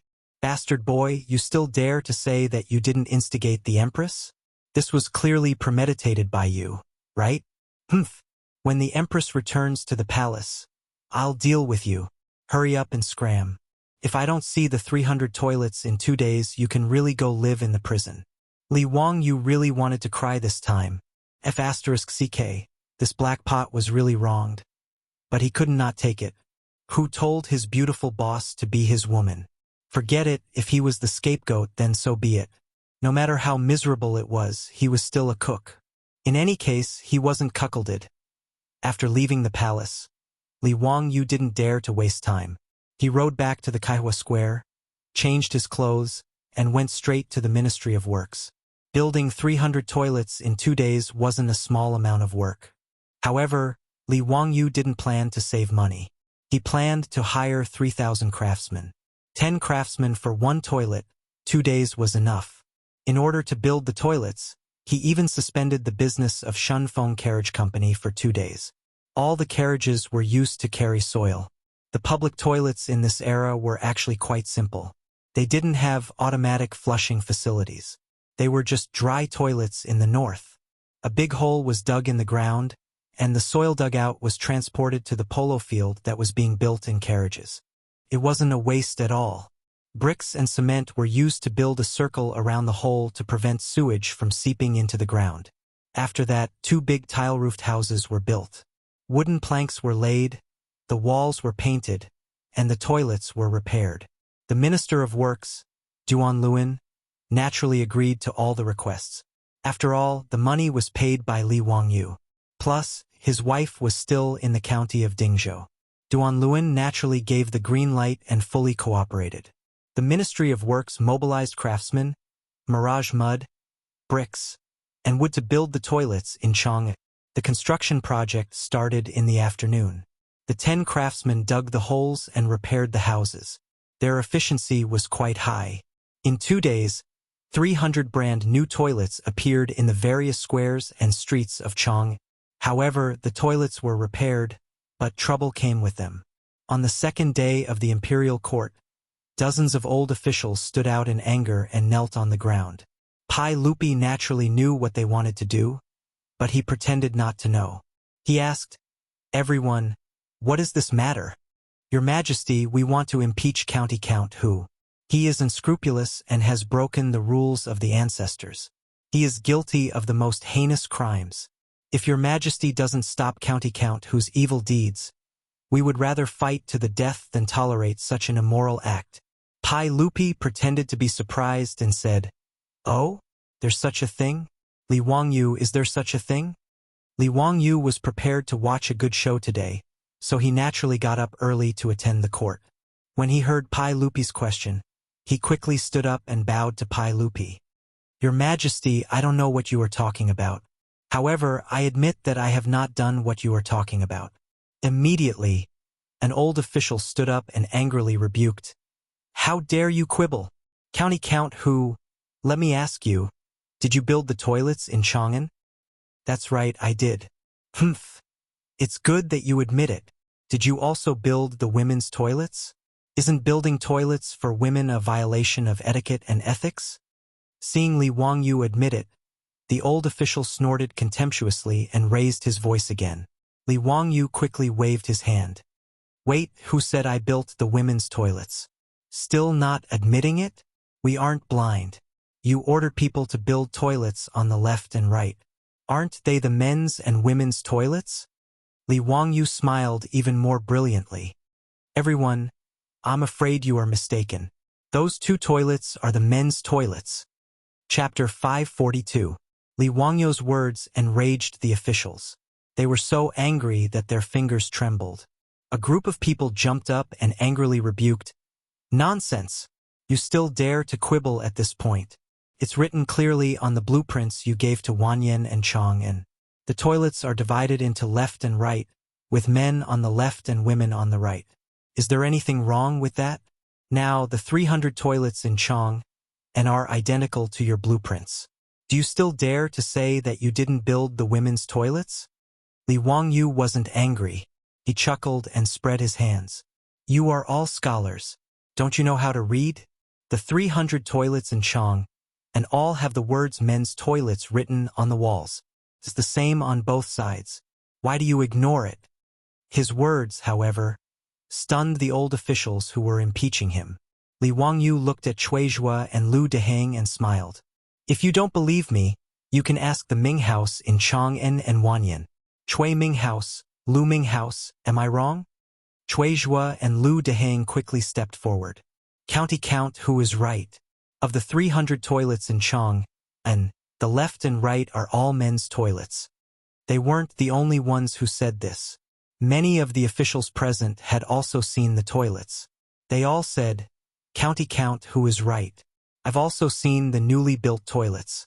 Although they haven't been officially opened, it's written clearly that the left and right are all men's toilets." This was beyond the expectations of this group of old scholars. They hadn't seen the toilets before. They had only heard the servants report that the toilets built by County Count who were all left and right. That was why they had come to impeach Li Wangyu. How is this possible? Since they're all men's toilets, why did you build the left and right toilets? Someone noticed something was wrong and questioned. Li Wangyu shrugged. I was willing. His words made the faces of the officials turn red, but they didn't know how to refute him. After all, Li Wangyu was the one who paid for the toilets. As long as the toilets were not built, other people could do whatever they wanted. It was none of their business. In fact, all of the officials present could see that Li Wangyu's toilets were clearly the men's and women's toilets. But others just wouldn't admit it, and the words men's room were clearly written outside the toilet. In this Taiji palace, of all the civil and military officials, the only ones who were unwaveringly opposed to building a female toilet were actually a group of old teachers and defenders. Most of the officials were non-committal about this.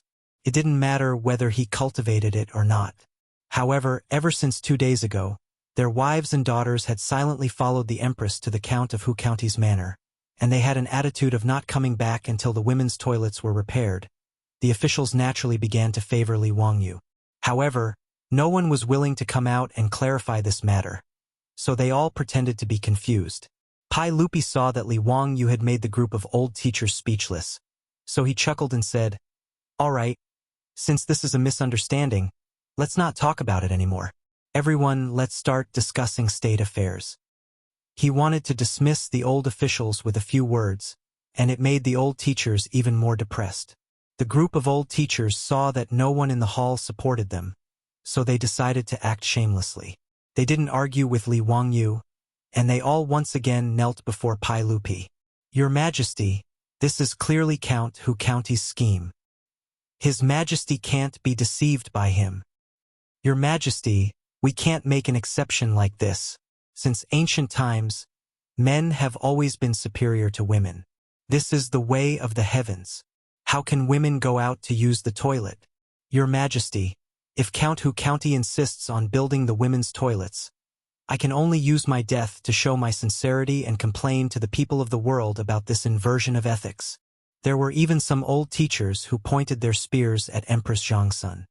"I heard that Her Majesty and the other dukes' wives are staying at Count Hu County's manor because they were instigated by Count Hu County.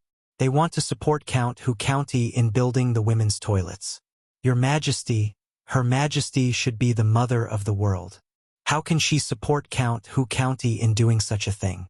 This isn't a hen taking charge of the morning sun. This is the downfall of ethics, and this is a disaster."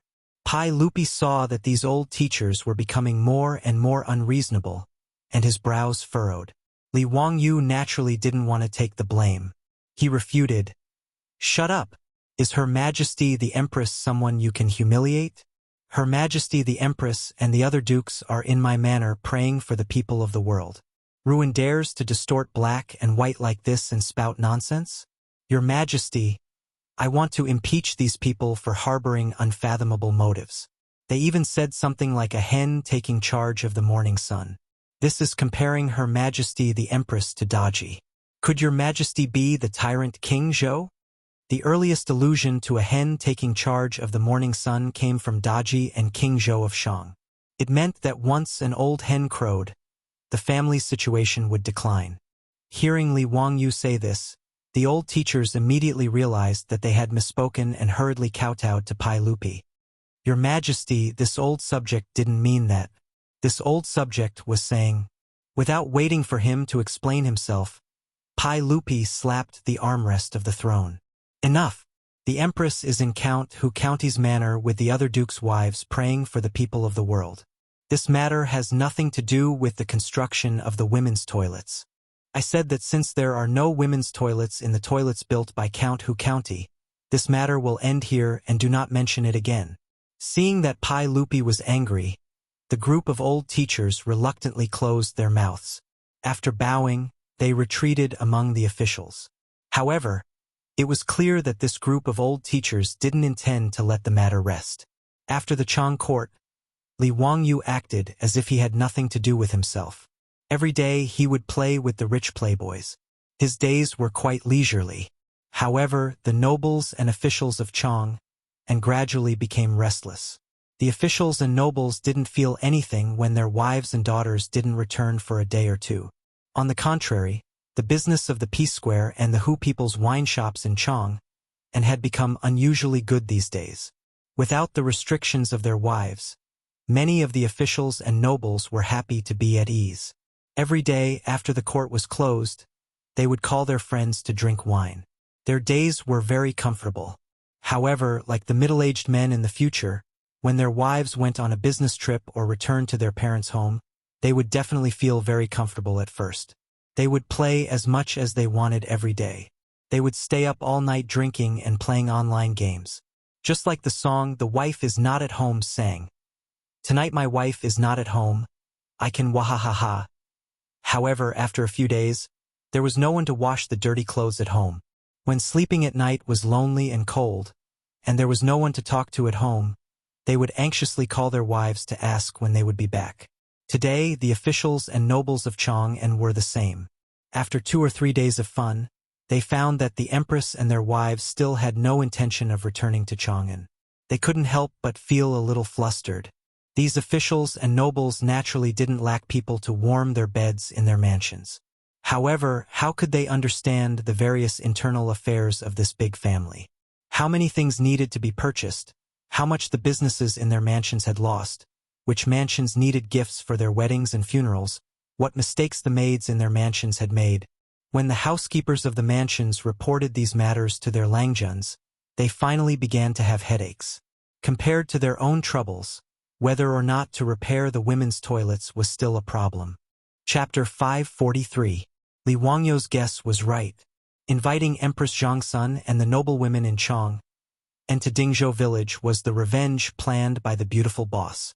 For Li Wangyou, it didn't matter whether he could repair the women's toilet or not. But for the beautiful boss, it was absolutely intolerable. Although she was not a feminist, as a white-bone fairy of later generations, she naturally couldn't tolerate this obvious gender discrimination. For the beautiful boss, she just wanted fairness. But even this request, which seemed very common in later generations, was as difficult as climbing to the sky in the Tang dynasty. Li Wangyou, a nobleman with a title, was forced to go to prison because he wanted to build a women's toilet. What could the beautiful boss, a weak woman with no power and influence, do? But the beautiful boss didn't intend to give up. She was going to take the route of a noble lady. Whether it was Empress Zhongsun or the noblewomen, they were all women. Naturally, they should speak up for the women of the Tang dynasty. It was very easy for the beautiful boss to go in and out of Lizhen Palace. Now she often went to the palace to teach Empress Zhongsun and concubine Yang yoga. In addition, she cooperated with Empress Zhongsun in several industries, so they got along very well. When the beautiful boss came to see her, Empress Zhongsun, who was still teasing her youngest son Li Ji, immediately asked the palace maids to bring tea and snacks. Chongqing, how come you have time to see me today? Greetings, Your Highness. My Langjun is in prison. Do you know about this? The beautiful boss directly asked. Empress Zhongsun nodded. I know about this. Chongqing, don't worry. Erlang won't let Zio suffer. It's also good for him to stay in prison for a few days to avoid trouble. Besides, Erlang doesn't forbid you to send things to the mansion. If necessary, the maids can also go in to serve Zio. Your Highness, I'm not worried about Wang Yu suffering, but I feel unreconciled. What did Wang Yu do wrong? Didn't he just want to build the women's toilet? What's wrong with this? Don't we women need to go to the toilet? Those old masters are really ignorant. The beautiful boss complained. Empress Zhongsun nodded and then sighed. How could I not know this? We women are inherently weak in this world. I've heard that when commoner women go out, they have to hide and avoid people when they need to relieve themselves. It's so embarrassing. Even so, she was still reprimanded by those people for not maintaining proper etiquette. Your Highness, since you know this and sympathize with all the women in the world, why don't you support Wang Yu in building a women's toilet? The beautiful boss immediately asked. How can it be that simple? Even though I'm the empress, my every move is watched by countless pairs of eyes in the imperial court. Now that even Erlang is unable to support Zio, How can this consort stand up and go against the court officials? The beautiful superior couldn't help but laugh. She lowered her voice and said, "Your Highness, you don't have to speak directly. I have an idea, do you think it'll work?" Hearing her beautiful superior's words, Empress Chang'an repeatedly nodded her head and immediately ordered a palace maid to invite Yang Fei over. Yang Fei naturally didn't oppose this plan. After the three of them discussed it, they each went to make their own preparations. Empress Chang'an and Yang Fei would persuade the imperial concubines in the palace. One of them was the head of the imperial harem, and the other was Pai Lupi's favorite concubine. In addition to their special identities, the imperial concubines in the imperial harem naturally followed Empress Chang'an and Yang Fei's lead.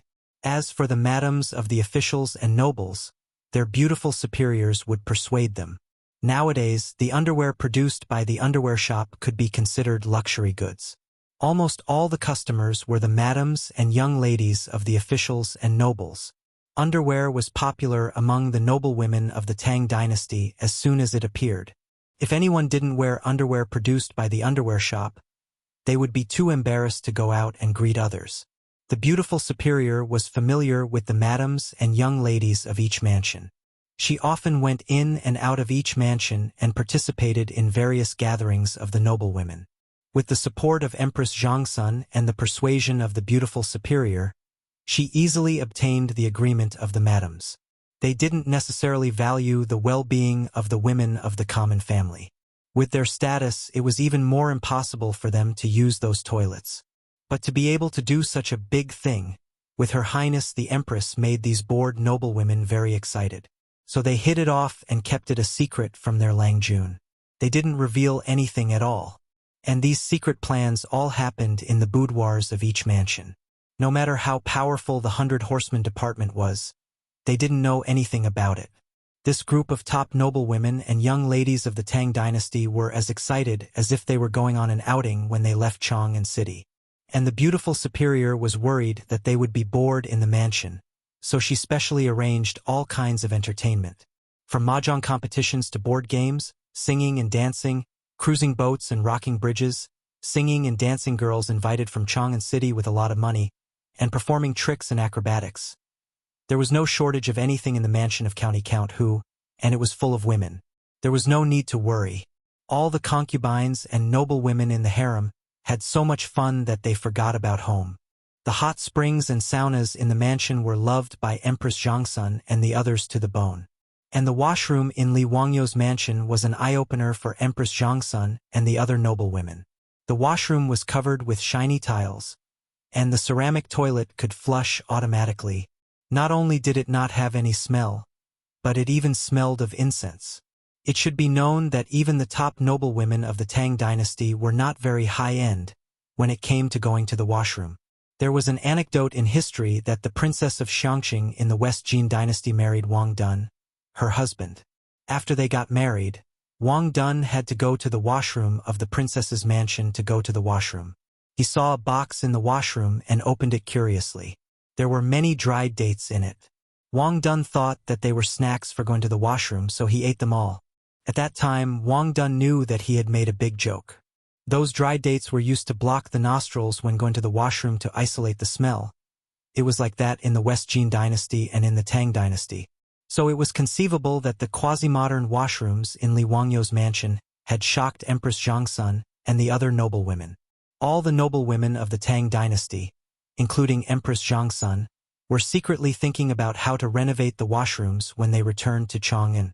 In this way, from the concubines of Pai Lupi to the madams and young ladies of the other mansions, none of them clamored to return to Chang'an. They all relaxed and lived in Li Wangyo's mansion as if they were on vacation. Empress Chang'an and the others were happy, but the officials and nobles were depressed. In the past few days, those old masters were surprised to find that their colleagues, who were usually respectful to them, looked at them with resentment in their eyes. Not to mention talking to them and greeting them, everyone avoided them as if they were the plague. This group of old masters, whether it was their age, their official qualifications, or their influence in the scholarly circles, were the reasons why they were usually respected. Even the officials and nobles, who were higher than them, were polite and respectfully called them Lord Lu, Lord Du, and Lord Shenyuan after meeting them. And they were used to it. They even flaunted their seniority and didn't take the other officials seriously. But in the past few days, when those officials saw them, they didn't even greet them, let alone greet them. What's more, some even glared at them and spat a mouthful of thick phlegm on the ground before turning away with disdain. What was even more unexpected was that they were impeached in the Chang dynasty today. Chapter 544. In the Taiji Palace, the first official could not take it anymore and stood up to impeach the group of old teachers. Like a signal gun, almost 100 court officials stood up to impeach the group of old teachers. They finally understood that if they did not overthrow the group of old teachers, the female toilets in Chang'an would not be able to be built. And if the female toilets were not built, their wives would not return to Chang'an.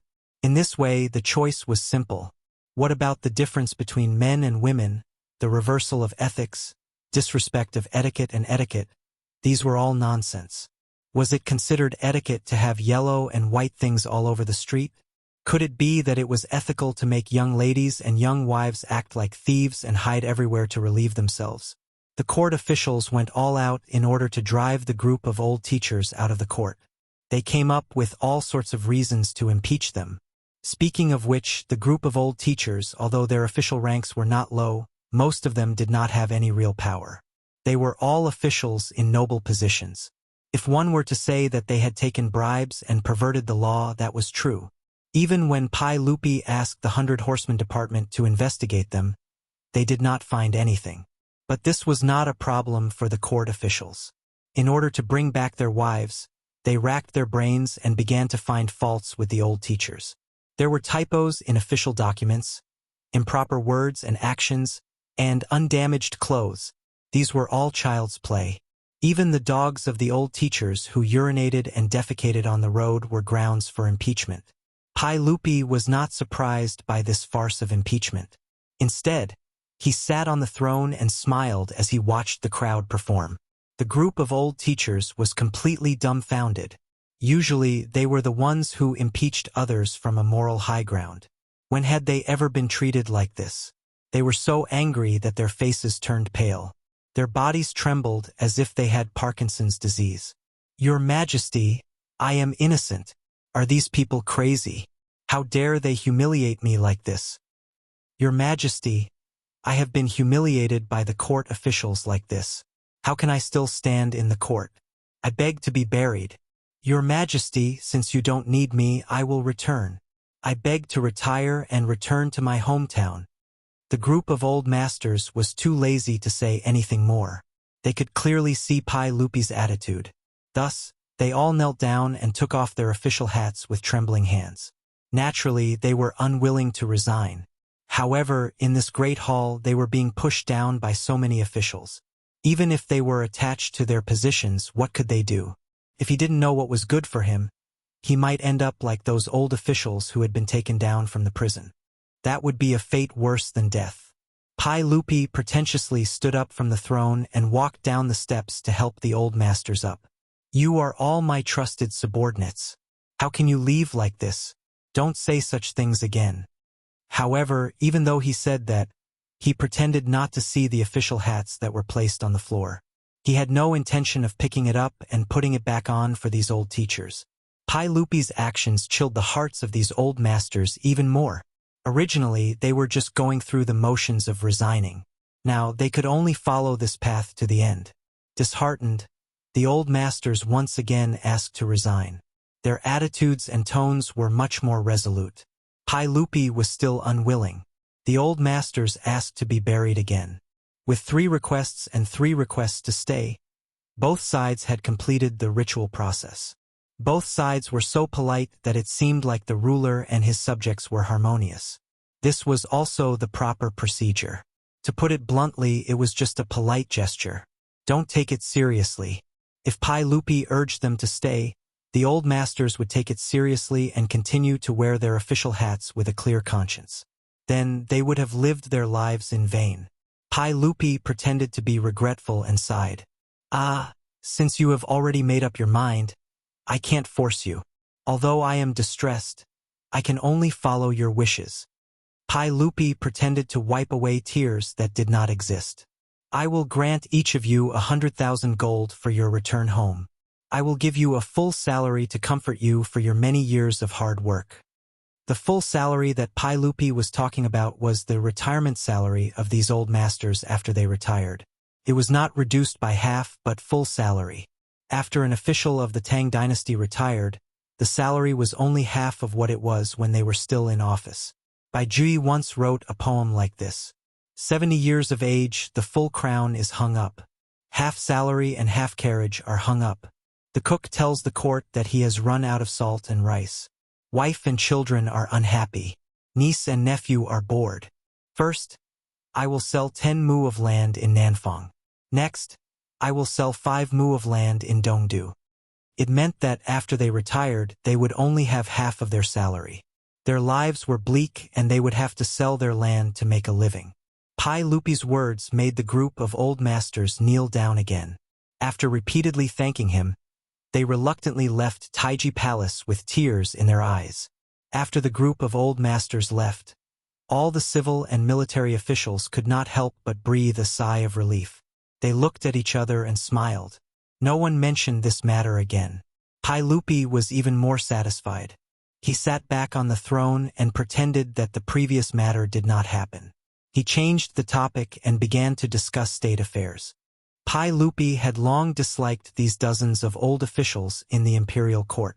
Each of them was stubborn and conservative. They often had restrictions on the imperial court. They often brought up the ancestral etiquette to talk about things. This made Pai Lupi unhappy for a long time. However, these old officials had a great influence in the imperial court and the scholarly circles. Although Pai Lupi was unhappy with them, he could only endure it. He did not expect that because Li Wangyu wanted to build a toilet on a whim, it caused a lot of trouble in the imperial court. This group of old officials and old masters, because of a small female toilet, were sent to prison or resigned. This made the imperial court much quieter. After taking down this group of old masters, the officials eagerly waited for Li Wangyu to change the words on the toilet. Li Wangyu had built 2 toilets on the left and right. They were clearly the men's and women's toilets. This was not only seen by the old masters but also by the officials. Now that there were no more restrictions, as long as Li Wangyu ordered people to write the words women's toilets, everyone would be happy. However, no one expected that after an entire day, the 300 toilets in Chang'an and city had not changed at all. As for Li Wangyu, County Count Huxian, he acted as if nothing had happened. He wandered around Chang'an city with his foppish friends. What was the meaning of this? The officials were confused. Why was County Count Huxian not making use of the time to build the women's toilets? Why was he wasting time? Did he not know that they were waiting to pick up their wives? An impatient official directly found Li Wangyu and asked him about this matter. County Count Huxian, may I ask County Count Huxian, when do you plan to open the women's toilets in Chang'an City? Everyone is looking forward to it. Li Wangyu showed a confused expression. What women's toilets? Where did the women's toilets come from? Those 300 toilets, I built all the men's toilets. There are no women's toilets. Don't talk nonsense. Because I wanted to build the women's toilets, I went to prison for a period of time. Now that I deeply realize my mistake, I will never build the women's toilets. His answer immediately stunned the official. Why was this County Count Huxian acting so arrogant? If you were so arrogant, can we still have fun together in the future? Li Wangyu naturally did this on purpose. Since he had wanted to build the women's toilets, he had been impeached by the officials. Now that the situation had reversed, if he did not properly torment the officials, he would be letting down the opportunity that his beautiful superior had created for him. Chapter 545. The news that County Count Li Wangyu did not intend to change the opening of the women's washroom immediately spread to the ears of the officials in Chang'an. The officials and nobles who originally thought that they would be happy after taking down the old officials were completely dumbfounded. Why did he not follow the script? Was there still any trust between people? Some people immediately understood that this was County Count whose revenge on them, who asked them to stand by and watch when others were impeached for building the women's washroom. Some even hit them when they were down. Now that the situation had reversed and the officials were asking Li Wangyu to change the women's washroom, they would naturally be criticized by County Count Hu. After the court was dismissed, Pai Lupi had nothing to do, so he invited Fang Xianling, Du Ruhui, and Zhangsun Wuji into the palace to play mahjong with him to pass the time. Currently, Empress Zhangsun and a group of madams were living comfortably in County Count Hu's residence and had no intention of returning. Pai Lupi and the other old men had a lot of time to play mahjong. Ever since Li Wangyu created mahjong, it quickly became popular in Chang'an. Not only did Pai Lupi and the officials and nobles like it, but it also quickly became popular in the marketplace and in the various gambling houses. The sound of playing mahjong resounded throughout the land of China nearly 1,000 years in advance. 50,000, Your Majesty. Now that Ziyu is provoking the officials like this, I'm afraid he will cause a lot of trouble. Fang Xianling casually threw out a card. Pai Lupi hurriedly shouted, "Bang! 9 of them. Fang Xianling, it's okay.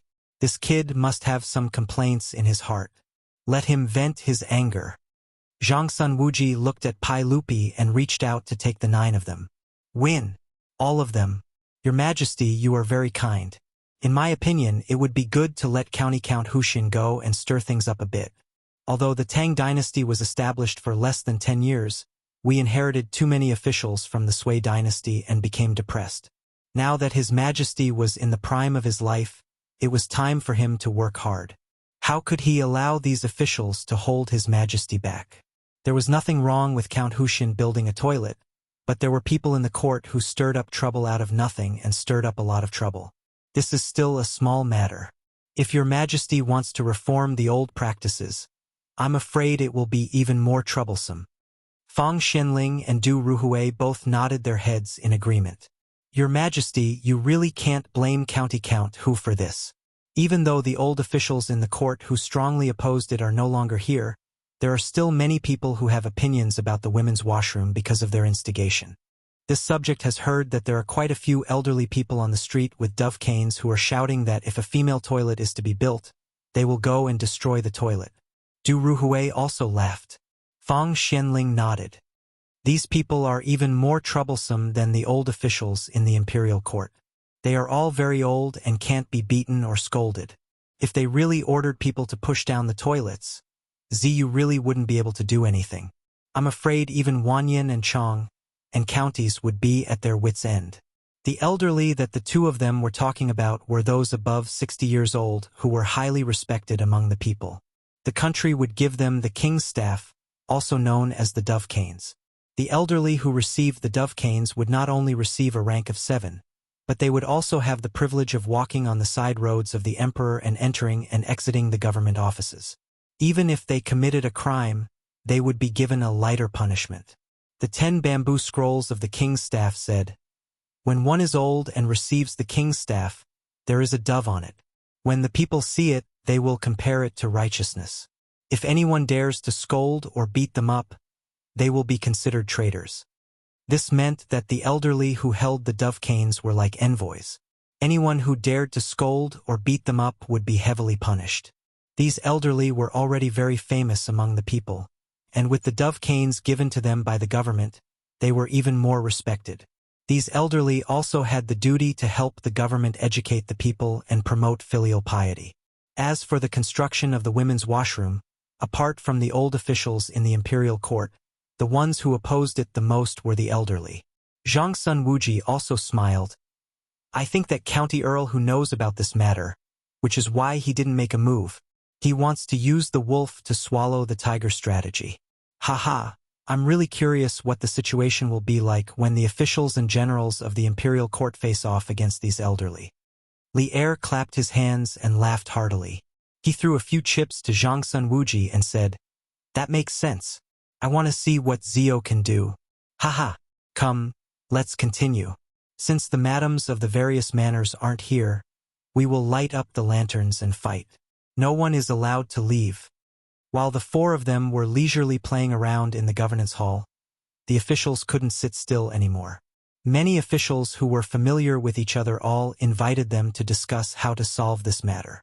Some of the more impulsive officials complained, "In my opinion, We shouldn't wait for the county earl to make a move. We should find someone to change the toilet. Wouldn't that be the end of it? This county earl is obviously trying to make things difficult for us. Brother's words make sense. Anyways, the toilets have already been built. Rather than asking the county earl, why don't we change the toilets ourselves? I don't believe that the county earl will fall out with us. Okay, then let's do that. We'll immediately find blacksmiths to do it. What's done can't be undone. Then the county earl won't be able to do anything to us. Great, let's go together. Haha, let's wait until the 300 toilets are changed. Let's see what the county earl can do. The officials all felt that this method was feasible. As they said, it was better to rely on oneself than to rely on others. Rather than sitting there and worrying why not do it themselves, they just needed to find some blacksmiths to change the names of the toilets. It wasn't much of a problem. As soon as they said they would do it, they immediately ordered someone to find a craftsman. Carrying the paint bucket and brushes, they went to the nearest toilet. The toilets in Chang'an City were all of the same design. They were split into left and right, with a thick brick wall in the middle. The officials all knew that these were the men's left and women's right toilets. However, the toilets on both sides of the road were painted in red, with the words men's room written on them. Go, erase the words on the right side of the toilet and change them to women's toilet. The officials ordered the blacksmiths to change the logo of the toilets. The blacksmiths agreed and began to work. However, they saw a group of people rush out from the inner building. The ones in the lead were a few elders holding a dove staff. Stop! What are you doing? The officials looked at each other, not understanding what these elders were shouting about. However, even these 4th or 5th rank officials were very polite to the elders holding dove staffs. Greetings, elders. I'll have the blacksmiths change the words on the toilets and change the toilets on the right side to the women's toilet. What advice do you have for me? Preposterous. Truly preposterous. You are all officials of the imperial court and hold high positions. How can you do such a preposterous thing? How can this woman use the toilets outside? Do you still have any morals? That's right. It was wrong of County Count who to build a women's toilet. Fortunately, County Count who repented under the teachings of the saint. The toilets built today are all men's toilets. This is in line with the principles of yin and yang. As the saying goes, men should be outside and women should be inside. How can this woman use the toilets outside her home? The words of the elders made the officials look at each other in dismay. Why were there so many elders among the commoners who had such an attitude after defeating a group of old masters in the imperial court? The officials suddenly had an epiphany. F***ck. It seems like we've been tricked. We've been used as a tool by County Count who... Chapter 546. In the face of the elders' criticism, the officials could only bite the bullet and try to persuade them. Esteemed elders, we are only doing this out of goodwill. You all have wives and daughters in your manors. Can you bear to see them embarrassed because they need to go to the toilet? As the saying goes, don't do unto others what you don't want done unto you. Why can't a woman go to the toilet? Speaking of which, these officials did not necessarily support women going to the toilet outside as they saw it as indecent. However, the situation was beyond their control and they had no choice. They could only stand on Li Wangyo's side and persuade the elders. However, their words had no effect at all. The elders opposite them looked at them with disdain. Tui, how can my wives and daughters be so unruly? If they dare to go to the toilet outside, I can't break their legs. No matter what, this toilet can't be changed to a female toilet. Otherwise, don't blame me for getting someone to push it down. One of the officials was unhappy and reprimanded. Nonsense! You are all elders with a dove's cane. How can you be so insensible? The construction of the female toilets is also a major matter of the country. How can we allow you all to pester us endlessly? If you dare to spout nonsense again, I'll throw you all in jail. It would have been better if he had not said that. Once he said that, it was as if he had poked a hornet's nest. The group of elders immediately jumped up and down. All right, if you want to arrest me, then arrest me. I want to see which law I've broken. Yes, This Lang Jun has such great authority. Just take us away. I want to see who dares to change this toilet today. If you want to change it, then kill me first. After that, you can do whatever you want. The elders' words put the officials in a difficult position. These elders with dove's cane were not to be trifled with. As long as they did not commit any crimes, even Pai Lupi would have to be polite to them to show his respect for the elders and respect for filial piety. Everyone looked at each other, not knowing what to do. For a moment, no one said anything. The craftsman at the side did not understand and asked softly, "Langjuns, do you still want to change the words?" "Change my ass." The official, who was already angry, became even angrier after being questioned by the craftsman. He kicked over the paint bucket and turned to leave. The others shook their heads helplessly.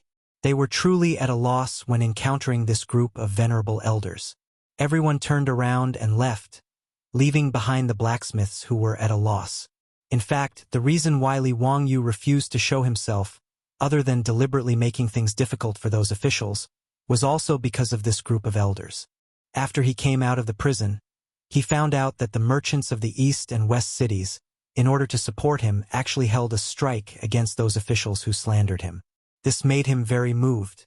No matter what the other party's intentions were, Li Wangyu should express his gratitude.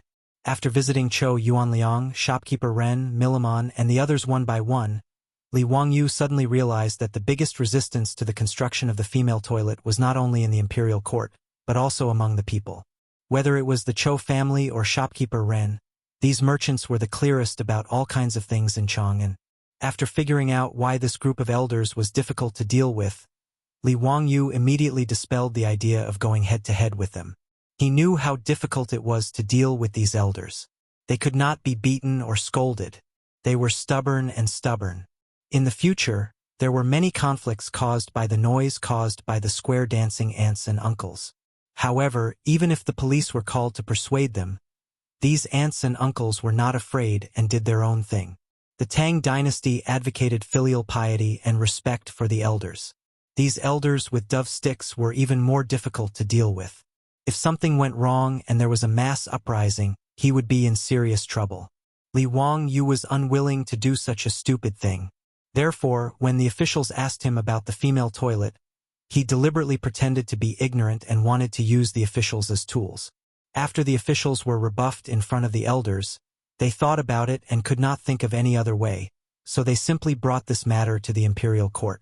The officials reported to Pai Lupi, hoping to issue an imperial edict to renovate the toilets. Of course, Pai Lupi would not agree. How could he be willing to be the bad guy? Although these elders had no power or influence, they had a lot of influence in Chang'an. Even if he issued an imperial edict to separate the toilets into male and female toilets, he was afraid that these elders would really dare to push down the female toilets. In this way, it would not be good. Seeing that Pai Lupi was not willing to give in and that the elders among the people were against it, this group of officials who were crazy about their wives had no choice but to act shamelessly. After discussing with each other, they all ran to Kaihua Square to block Li Wangyu's mansion.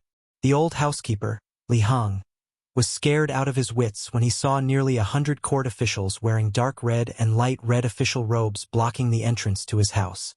The old man had never seen such a scene. He could only invite the officials into the mansion and ask Niu Yong and Niu Wu to invite Li Wangyu out to meet the guests. The mansion Li Wangyu bought was only for temporary accommodation. The area was not big. After 20 to 30 officials squeezed into the main room of the front yard, there was no place to stay. The others simply stood in the front yard. At this time, Li Wangyu was drinking cold drinks with the rich playboys in the backyard, leisurely playing do diju and mahjong. After hearing Niu Wu's report, he could not help but laugh. "Ziyu, how can you still laugh? This time you have caused a lot of trouble for these officials. Be careful not to provoke public anger. It won't be easy to clean up the mess," Wei Shuyu advised. Chai Linggu also nodded and said, "Yes, now that the madams in each mansion are not here, I heard that many people's homes are in a mess.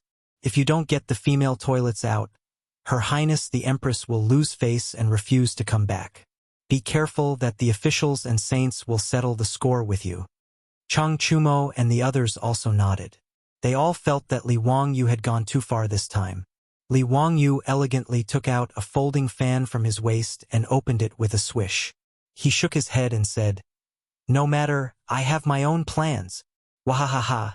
Wait for me to go meet them." The rich playboys stopped playing mahjong and all clustered around Li Wangyu to the main room, wanting to see what he was up to. When Li Wangyu entered the main hall and saw so many people, he was shocked and quickly greeted the officials. "County Count Hu, there is no need to be so polite. Quickly tell us, what are your plans now? Don't try to fool us with the nonsense from before."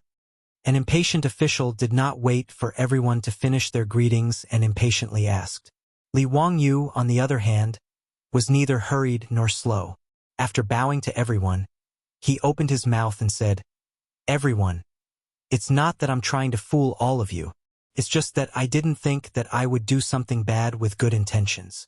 It is not that I, Li Wangyu, am looking for trouble. It is just that when I saw how dirty Chang'an was and found it intolerable, I became impulsive and wanted to use my own money to build toilets.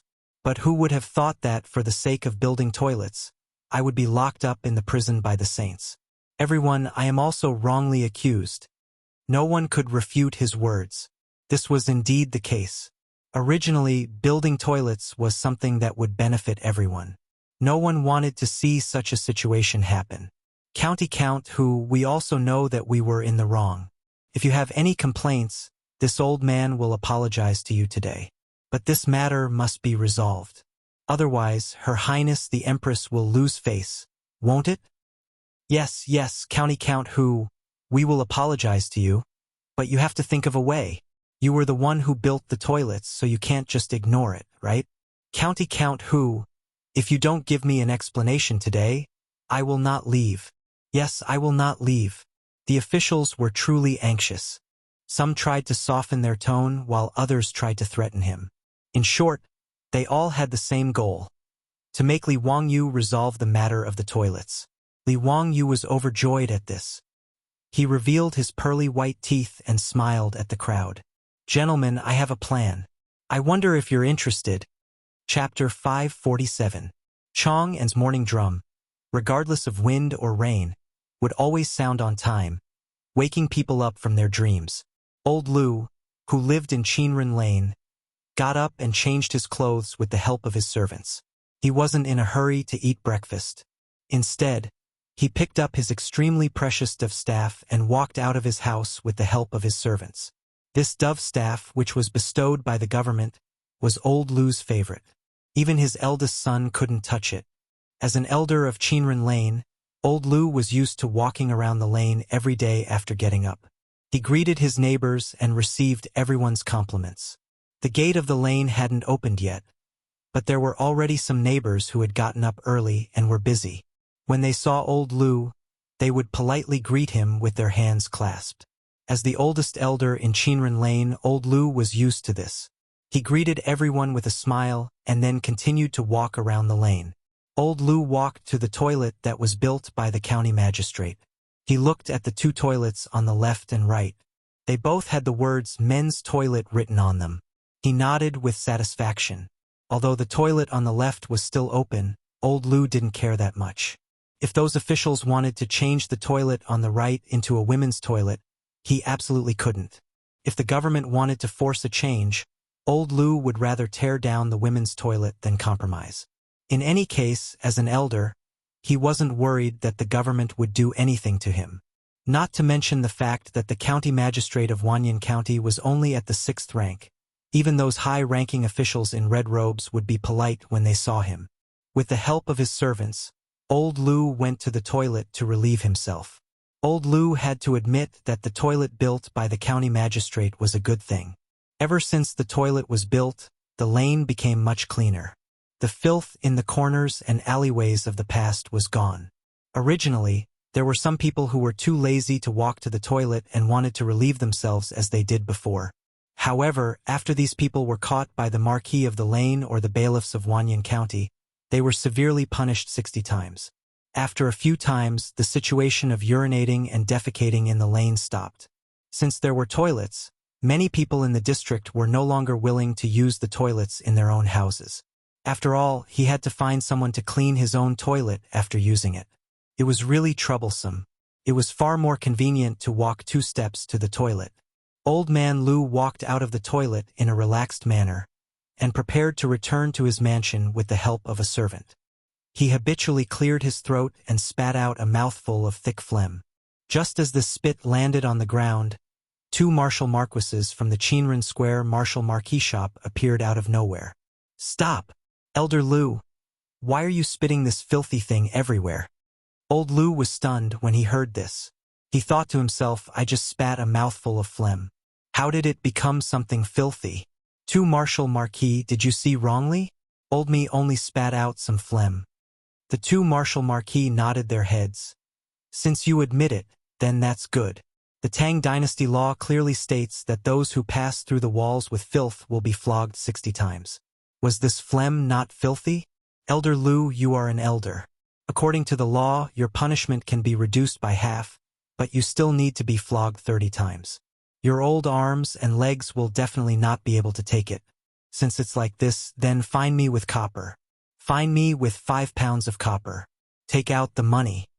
The rule that the martial marquis was talking about was that if one threw trash on the street, the punishment would be 60 flogs.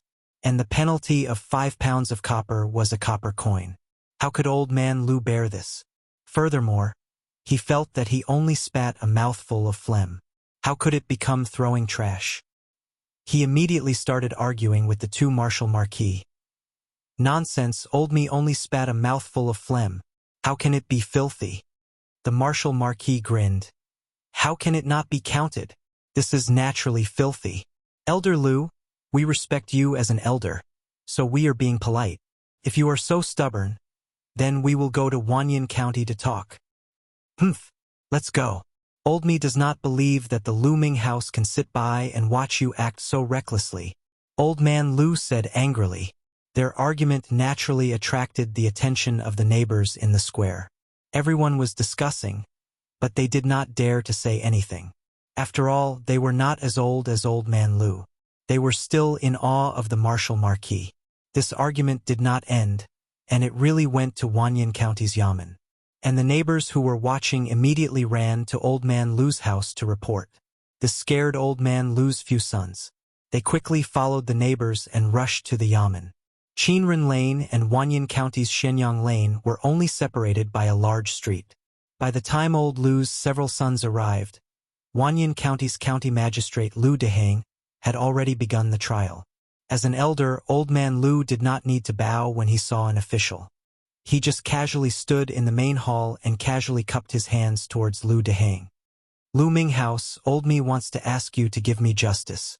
These 2 martial marquis shops martial marquis, causing trouble out of nothing. They said that Old me spat out a mouthful of phlegm, and that Old me should be beaten 30 times or punished with 5 pounds of copper. I also ask Lu Ming House to give justice to Old me and reprimand these 2 martial marquis who are causing trouble out of nothing. After he finished speaking, Lu Dehang, who was sitting behind the high table, laughed. Old Man Lu, your words are wrong. Since you admit that you spat on the ground, that naturally belongs to the category of filth. What wrong did these 2 martial marquis do? If they turn a blind eye, they will not be able to do anything. They will be punished with the same punishment. What are you talking about? Old me has spat out phlegm all my life. When have I ever heard of this being considered filth? Lu Ming House, you cannot be so biased towards martial marquis. Old Man Lu heard this and became anxious. Lu Dehang sneered. If Old Man Lu feels that this county is biased towards martial marquis, you can go to the Imperial Censorate to report this county. However, the punishment of copper or 30 beatings cannot be avoided. Old Man Lu, you can choose for yourself. You! Old Man Lu was so angry that he could not speak. Ever since he became an elder, when had he ever been so angry? Without waiting for him to continue to be angry, he heard someone in the hall shout, "Accept the punishment. We accept the punishment. We accept the punishment of 5 pounds of copper." The ones who spoke were Old Man Lu's sons. After they heard the news, they hurriedly rushed over. Once they heard Lu Dehang's words, They did not dare hesitate and immediately accepted the punishment. Old Man Lu was over 70 years old. 30 beatings could directly take his life. How could they not accept the punishment? Although it was painful to take out a copper coin, it was not to the extent of hurting his muscles and bones. Old Man Lu's sons immediately took out a copper coin from their money pouch and paid the punishment. Only then did this matter end. A few people carefully supported Old Man Lu out of the county government. Old Man Lu angrily glared at the county government's gate and habitually wanted to spit again. However, his son was so scared that he hurriedly stopped him. "Father, you don't dare spit again. A copper coin." Old Man Lu finally reacted and quickly swallowed the spit back. He angrily stomped his foot. "Return home!" The sun had just risen and he had lost a copper coin for no reason. Old Man Lu felt that he did not look at the almanac when he went out today and bumped into a villain. But he did not expect that this unlucky matter was not over yet. Chapter 548. With the help of his sons, Old Lu walked out of Wanyan County and prepared to go back to Chang'an Square angrily. He had just walked a few steps when he was stopped by the yamen runner of Wanyan County. "Stop! Who told you to walk on the left? Carriages, horses, and pedestrians should move to the right. Don't they know this simple rule? If you walk on the wrong side, you will be beaten 50 times. Old Lu, as an elder, how can you not follow the law?" The yamen runner's words made Old Lu's blood pressure rise. "This is the street in the square, not the street outside. How can I walk on the right side?" Every day in Chang'an City, caravans came and went. Walking on the right side was an iron law. If someone violated it, he would be beaten 50 times. But that was the rule set to avoid congestion on Vermilion Bird Avenue. Now the yamen runner actually asked him to walk on the right side of the street in the square. How could Old Lu not be angry? How could he not feel that the yamen runner was deliberately looking for trouble? "Hee, Old Lu, we respect you as an elder, so we are trying to persuade you. Which law of the Tang dynasty says that in the square, we don't have to walk on the right side?" "You!" Old Lu pointed at the pedestrians on the street with his dove cane. "There are so many people who don't walk on the right side. Why don't you stop them?" The yamen runner rolled his eyes. "They are not elders. Old Lu, you are an elder with a dove cane. Naturally, you have to set an example and educate the people. How can you be the same as these people?" The yamen runner's words made Old Lu lose his temper. The status of an elder and the dove cane in his hand were what he valued the most. An elder indeed had the obligation to help the government educate the people.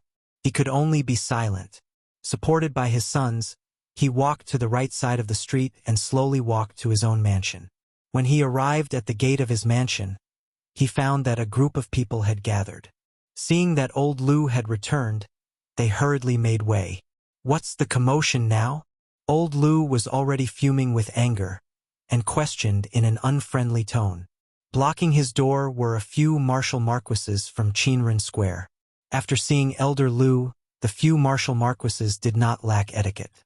After bowing to him, they replied, "Elder Lu, the horses and mules in your residence defecated on the street, producing filth, and the dog in your residence, peeing at the corner of the wall and spitting filth. Just now, when he spat out a mouthful of phlegm, he caused a ruckus in the county magistrate's office for 10,000 years. In the end, he was fined 1 copper coin, which made Old Lu extremely depressed. Now that he heard that even his own family's horses and dogs would be caught and punished by Wu Ho for peeing outside, he immediately exploded. "What do you want? Weren't all the dogs and horses in Chang'an the same? Are you blind? Why are you pestering the old me?" The martial marquis were not angry and laughed. "Elder Lu, how can others compare to you? You are an elder, holding the dove staff in your hand to educate the common people, to be a role model for the common people." Before he could finish, Old Lu felt a little dizzy, and his body couldn't help but sway a little. If it weren't for the support of his sons, he would have fallen to the ground. Old Lu struggled to stand up straight. "Old me accepts the punishment. Return to the residence. Today no one is allowed to take a step out of the residence." His sons were in a flurry, supporting their father back to the residence, and with a bang, they closed the door. This movement caused the surrounding neighbors to discuss spiritedly. No one knew what was wrong with the Marshal Marquis and the bailiffs of 10,000 Years County. Even a small matter like this was related to Old Lu. They didn't know that the same thing as Old Lu was happening all over Chang'an City today. Those elders, as long as they left their own residences, their every move would be closely watched by the Marshal Marquis and bailiffs. As long as there was the slightest mistake, someone would come forward to stop them. If it wasn't a copper penalty, it would be a beating, causing these elders to be furious, but they couldn't do anything about it. Not to mention spitting or the residents' dog peeing outside. Even if they walked on the road and saw a pit on the side of the road and ignored it, there would immediately be Marshal Marquis who would come forward and point at the pit, asking the elders to fill it up. Elder, the officials have already given strict orders. No one is allowed to go through the pits in the streets. The streets and markets were fixed and repaired. How can you turn a blind eye to these pits? What if someone falls? Hurry up and flatten these pits. Nonsense.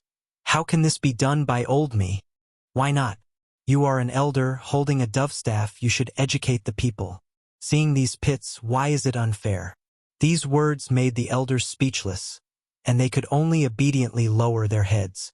In less than half a day, the elders who usually liked to walk around with their distaffs pointing were all gone. They all retreated back to their residences, afraid that the Marshal Marquis and bailiffs would find trouble. This was actually the bad idea that Li Wangyu gave to the officials. Weren't those elders willing to stand on the moral high ground and criticize others? Then let's mold them into moral saints. Not only can they not make the slightest mistake, but they also have to immediately fix the road when they see injustice. They have to help the poor, comfort the crying children, and help the women when they are in trouble. In short, in Li Wangyu's words, he wanted these venerable elders to have the highest moral cultivation and perfect character. They should become people who know everything and do everything well.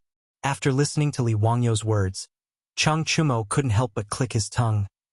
My mother. If anyone can do this, I will cut off my head and let him kick it like a ball. This is a fucking saint in the world. Li Wangyu laughed and said, since these elders keep talking about rules, then let them become the most rule-abiding people in the Tang dynasty. This is also the virtue that they should have as elders.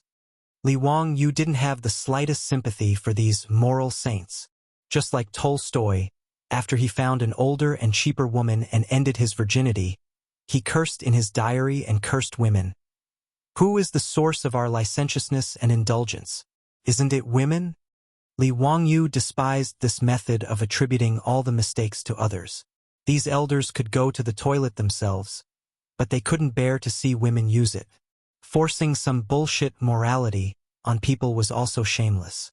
After listening to Li Wangyu's words, the officials were also a little stunned. This county count who was really too sinister. He didn't beat or scold people, but he could drive people crazy. The officials thought to themselves that if this matter were to fall on their heads, it would be a fate worse than death. Regarding this county count who, everyone was secretly vigilant. If there was no need in the future, they must not offend this person. He was too ruthless. This way of killing people with a soft knife was really sinister. However, the officials didn't object. Regarding this group of stubborn elders, they thought that perhaps this was the only way to deal with them. Therefore, with the cooperation of the officials, a vigorous God creation movement was carried out in every square in Chang'an City. Chapter 549. It wasn't hard for a person to do good deeds. What was hard was to do good deeds for the rest of their lives and never do bad deeds. They had always benefited the masses. Currently, all the marquises and bailiffs in Chang'an were keeping an eye on the elders and supervising them to do good deeds. How could the elders stand being targeted by the government? As a result, they all closed their doors in fear of trouble. The elders could stay inside, but their children and grandchildren couldn't stay inside, right? Moreover, they had to go out to buy daily necessities like oil, salt, soy sauce, vinegar, and tea. In short, if they couldn't find fault with the elders, then they would find fault with their families. It was said that the elders had to educate the people, and their families had to set an example. After a day, the elders in Chang'an were all complaining incessantly. Naturally, there were smart people among the elders. Being targeted by the government like this Anyone with half a brain would know that it had something to do with the women's washroom. They didn't give the officials any face before, so this was probably their revenge. All of a sudden, the opinions of these elders were divided. Some people started to feel regret. Whether or not the women's washroom was built had nothing to do with them. Morals and ethics didn't seem important compared to their own troubles. The smart elders, such as Old Man Lu, immediately went to the county office. He reported to Lu Dehang seriously and requested that one of the toilets in their area be changed into a women's washroom. Old Me has something to report to Ming House. Count Huxian is kind-hearted and has built toilets all over Chang'an. This old man truly admires him. Old Me felt that it was inappropriate that there was only a men's washroom and no women's washroom. It was said that people had 3 urgent needs regardless of gender. It was very inappropriate that there was no washroom for women. Old Me felt that the toilets built by County Count who all had 2. It would be a waste to only let men use them. Why not change the toilets in Chang'an Square to the left for men and the right for women? What does Ming House think? Old Man Lu said these words against his will. His heart was bleeding. Lu Dehang calmly shook his head. That's not right. There are many people who object to this. Some people even said that if they built the women's washroom, they would destroy the toilets. If that's the case, wouldn't we be letting down County Count whose kind intentions? That's not right, not right. Old Lu was almost choked to death by Lu Dehang's words. Among the elders, he was the first to say such words. But now, he had to swallow back the words that he had said. This caused him to blush uncontrollably. Don't worry, Ming House. When Old Me goes back, I won't let anyone destroy the toilet. Old Me doesn't dare to say anything about the other inner squares. But if anyone dares to touch the toilets in Chang'an Square, Old Me will fight it out with him. Lu Dehang was quite satisfied with Old Lu's tactfulness. Haha, since Elder Lu has said so, then this county naturally has no reason to disagree. Thus, for the benefit of the county, I will let the craftsmen change the toilets. Today, the toilets of Chang'an Lane will be opened. But let me warn you first. If anything happens to the toilets in Chang'an Lane, I will look for Old Lu and hold him accountable. Yes, yes, don't worry, Ming House.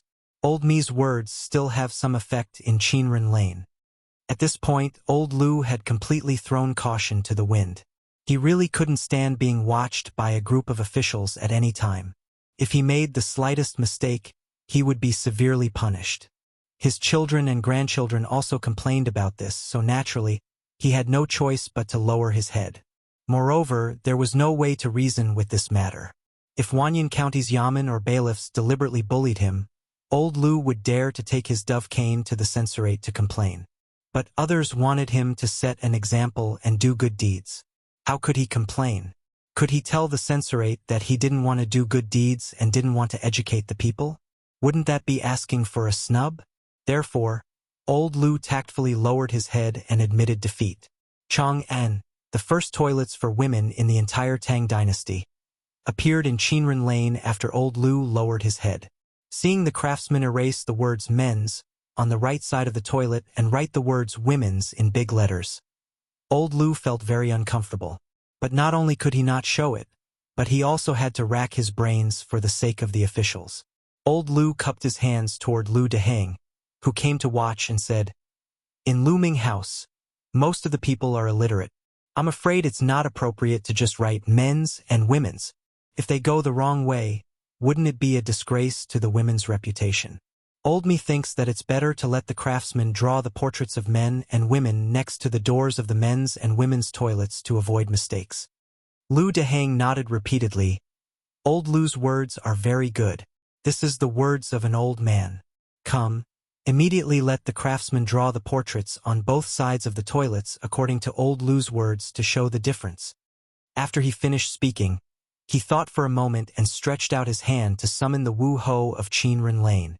He instructed, Your Wu Ho shop, pay attention to the toilets. You must not let those debauches disturb the women's toilets. But if there are any peepers, catch all of them and bring them to the county office. When the time comes, I will personally judge them and will not let them off easily. Yes. The Wu Ho naturally agreed. After the craftsmen on both sides of the toilets drew the large portraits of men and women, and then opened the closed door of the women's toilets, the first women's toilets in the Tang dynasty were officially opened. Outside the toilets, many neighbors of Chang'an Lane had already gathered.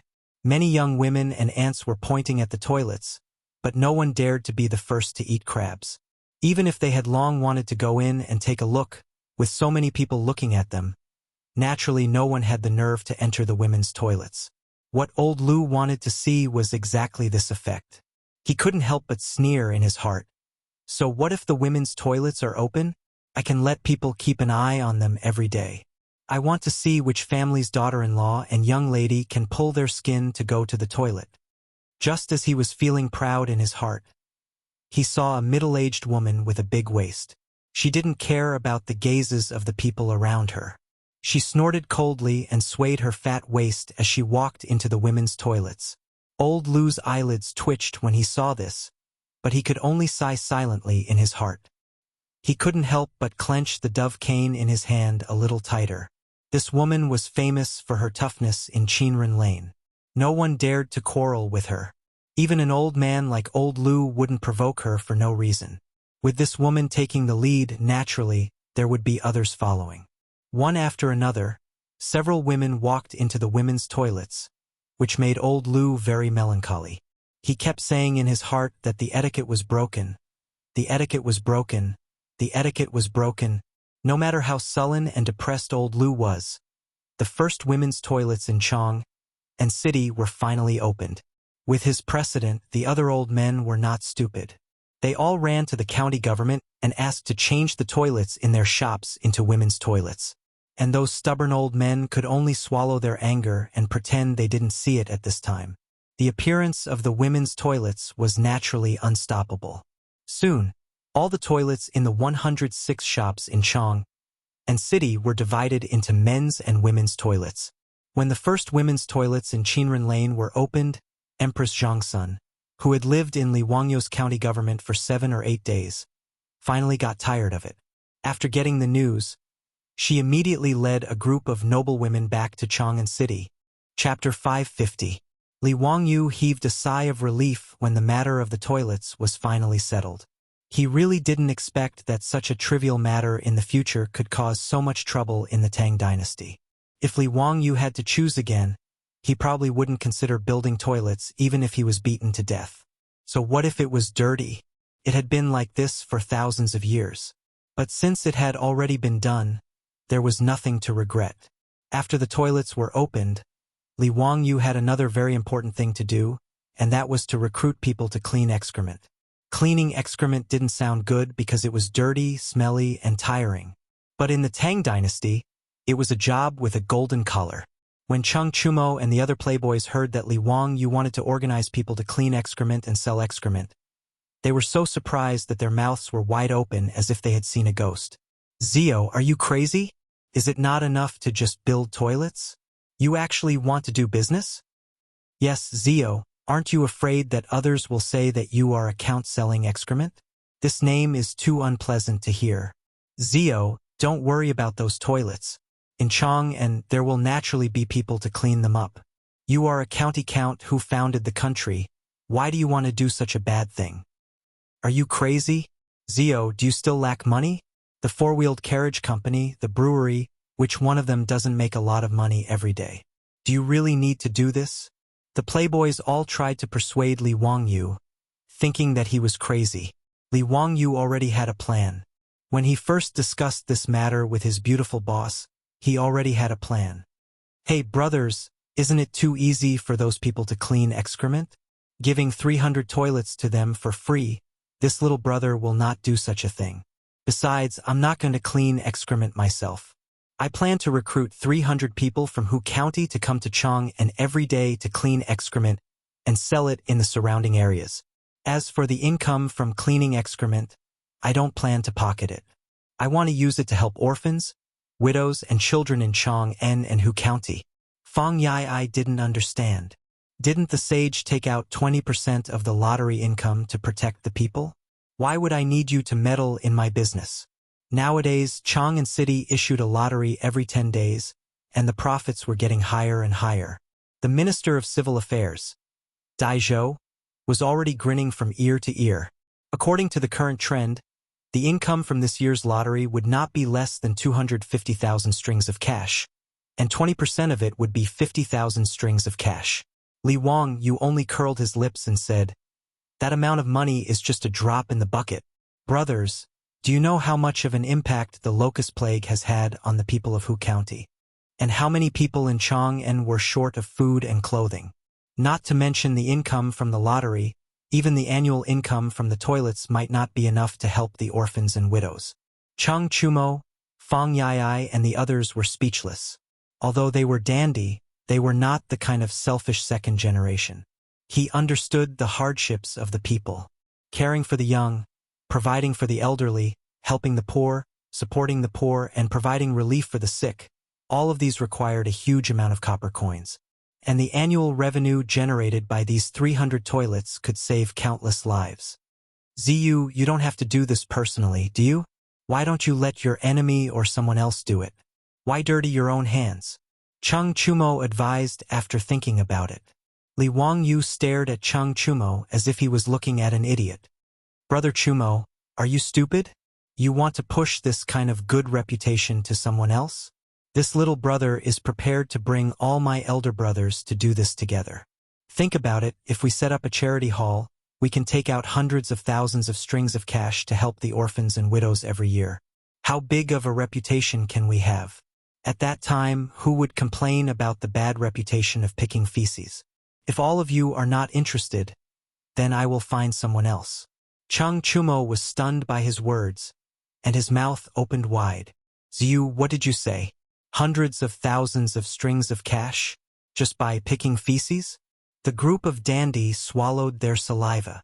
"Hundreds of thousands of strings of cash? Ziyu, are you kidding? Picking feces can make so much money?" Li Wangyu laughed. "Why else do you think I put in so much effort? Do I have nothing better to do?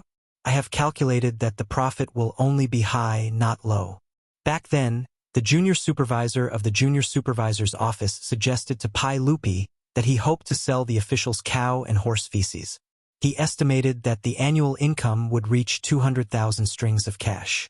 Pai Lupi disliked the bad reputation and rejected this business, but the value was real.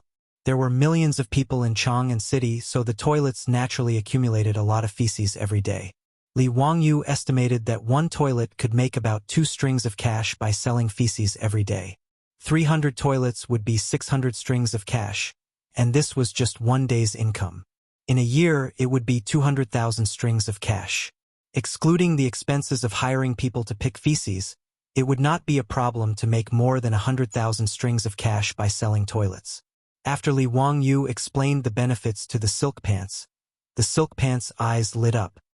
"Zio, this is a great idea. We must do it." Fang Yai patted his chest shamelessly. "Isn't it just picking feces to make money? I don't mind the stinky money. I am willing to do it for the people." The group of playboys gave Fang Yai a bunch of middle fingers in unison to show their praise for his shameless spirit. The dandy originally thought that it would be good if they could make tens of thousands of strings of cash by picking feces every year.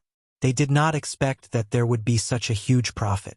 Li Wangyu was even willing to take out all the profits to open a charity hall to do good deeds. It would be used to care for the young, support the old, relieve the poor, and relieve the sick in Chang'an City. This was a big deal, so how could they not be tempted? How much reputation and benefits could it bring to the people by taking out more than 100,000 strings of cash every year to do good deeds? The dandy did not care about money. As for official positions, as long as their fathers were still in the imperial court, it would not be their turn. At most, it would be a nominal position. But reputation was something that everyone loved. Previously, in order to overthrow the old officials in the imperial court, they had spent a lot of effort. Wasn't it because these old officials were reputable?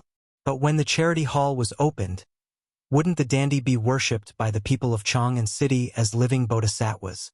With more than 100,000 strings of cash, how could they not have any reputation? If they encountered such a situation again, they would not have to waste any effort. The people of Chang'an city could drown those old officials with their saliva. However, Chai Lingwu poured cold water on them. Zio, everyone, I'm afraid this is not appropriate. Taking out such a large sum of money to relieve the orphans and widows is naturally a good thing. I'm afraid that we will be impeached by people with ulterior motives, saying that we are trying to buy people's hearts. That would not be good. Li Wangyu glanced at him with an exasperated look on his face. Of course, we can't just rely on us. Since the land to build the toilets was provided by the saint, the charity hall naturally has to be led by the royal family. I will invite the Empress to be the manager of the charity hall. We will follow the Empress and be in the charity hall in name. In this way, who will have anything to say? Are we going to impeach the Empress for buying people's hearts? The Empress and the saint will naturally be worshipped by the people, and we will also have a good reputation. It's killing many birds with one stone. The dandy was stunned. Then they clapped and laughed. Wonderful. Really wonderful. Zio, you are indeed smart. Haha. This matter is settled. We must take part in it. Just as everyone was talking happily, the old housekeeper Li Heng came in and reported, Lang Jun, shopkeeper Ran of Ren's saddle shop requests to see you. Oh, is there something he needs? Invite him to the central room. Lang Jun. Shopkeeper Ren also brought a guest and requested to see you together. Chapter 551. Li Heng's words puzzled Li Wangyu. It was understandable that shopkeeper Ren wanted to see him, but bringing a guest with him seemed to be against the rules. Li Wangyu did not care about status, nor did he have any prejudice or discrimination against merchants. But in the eyes of the Tangs, it was already very generous of a merchant like shopkeeper Ren to be able to enter his residence and meet him, the county count of Hu County. It was overstepping his authority to bring in an unfamiliar guest without informing him first. Li Wangyu thought for a while and felt that shopkeeper Ren was not someone who did not know the severity of the situation. So he nodded. Bring them to the central room. I will be there in a moment. Cheng Chumo and the others laughed. Zio, you are too easy to talk to. For a merchant like him to be able to enter the residence of a county count like you, he must have burned incense in his past life. It is not a good thing that you are still indulging him like this. This is shopkeeper Ren. Last time when I entered the prison, he also helped me a lot, so we can be considered friends. Brothers, please take a seat. I will go and see what is going on. Li Wangyu smiled and walked to the central room in the front yard. Wait for me, I will go with you. The sooner we send them away, the sooner we can go to the palace to find the Empress and settle this matter. The rest of our lives depend on this charity hall of yours. Cheng Chumo laughed and followed. In his eyes, nothing was more important than this charity hall. Let's go, let's go. The playboys all cheered and laughed as they clustered around Li Wangyu and walked to the main hall. Li Wangyu was still in Chang'an and had not returned to Zhou village because he wanted to settle the matter of the charity hall. He naturally understood the playboys' anxious thoughts. This group of playboys usually ate, drank, and played. It was not as interesting as running a charity hall. When they arrived at the main hall, the guests had been waiting for a long time. When they saw Li Wangyu and the group of playboys coming out, they quickly stood up and bowed respectfully. The stranger said, This one is here to see the county count of Hu County. Sorry for the intrusion. Greetings, County Count Huxian. This is a good friend of mine. Today he would like to see County Count Huxian about something, and he asked me to introduce him. His surname is Luo and his given name is Hui. He is also a wealthy merchant in Chang'an. Although shopkeeper Ren said that, he bowed deeply with an ashamed expression on his face. This made Li Wangyu feel a little strange. Li Wangyu felt that the name Luo Hui sounded familiar, but he couldn't remember where he had heard it before. There's no need to be so courteous, please sit. Why do you want to see me today? Shopkeeper Ren knelt on the floor and opened his mouth, but he didn't know what to say. On the other hand, Luo Hui cupped his hands towards Li Wangyu and said, County Count Hu, I asked shopkeeper Ren to recommend me today because I have a business deal to discuss with you. Oh, what kind of business? Tell me about it. Luo Hui's attitude was respectful. After bowing to Li Wangyu, he said, County Count Hu has spent a large sum of money to build 300 toilets in Chang'an. I admire you very much. However, these toilets also need someone to take care of them. Otherwise, after a long time, the filth will overflow, making them unsightly. That would be a waste of county count whose painstaking efforts. I have many people under my command who are skilled in this field and can endure hardships. Thus, I would like to take the liberty of asking county count who to let me take care of the 300 toilets. Let him take care of the toilets? Li Wangyu was stunned. Then he suddenly remembered who Luo Hui was. In Chang'an, this person called Luo Hui made a living by picking excrement and made a fortune from it. There were records of this person in the history books. Chang'an is rich, and Luo Hui makes a living by picking excrement. In the history books, it is said that he made a lot of money by picking excrement. Luo Hui also makes a living, and his family is very rich. Not only did he make a lot of money by picking excrement, but he was also recorded by the Secretary of History. This Luo Hui could be considered a talent. After Li Wangyu's 300 toilets were put into use, the wealth they contained was something that others could not see. However, Luo Hui, who used to pick excrement, knew very well. Actually, Luo Hui had long wanted to build toilets in Chang'an, but he could not do it. Toilets were easy to build, but land was not. Every inch of land in Chang'an was worth an inch of gold. Li Wangyu could build it because Pai Lupi waved his hand and the government provided the land for free. How could Luo Hui have such ability? Although his family was rich, his status could not even compare to that of a merchant. Naturally, he could only dream about it. After the 300 toilets were built in Chang'an, Luo Hui was very envious. The benefits involved were too great. Luo Hui was able to accumulate a lot of wealth by picking excrement, so he naturally had his own unique skills. Notice Chang'an had a population of 1 million. Among them, there were hundreds of people who picked excrement. Originally, in order to fight for territory, there were many fights. However, Luo Hui was very capable and his methods were very clever. Through various methods such as roping in, suppressing, bribing the yamen runners and marquis, he was able to gather all the excrement pickers in Chang'an under his command and formed a large force. Now, all the excrement pickers in Chang'an had to pay Luo Hui a varying amount of copper coins according to their assigned area. In this way, he only needed to sit in his mansion and he would have a large amount of copper coins every day.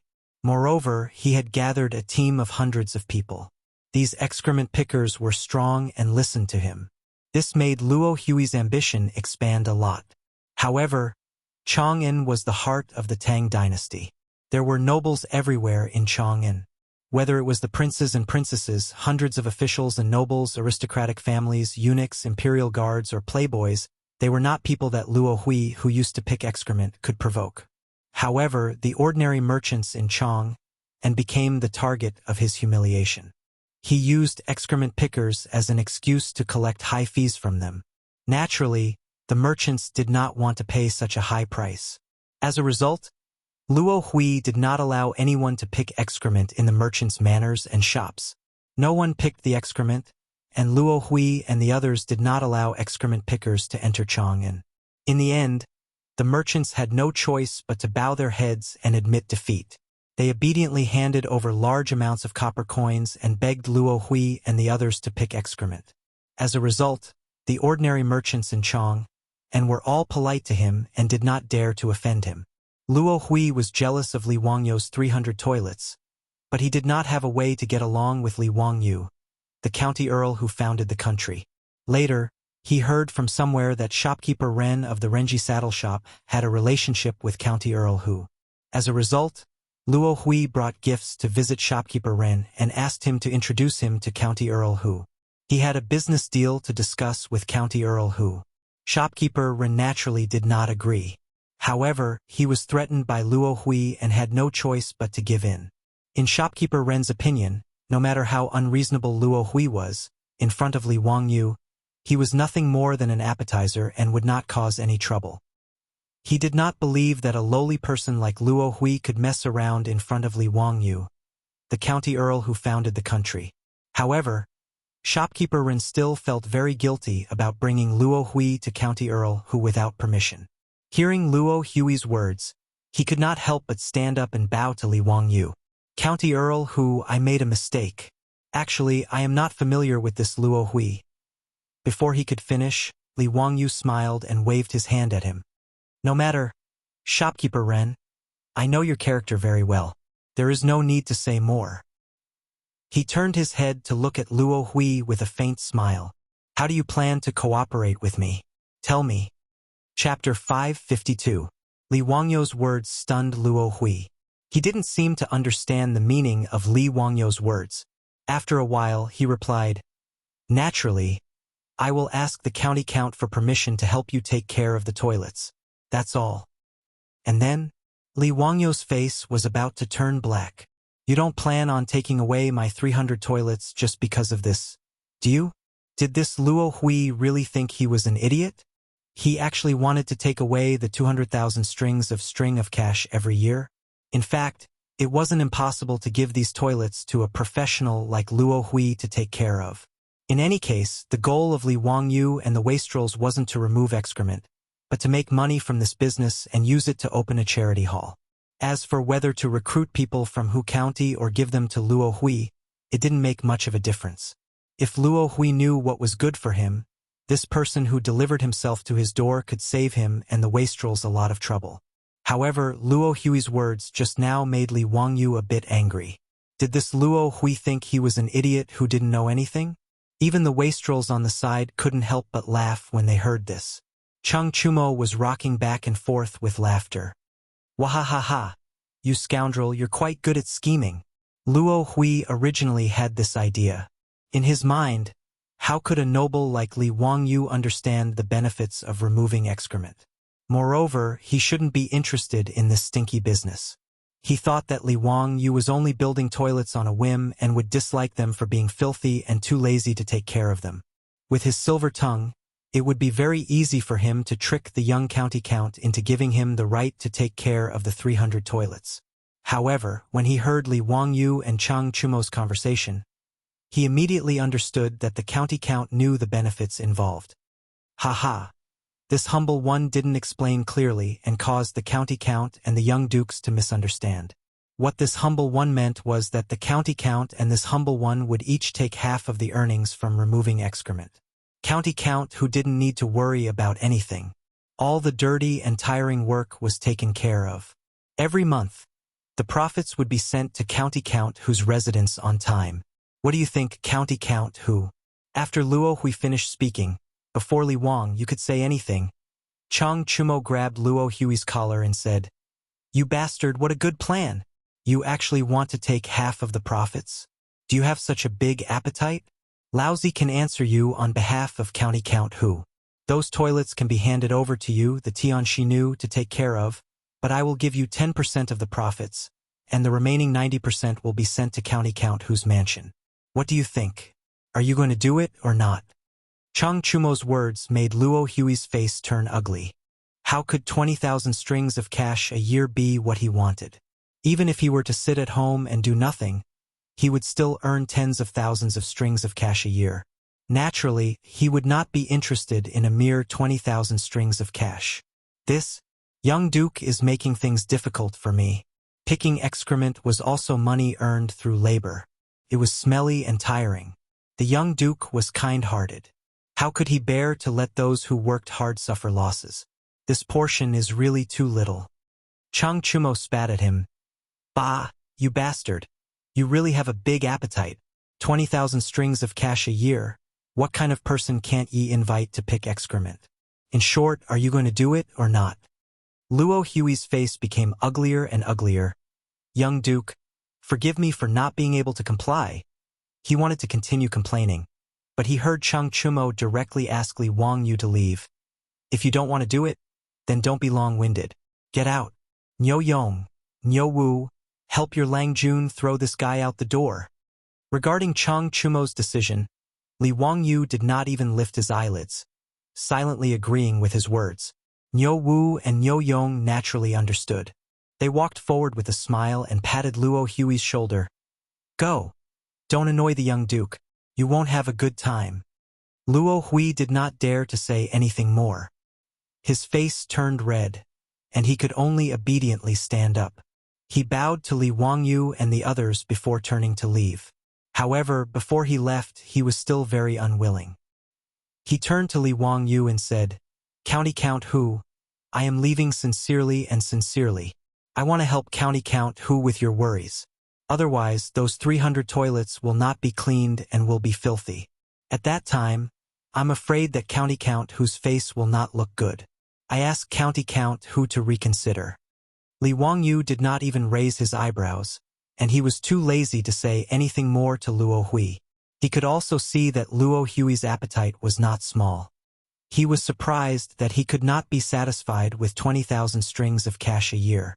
Although he had read in the history books that Chang'an was rich, Luo Hui, and his family was very rich, he did not expect that this guy only relied on picking excrement. He did not even care for 20,000 strings of cash a year. After Luo Hui was driven away, shopkeeper Ren was very embarrassed. He stood up and bowed to Li Wangyu. "County Count Hu, I was rash today. I was forced by Luo Hui to the point that I had no choice but to bring him to my residence. I ask for County Count Hu's forgiveness." "Oh? Is this Luo Hui very overbearing? Isn't he just a person who picks excrement?"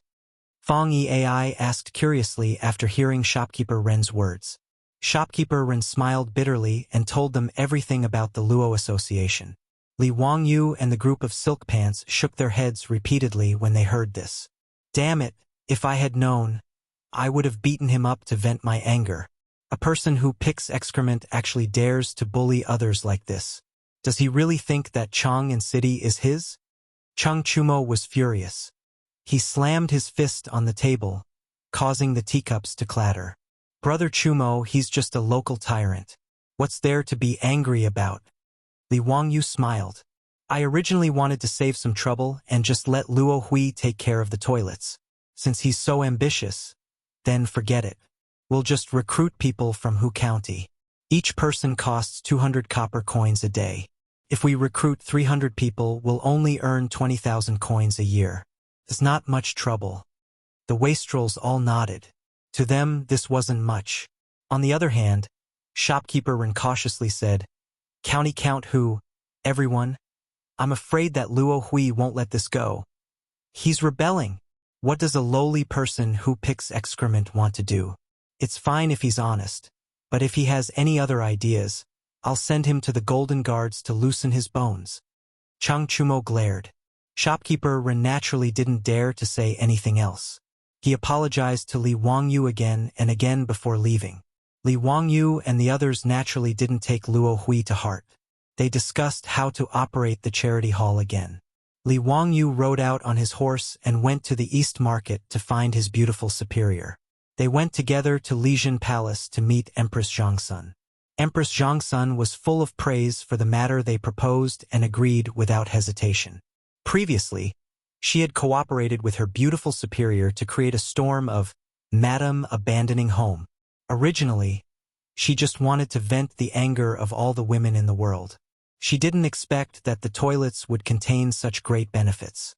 With regards to Li Wangyu's willingness to take out all of the 200,000 a year income to set up a charity for the young, the elderly, the poor, and the sick, there was no reason for her to disagree. Empress Zhongsun looked at Li Wangyu with doting eyes. "Zio, you child, you're really... What should I say about you? Don't worry. You can boldly do the charity hall.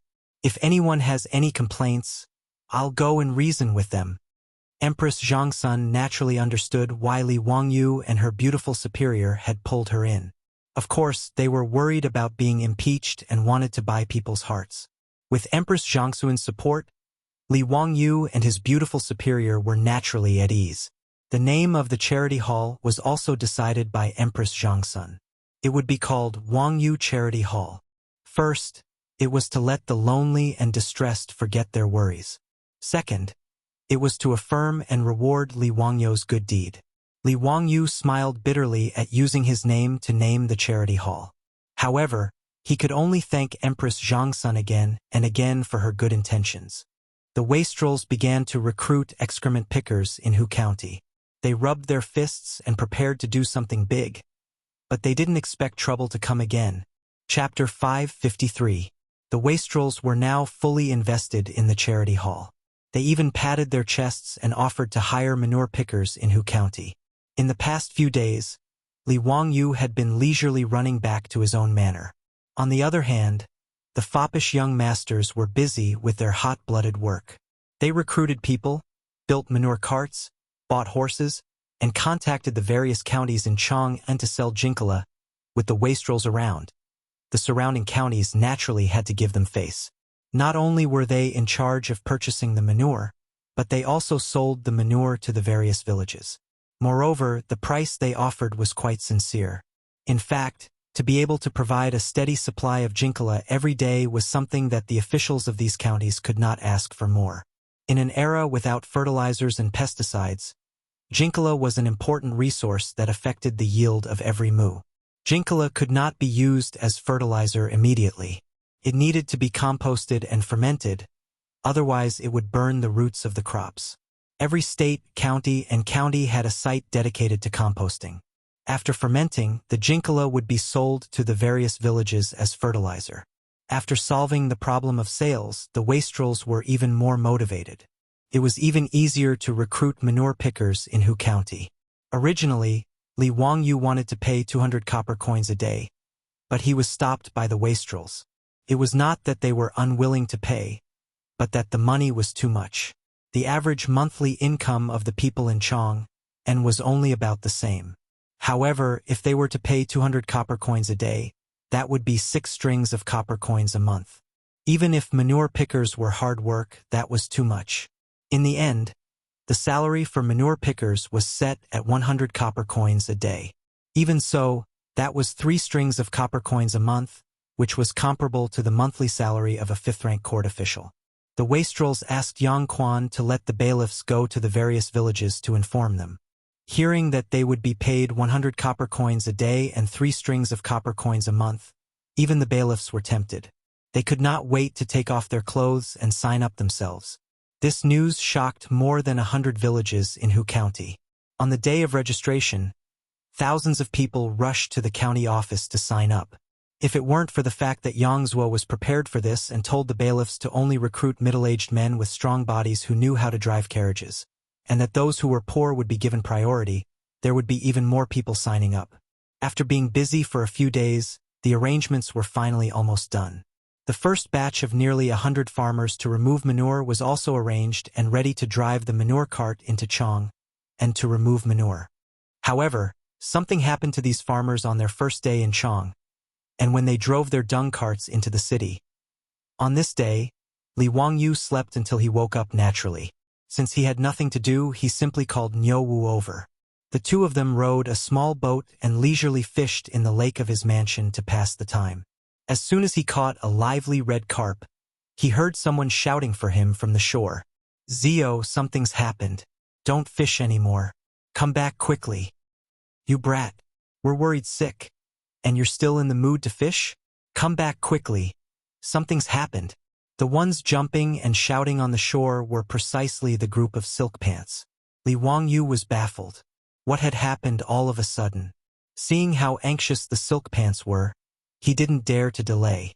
He threw the red carp back into the lake and called Niu Wu to quickly row the boat to the shore.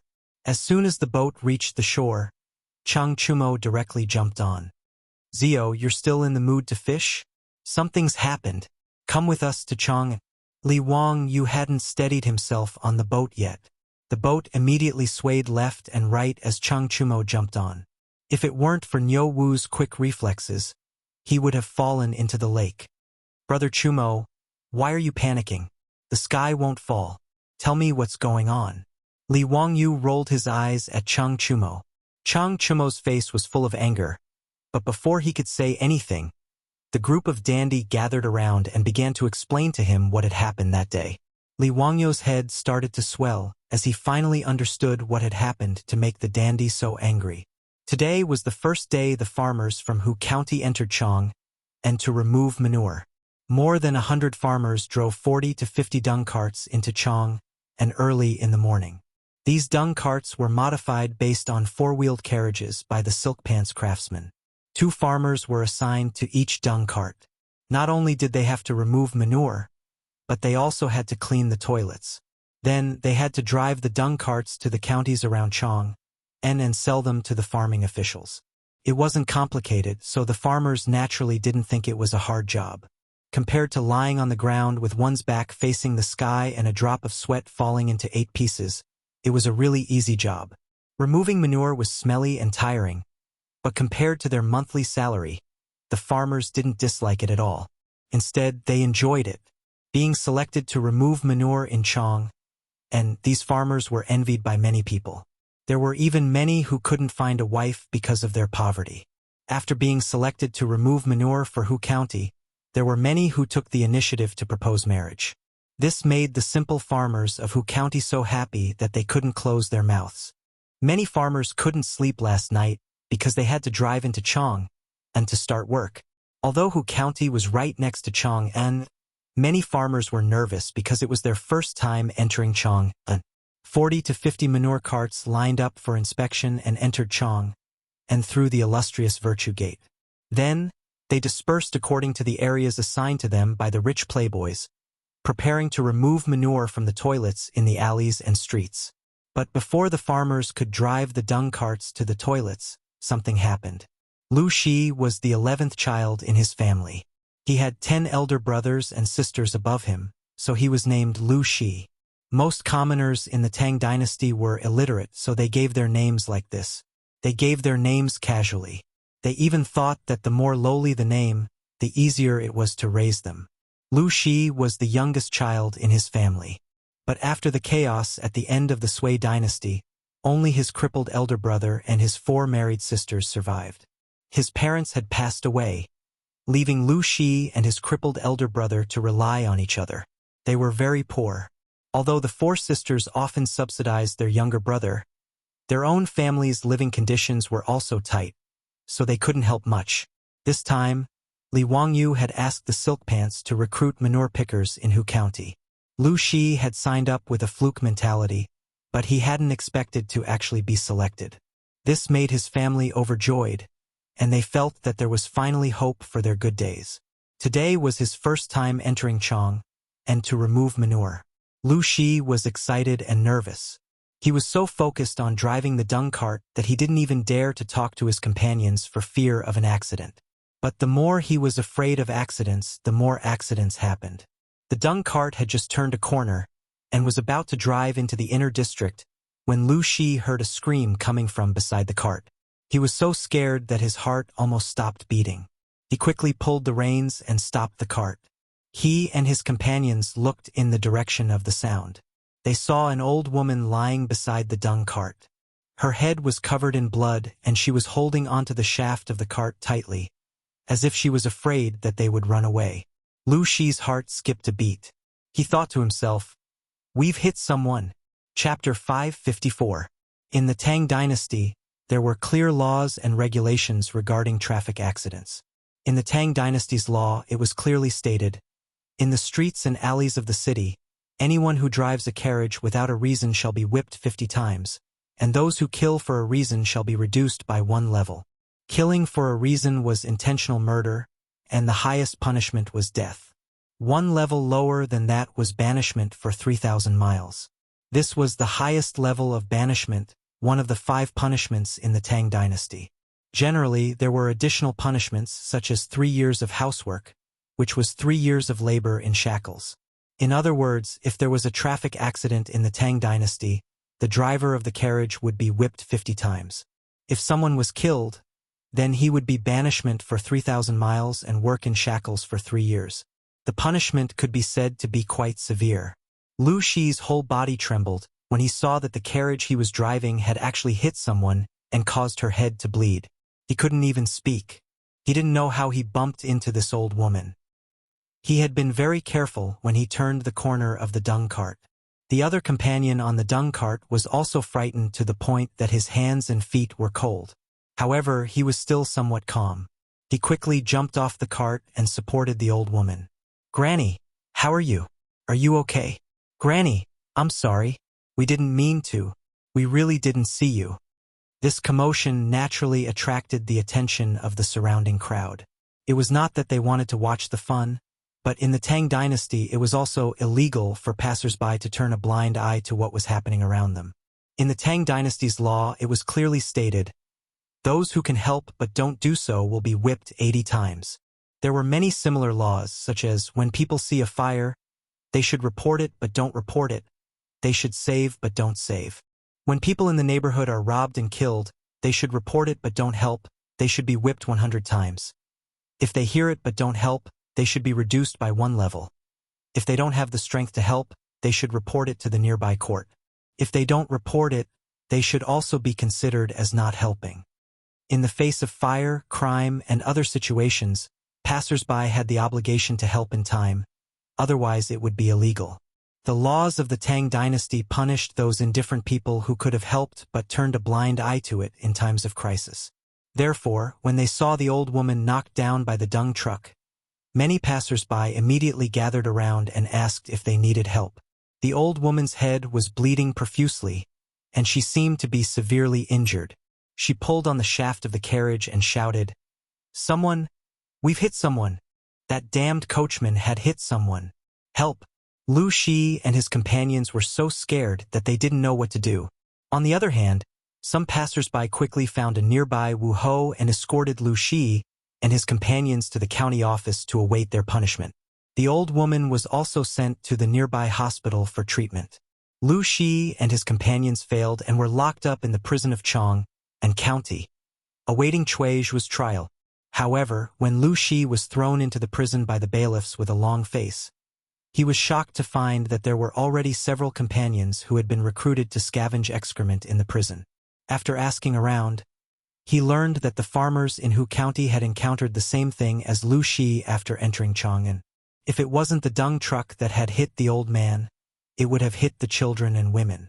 In short, it was as if they had seen a ghost. After receiving the news, the playboys hurried to Wanyan and Chang'an counties. When they heard the news, they couldn't help but be furious. Out of the 50 dung trucks, 25 pairs were broken. Not a single one escaped, and all of them were in trouble. After such a thing happened, no matter how stupid the playboys were, they knew that someone had done it on purpose. The playboys angrily went to Cui Zhu and Lu Dehang to reason with them. This was clearly a deliberate framing of the farmers who were scavenging excrement, and they should be sentenced to the crime of making false accusations. Regarding this, Cui Zhu and Lu Dehang were helpless.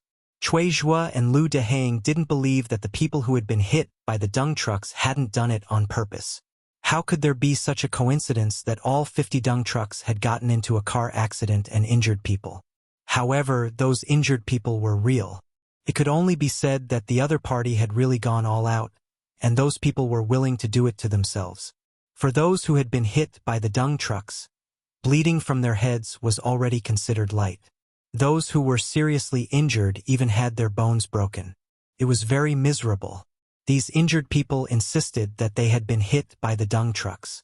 Moreover, there were many witnesses at the time, and it was indeed so.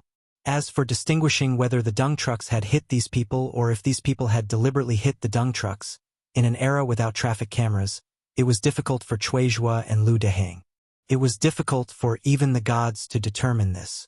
As a result, even if Cui Zhu and Lu Dehang knew that someone had done it on purpose, they didn't dare to let those farmers go.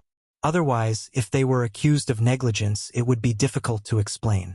After such a commotion, going into Chang'an and to scavenge excrement naturally became an empty promise.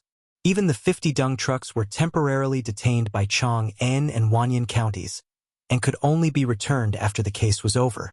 The playboys threw a tantrum, but it was useless. Only then did they ride to Dingzhou village to find Li Wangyu to make a decision. Now, among the group of playboys, Li Wangyu was the youngest, but he had secretly become the backbone of the group of playboys. After listening to the playboys, Li Wangyu immediately thought of a word. He couldn't help but blurt out, "This is a scam." Fang Yai was confused. "What scam? Zio, what are you talking about?" Li Wangyu scratched his head, not knowing how to explain it to the playboys. This scam was invented by the descendants of the 8 banners in the late Qing dynasty. These people lacked a source of income and had no skills, so they came up with this crooked idea. Usually, they would hold a precious piece of porcelain in their hands as they walked through the busy streets. Looking for an opportunity, they deliberately let the moving carriage accidentally bump into him. causing the porcelain in their hands to fall to the ground and shatter. Then, they could righteously pester the owner of the carriage and ask for compensation based on the price of the precious porcelain. In fact, it was essentially extortion. Li Wangyu couldn't be bothered to explain what scam was to the playboys. So he asked, "Brothers, who do you think did this? Bastard, if I find out who's behind this, I'll crush his balls." Chang Chumo, Yuchi Baolin, and the others were furious, but they didn't know who would do this. Chai Lingwu, Wei Shuyu, and the others looked at each other and blurted out, "Luo Hui!" Li Wangyu also nodded. After hearing this, the first person he thought of was Luo Hui. Other than Luo Hui, doing this had no meaning to anyone else. However, Li Wangyu didn't think that a lowly person would have the guts to go against him and the other silk pants in such a blatant manner.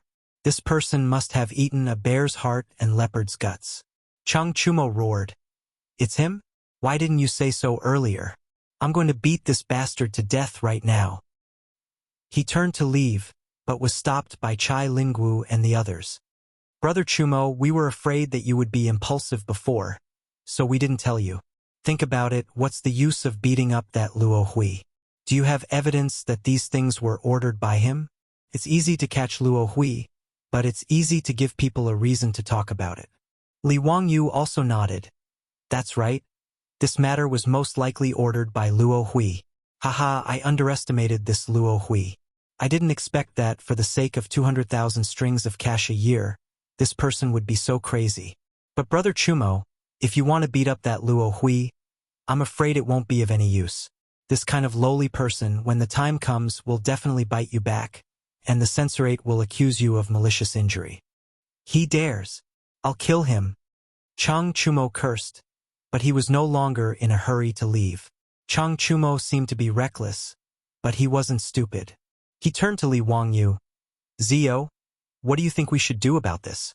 Chapter 555. Li Wangyu had no experience in dealing with this kind of fraud. In later generations, there were all kinds of driving records and traffic cameras to prove innocence, but in the Tang dynasty, how to deal with it was a bit of a headache. If he directly used his and the foppish playboy's influence to suppress this matter, it was not impossible. But he was afraid that he would be targeted by people with ulterior motives and make a fuss about it, and then it would cause more trouble. Li Wangyu was well aware that those aristocratic families had been waiting to catch his weakness for a long time. How could he give his weakness to these people? Li Wangyu even thought that after this matter was spread out, the Wang clan of Taiyuan and the Zheng family of Xinjiang might have sent people to spy on the county governments of Chang'an and Wanyan counties. Although discerning people could see that the 50 injured people who were hit by the dung cart were deliberately hurt, Li Wangyu had no evidence. On the contrary, the injured people who were hit by the dung cart were real, and many passers-by left testimonies to prove that these people were really hit by the dung cart. Li Wangyu could only sigh.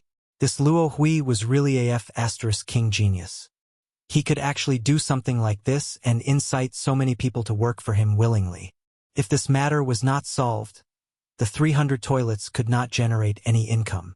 Even if he continued to build dung carts and recruit farmers to go to the city to remove dung, others could still do the same and continue to blackmail him. Li Wangyu thought for a long time and did not have a good idea, so he could only call the foppish playboys. "Brothers, let's go back to Chang'an first and meet Luo Hui to see what he wants to do." They rode back to Chang'an again and went straight to Luo Hui's mansion. Since Luo Hui made a fortune by removing dung, he had already bought a house in Guangda Square near Shi City. The foppish playboys knew where his mansion was after a little inquiry. However, when Li Wangyu and the foppish playboys went to the door, there was no one there. "Greetings, County Earl. Greetings, young dukes. You have come at the wrong time. My Lang Jun has left Chang'an and city a few days ago to visit friends. I don't know when he will return home." Luo Hui's butler respectfully went out to greet everyone. When Fong Yi heard what he said, he couldn't help but fly into a rage. "Nonsense! You dare to deceive us? Are you tired of living?" The steward jumped in fright and quickly knelt on the ground. "What this lowly one said is absolutely true. Would the young duke please examine it clearly? I don't dare to speak the slightest falsehood." On the day my family's Langjun left Chang'an, the surrounding neighbors, as well as the martial marquis in the square, all saw it. I did not deceive you all. Chang Chumo was so angry that he whipped the horse in front of Luo Hui's mansion. Damn bastard, you sure run fast. I want to see where this Tian Shinu can run to. Li Wangyu was only 80% sure that it was Luo Hui who did it, but now he was completely sure that it was this dung picker behind the scenes. Otherwise, how could there be such a coincidence? Something happened here, and Luo Hui had already left Chang'an City to visit friends. This was obviously to avoid the wastrels finding trouble with him, and to continue hiding behind the scenes to do things. Brothers, let's go back to my mansion first. Li Wangyu could only tell the wastrels to leave. This Luo Hui really gave him a surprise. He did not expect that such a small character like Luo Hui could cause him so much trouble. He had underestimated this person. Li Wangyu did not expect that this dung picker would be so daring. Was he not afraid of him and the wastrels' revenge?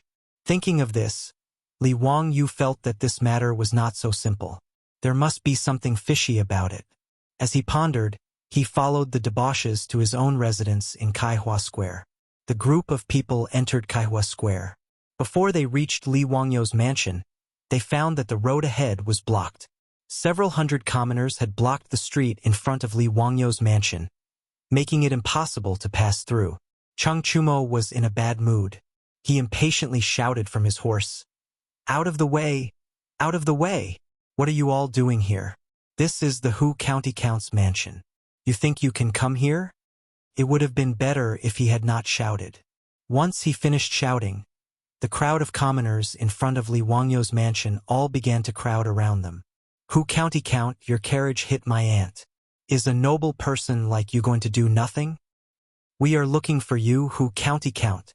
Please, Hu County Count, give us commoners a way out. My eldest son's leg was broken, and he has no livelihood. How can our family live? Everyone, come and see. My poor old mother was hit by Hu County Count's carriage. Her head is bleeding. How pitiful. If you don't give us an explanation today, we won't leave. Hu County Count, you are a noble person, so we commoners naturally don't dare to act rashly. But you can't condone your subordinates and humiliate us commoners like this. My father is 63 years old this year, but he was hit by your carriage and broke his arm. If you don't give us an explanation today, we won't leave." These several hundred commoners were carrying the door planks. Lying on top of the planks were people who had been injured in today's racketeering. Li Wangyu and the wastrels were all dumbfounded by this scene. What was going on? Were these people addicted to racketeering? They actually came all the way to his mansion to demand an explanation?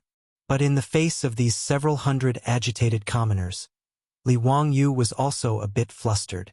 He had never imagined that Luo Hui would have such a backup plan waiting for him. Seeing that the commoners were getting more and more agitated, Niu Wu and his troops subconsciously drew out the she blades at their waists. They looked at the crowd nervously, afraid that they would suddenly charge forward and threaten the safety of Li Wangyu and the silk pants. "Let's go, don't fight with them.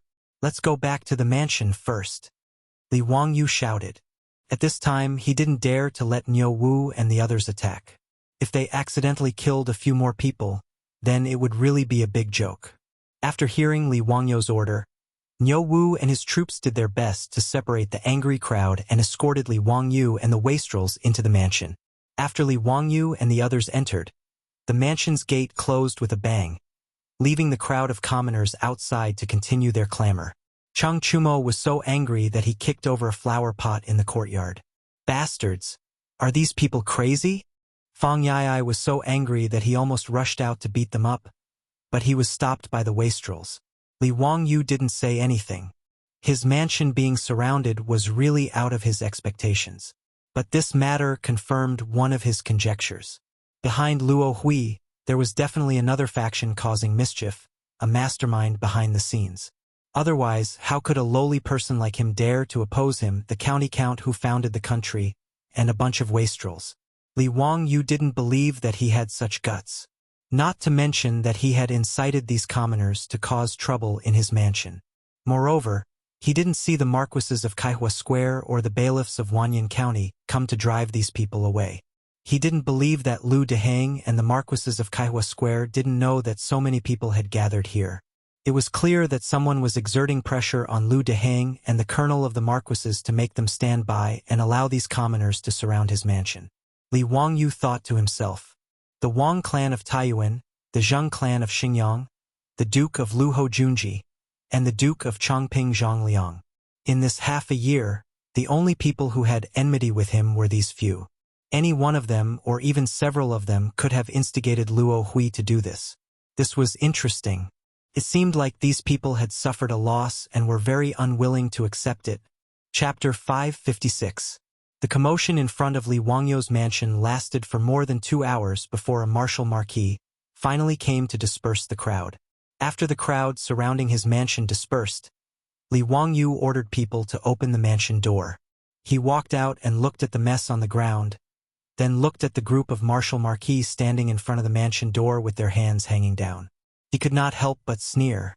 Everyone, I will remember today's matter and will definitely repay you in the future. Li Wangyu's words immediately scared the martial marquis into kneeling on the ground. County Count Hu, please calm down. It's not that we want to be negligent, we. The martial marquis commander couldn't speak clearly. He really felt sullen. Both sides were big shots, masters he couldn't afford to offend. Cheng Chumo strode out and didn't try to reason with them. He arrogantly said in a loud voice, "What are you all doing? Speak. Who ordered you to do this? If you can't explain, this old man will put this on your heads." The martial marquis gloomily looked at each other. This was a fight between immortals, and mortals suffered. They hesitated for a moment, but before they could speak, they saw the two brothers Cheng Chubi and Cheng Chuliang standing on either side of their brother. "Big brother, it seems that our Duke Lu Mansion's reputation is not enough. They are not afraid at all." Yuchi Bao Lin and Yuchi Bao Chi also stood out. "If you think that the Duke Lu Mansion is not enough, then add my Duke Yi Mansion, and my Duke Chao Mansion. My Lai Mansion will advance and retreat with the County Count Hu Mansion. Duke Liang Mansion also has the same attitude. Duke Zheng Mansion also has the same attitude." Niu Zhengping dragged his lame leg out. "Hee. Our Langya County Duke Mansion can't compare to these Duke Mansions. But if anyone wants to oppose the County Count Hu Mansion, then they can try the Langya County Duke Mansion's blade." The words of the wastrels finally made the martial marquis clearly remember the power behind these wastrels. They were so scared that they almost wet their pants. Their backs were soaked in cold sweat. They now felt that they were like pigs in a mirror, completely inhuman. He wanted to say who was the instigator, but when he thought about that person's power, crushing them was not much harder than crushing ants. Thus, he swallowed the words that were about to come out of his mouth. "County Count Hu, young dukes, today is all our fault. Please punish us, County Count Hu and young dukes." The colonel of the Wu Marquis shop opened his mouth for a long time, but he didn't dare to say that name. He just kept kowtowing. The colonel's words made Cheng Chumo and the others furious. They rushed over and wanted to beat him up, but were stopped by Li Wangyu. He walked in front of the colonel and squatted down to look into his eyes. "Even if you don't say it, I can guess it. If I'm not mistaken, did Duke Lu instruct you to do this?" Li Wangyu's words made the colonel's eyes widen as he looked at him in disbelief. You didn't say anything." The colonel was so scared that his teeth were chattering. With his reaction, how could Li Wangyu not know that he had guessed correctly? He chuckled and stood up. "You don't have to say any more. I already know." The colonel didn't dare to say anything and just kept kowtowing. Li Wangyu stood up and sneered. "All right, I won't make things difficult for you. But as Wu Marquises of the Tang Dynasty, you are not the servants of a certain family.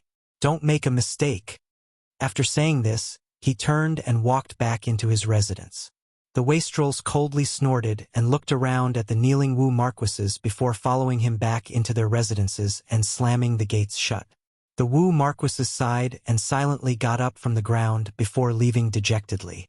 Inside the gates, Cheng Chumo was very confused. "Zio, how did you know that Ho Junji was behind this?" "I guessed." Li Wangyu smiled. The Wu marquee shops are controlled by the left and right imperial guards. The hands of the great clans shouldn't be able to stretch that far. And among the many generals, the only ones who have a grudge with me are Hou Junji and Zhang Liang. A few days ago, Zhang Liang was appointed as the chief steward of Huai province by the sage and has already gone to Huai province. Isn't that only Hou Junji left? His words enlightened the wastrels. That bastard! I was wondering why that Tianshiwei Luo Hui was so bold to do such a thing. It turns out that he's hooked up with Hou Junji. Hee Zio, it seems like Duke Lu is very unhappy that the Niu brothers killed 10 of Hou Junji's soldiers. He's come to take revenge. What's there to be afraid of? This Hou Junji only knows how to play dirty tricks behind the scenes. What a scoundrel! After pondering over today's matter, the wastrels began to curse Hou Junji. Li Wangyu lowered his voice and said, "Brothers, have you thought of a problem? How could a lowly dung picker like Luo Hui have a relationship with a duke like Hou Junji?" His words left the wastrels stunned. Yes, a lowly duke like Luo Hui and a duke like Hou Junji were like the difference between the clouds and mud. How could a proud person like Hou Junji collude with someone like Luo Hui? Confused, the wastrels turned to Li Wangyu and said, "Zio, speak. Don't keep us in suspense." Li Wangyu chuckled. "Brothers, have you forgotten what kind of shady business Luo Hui is in? Dung picker. What's wrong?" "It's nothing. Little brother, I just remembered something that eunuch Dai told me. He said that the junior supervisor of the junior supervisor residence once suggested to the saint that the horse dung of the various government offices and imperial army camps should be collected and sold. Do you know about this?" Li Wangyu changed the topic and spoke about what Daizhou had said to him in the Hall of Governance that day. The wastrels didn't understand what he meant. They looked at each other and nodded. "I've heard of this matter. It seems that the saint didn't want his reputation to be good, so he gave up. What does this have to do with anything? Zio, why are you making me more and more confused?" "Zio, don't keep us in suspense. Speak clearly." Li Wangyu rolled his eyes at them and said, "The horse dung of the imperial army. Brother Chumo, Brother Baoqi, Brother Zhengping, how did you deal with the horse dung in your lord's camp?" Chang Chumo and the others were stunned. "Naturally, it was collected and sold as military funds." "Wait, Zio, you mean to say that Hou Junji's Zuowei residence sold the horse dung to Luo Hui?" Li Wangyu nodded. "That should be the case. Otherwise, how could the mighty Duke of Lu have anything to do with someone like Luo Hui, and even secretly order him to oppose us?" He felt that the relationship between Hou Junji and Luo Hui wasn't as simple as selling horse dung. Li Wangyu recalled a case of the Song dynasty that he had read in a book in his later life. During the reign of Gaozong of the Southern Song dynasty, Yang Zuanzhong was the chief commander of the Southern Song army. This person was later impeached by the imperial censor for embezzling more than 100,000 yuan of dung money. But Yang Zuanzhong had planted spies in the imperial censor and learned of this news in advance. Thus, he rushed to submit a memorial to the emperor and said, "There is a certain amount of dung money in the army, but it is only for the use of the imperial court." When the imperial censor was impeached, the emperor naturally didn't believe him and said that the imperial censor was dismissed from his post, but his surviving relatives flourished day by day. When Li Wangyu had read the book, he had only sighed that even the ancients could play the role of spies, and he had even mocked a great general like Yang Zuanzhong for embezzling dung money. He was truly too greedy. But now that he thought about the matter between Hou Junji and Luo Hui, Li Wangyu couldn't help but stroke his chin. There was an 80% chance that Hou Junji had embezzled the dung money of the Zuowei residence, right? This matter could be used as an excuse. Chapter 557. Even though they knew that Hou Junji was behind the scenes, they couldn't resolve the predicament that Li Wangyu and the wastrels were facing. The 50 manure carts had all been blackmailed, the 100 farmers of Hu County had been detained, and the injured had come to cause trouble for Li Wangyu. Yang Quan of Hu County had also sent someone to deliver the bad news. Upon learning that the 100 farmers had all been arrested by Chang'an and Wanyan counties, the families of these farmers panicked and ran to the county office to complain. Yang Quan was in a sorry state, but all he could do was try his best to appease them. Yang Quan hadn't expected that the 100 farmers who had entered the city to remove manure would all be arrested and imprisoned. He had spent a great deal of effort to coax and bluff those weeping farmers back. Fortunately, Lu Deheng and Cui Zhuo could tell that this wasn't something they should be involved in, so they didn't do anything about it. Those farmers who had entered the city to remove manure had only been imprisoned. They hadn't been interrogated or tortured, so they hadn't suffered much. But this matter couldn't be dragged on, or else Luo Hui and Ho Junji's wishes would be fulfilled. The 300 toilets had been left unattended, and not only would they not be able to generate any income to operate the charity hall, no one would be able to clean the toilets. Moreover, with no one to remove manure, once the toilets were filled with filth, not only would they be unusable, Li Wangyu would also be scolded. But the 50 victims of the accident were very difficult to deal with. Li Wangyu and the wastrels racked their brains, but they couldn't think of a good way to resolve this matter. Bastard! This won't do. This old man will bring people to find those bastards. I don't believe that they've all been bewitched by Luo Hui and aren't afraid of death. I don't believe that they won't tell the truth under torture. Chang Chumo couldn't think of a solution and was about to explode in anger. Fang Yai glared at him. Brother Chumo, you're even stupider than this little brother. Who knows how many eyes in Chang'an are watching us right now? If you go and torture those people, won't you really be fulfilling their wishes? Haha. I'm willing to bet that those great clans won't let Zio off. It would be strange if no one impeached Zio in the morning court tomorrow. How about it? Is there anyone who wants to bet with me? Chai Linggu said with a smile. Wei Shuyu replied snappily. Aren't you talking nonsense? If you want to bet, sure. I bet that someone will impeach Zio. You can set the odds. How about that? You guys, that's enough. You're still in the mood to joke at a time like this? If we can't overturn these crimes, we'll really become a joke. Li Wangyu glared at these bastards. They actually wanted to use him to open a gambling house. He shrugged. What can we do? How can we prove that those people intentionally rammed into the carriage if there are too many witnesses? Unless we can prove that they are lying, it will be difficult to overturn this case. Wei Shuyu shook his head. Don't even think about it. It's impossible for them to retract their testimony. That group of people was really ruthless. In order to frame those farmers, they were willing to send their own hands and feet to the wheels of the car. I've sent people to the county government to ask around. The doctors have examined the injuries of those people. They weren't faking it. Their arms and legs were truly crushed and broken. TSK, the doctors said that there were a few people who couldn't be cured and would definitely become disabled.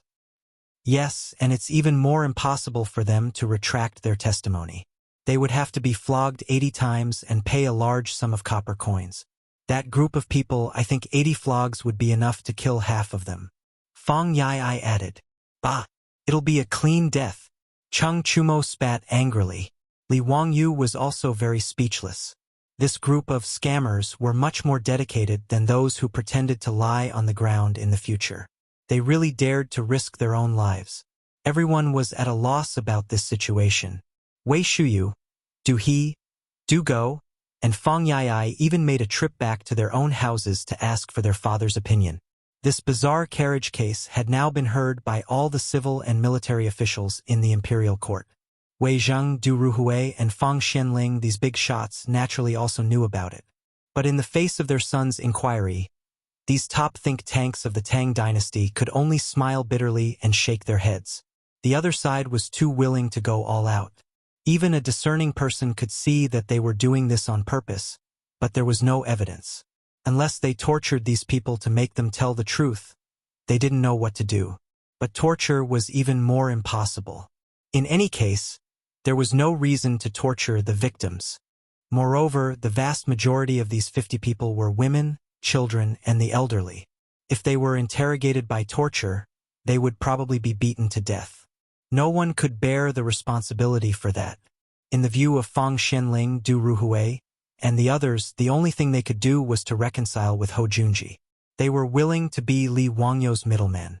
After Wei Shuyu and the others returned dejectedly, they relayed their father's words to them. Li Wangyu shook his head. I won't go. I won't reconcile with that bastard Ho Junji. And when the time comes, Ho Junji will definitely demand half of the profits. That money is going to be used for charity. We can't just let that bastard Ho Junji get away with it. The wastrels naturally understood the meaning of Li Wangyu's words. Ho Junji had clearly ordered Luo Hui to do this not just to discuss them, but also for the sake of profit. Not many people could be like Li Wangyu, who did not want a single cent of the 200,000 strings of cash a year and used it all for charity. This is neither right nor left. Then what should we do? Cheng Chumo was also anxious. This won't do. I'll go back and find Milord and have him argue with Ho Junji. Right? I'll go find Milord together. I don't believe that Ho Junji won't give face to so many high dukes. Yuchi Baolin also stood up. Li Wangyu hurriedly stopped them. Brothers, this little brother appreciates your good intentions, but there's no need for that. Why make things difficult for Uncle Chang and Uncle Yuchi? Besides, if Ho Junji refuses to admit his involvement in this matter and pushes all responsibility away, what can we do? We can guess that Luo Hui is related to him, but we don't have any proof, much less proof that Ho Junji is behind this. Then what do we do? Are we just going to watch and do nothing? Let me think about it. There will be a way. Li Wangyu paced back and forth in the hall, his mind in turmoil. Cheng Chumo was furious. He waved at Nyo Wu and said, Brother Nyo, bring us some wine.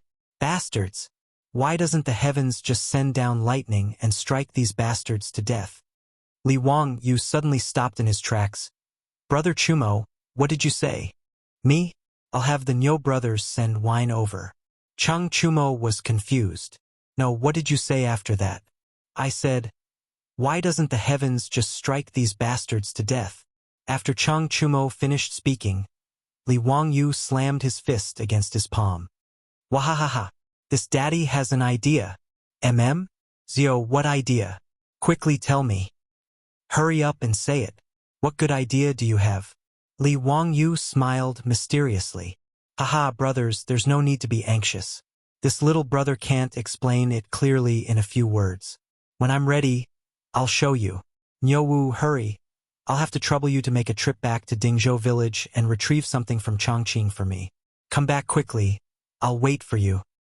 His secretive look made the other rich kids even more curious. Chapter 558. The next day, Li Wangyu woke up early, changed into the robes of a county count, and went to line up in the imperial city. Cheng Yaojin was delighted to see him. Wahahaha, kid, you're quite self-aware today. What? You know that you're going to be impeached, so you came to be scolded?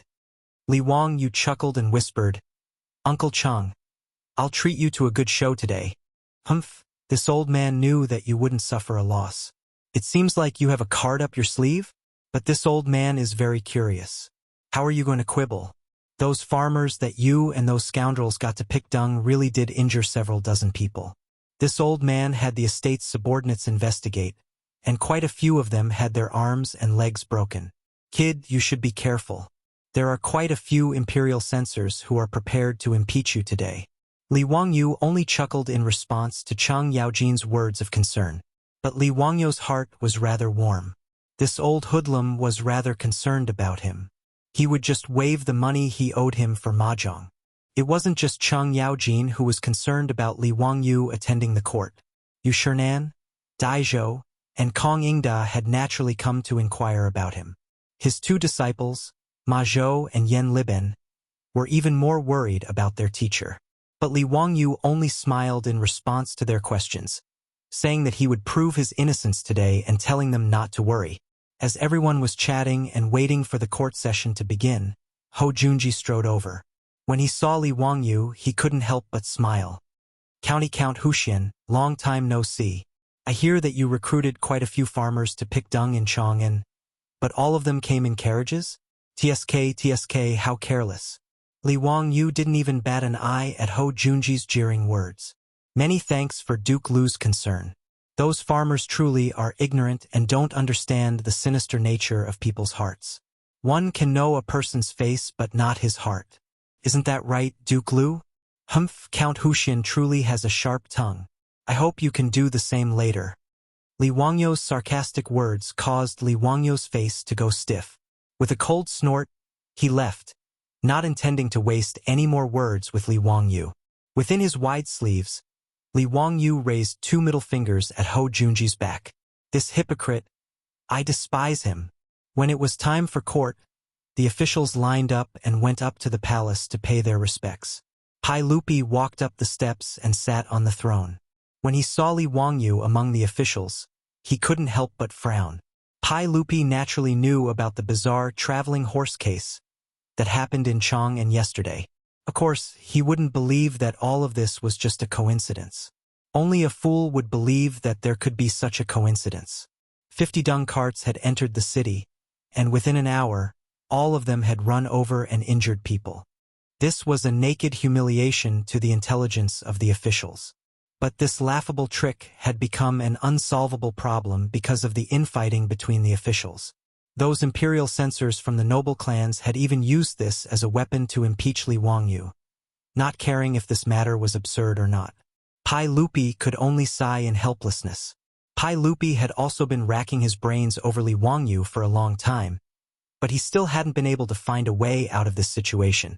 Now that the evidence was irrefutable, after today's court session, Chuizhua and Lu Dehang, the 2 county magistrates of Chang'an and Wanyan, could only follow the laws of the Great Tang and sentence the drivers to 80 strokes of the cane and compensate the injured with copper coins.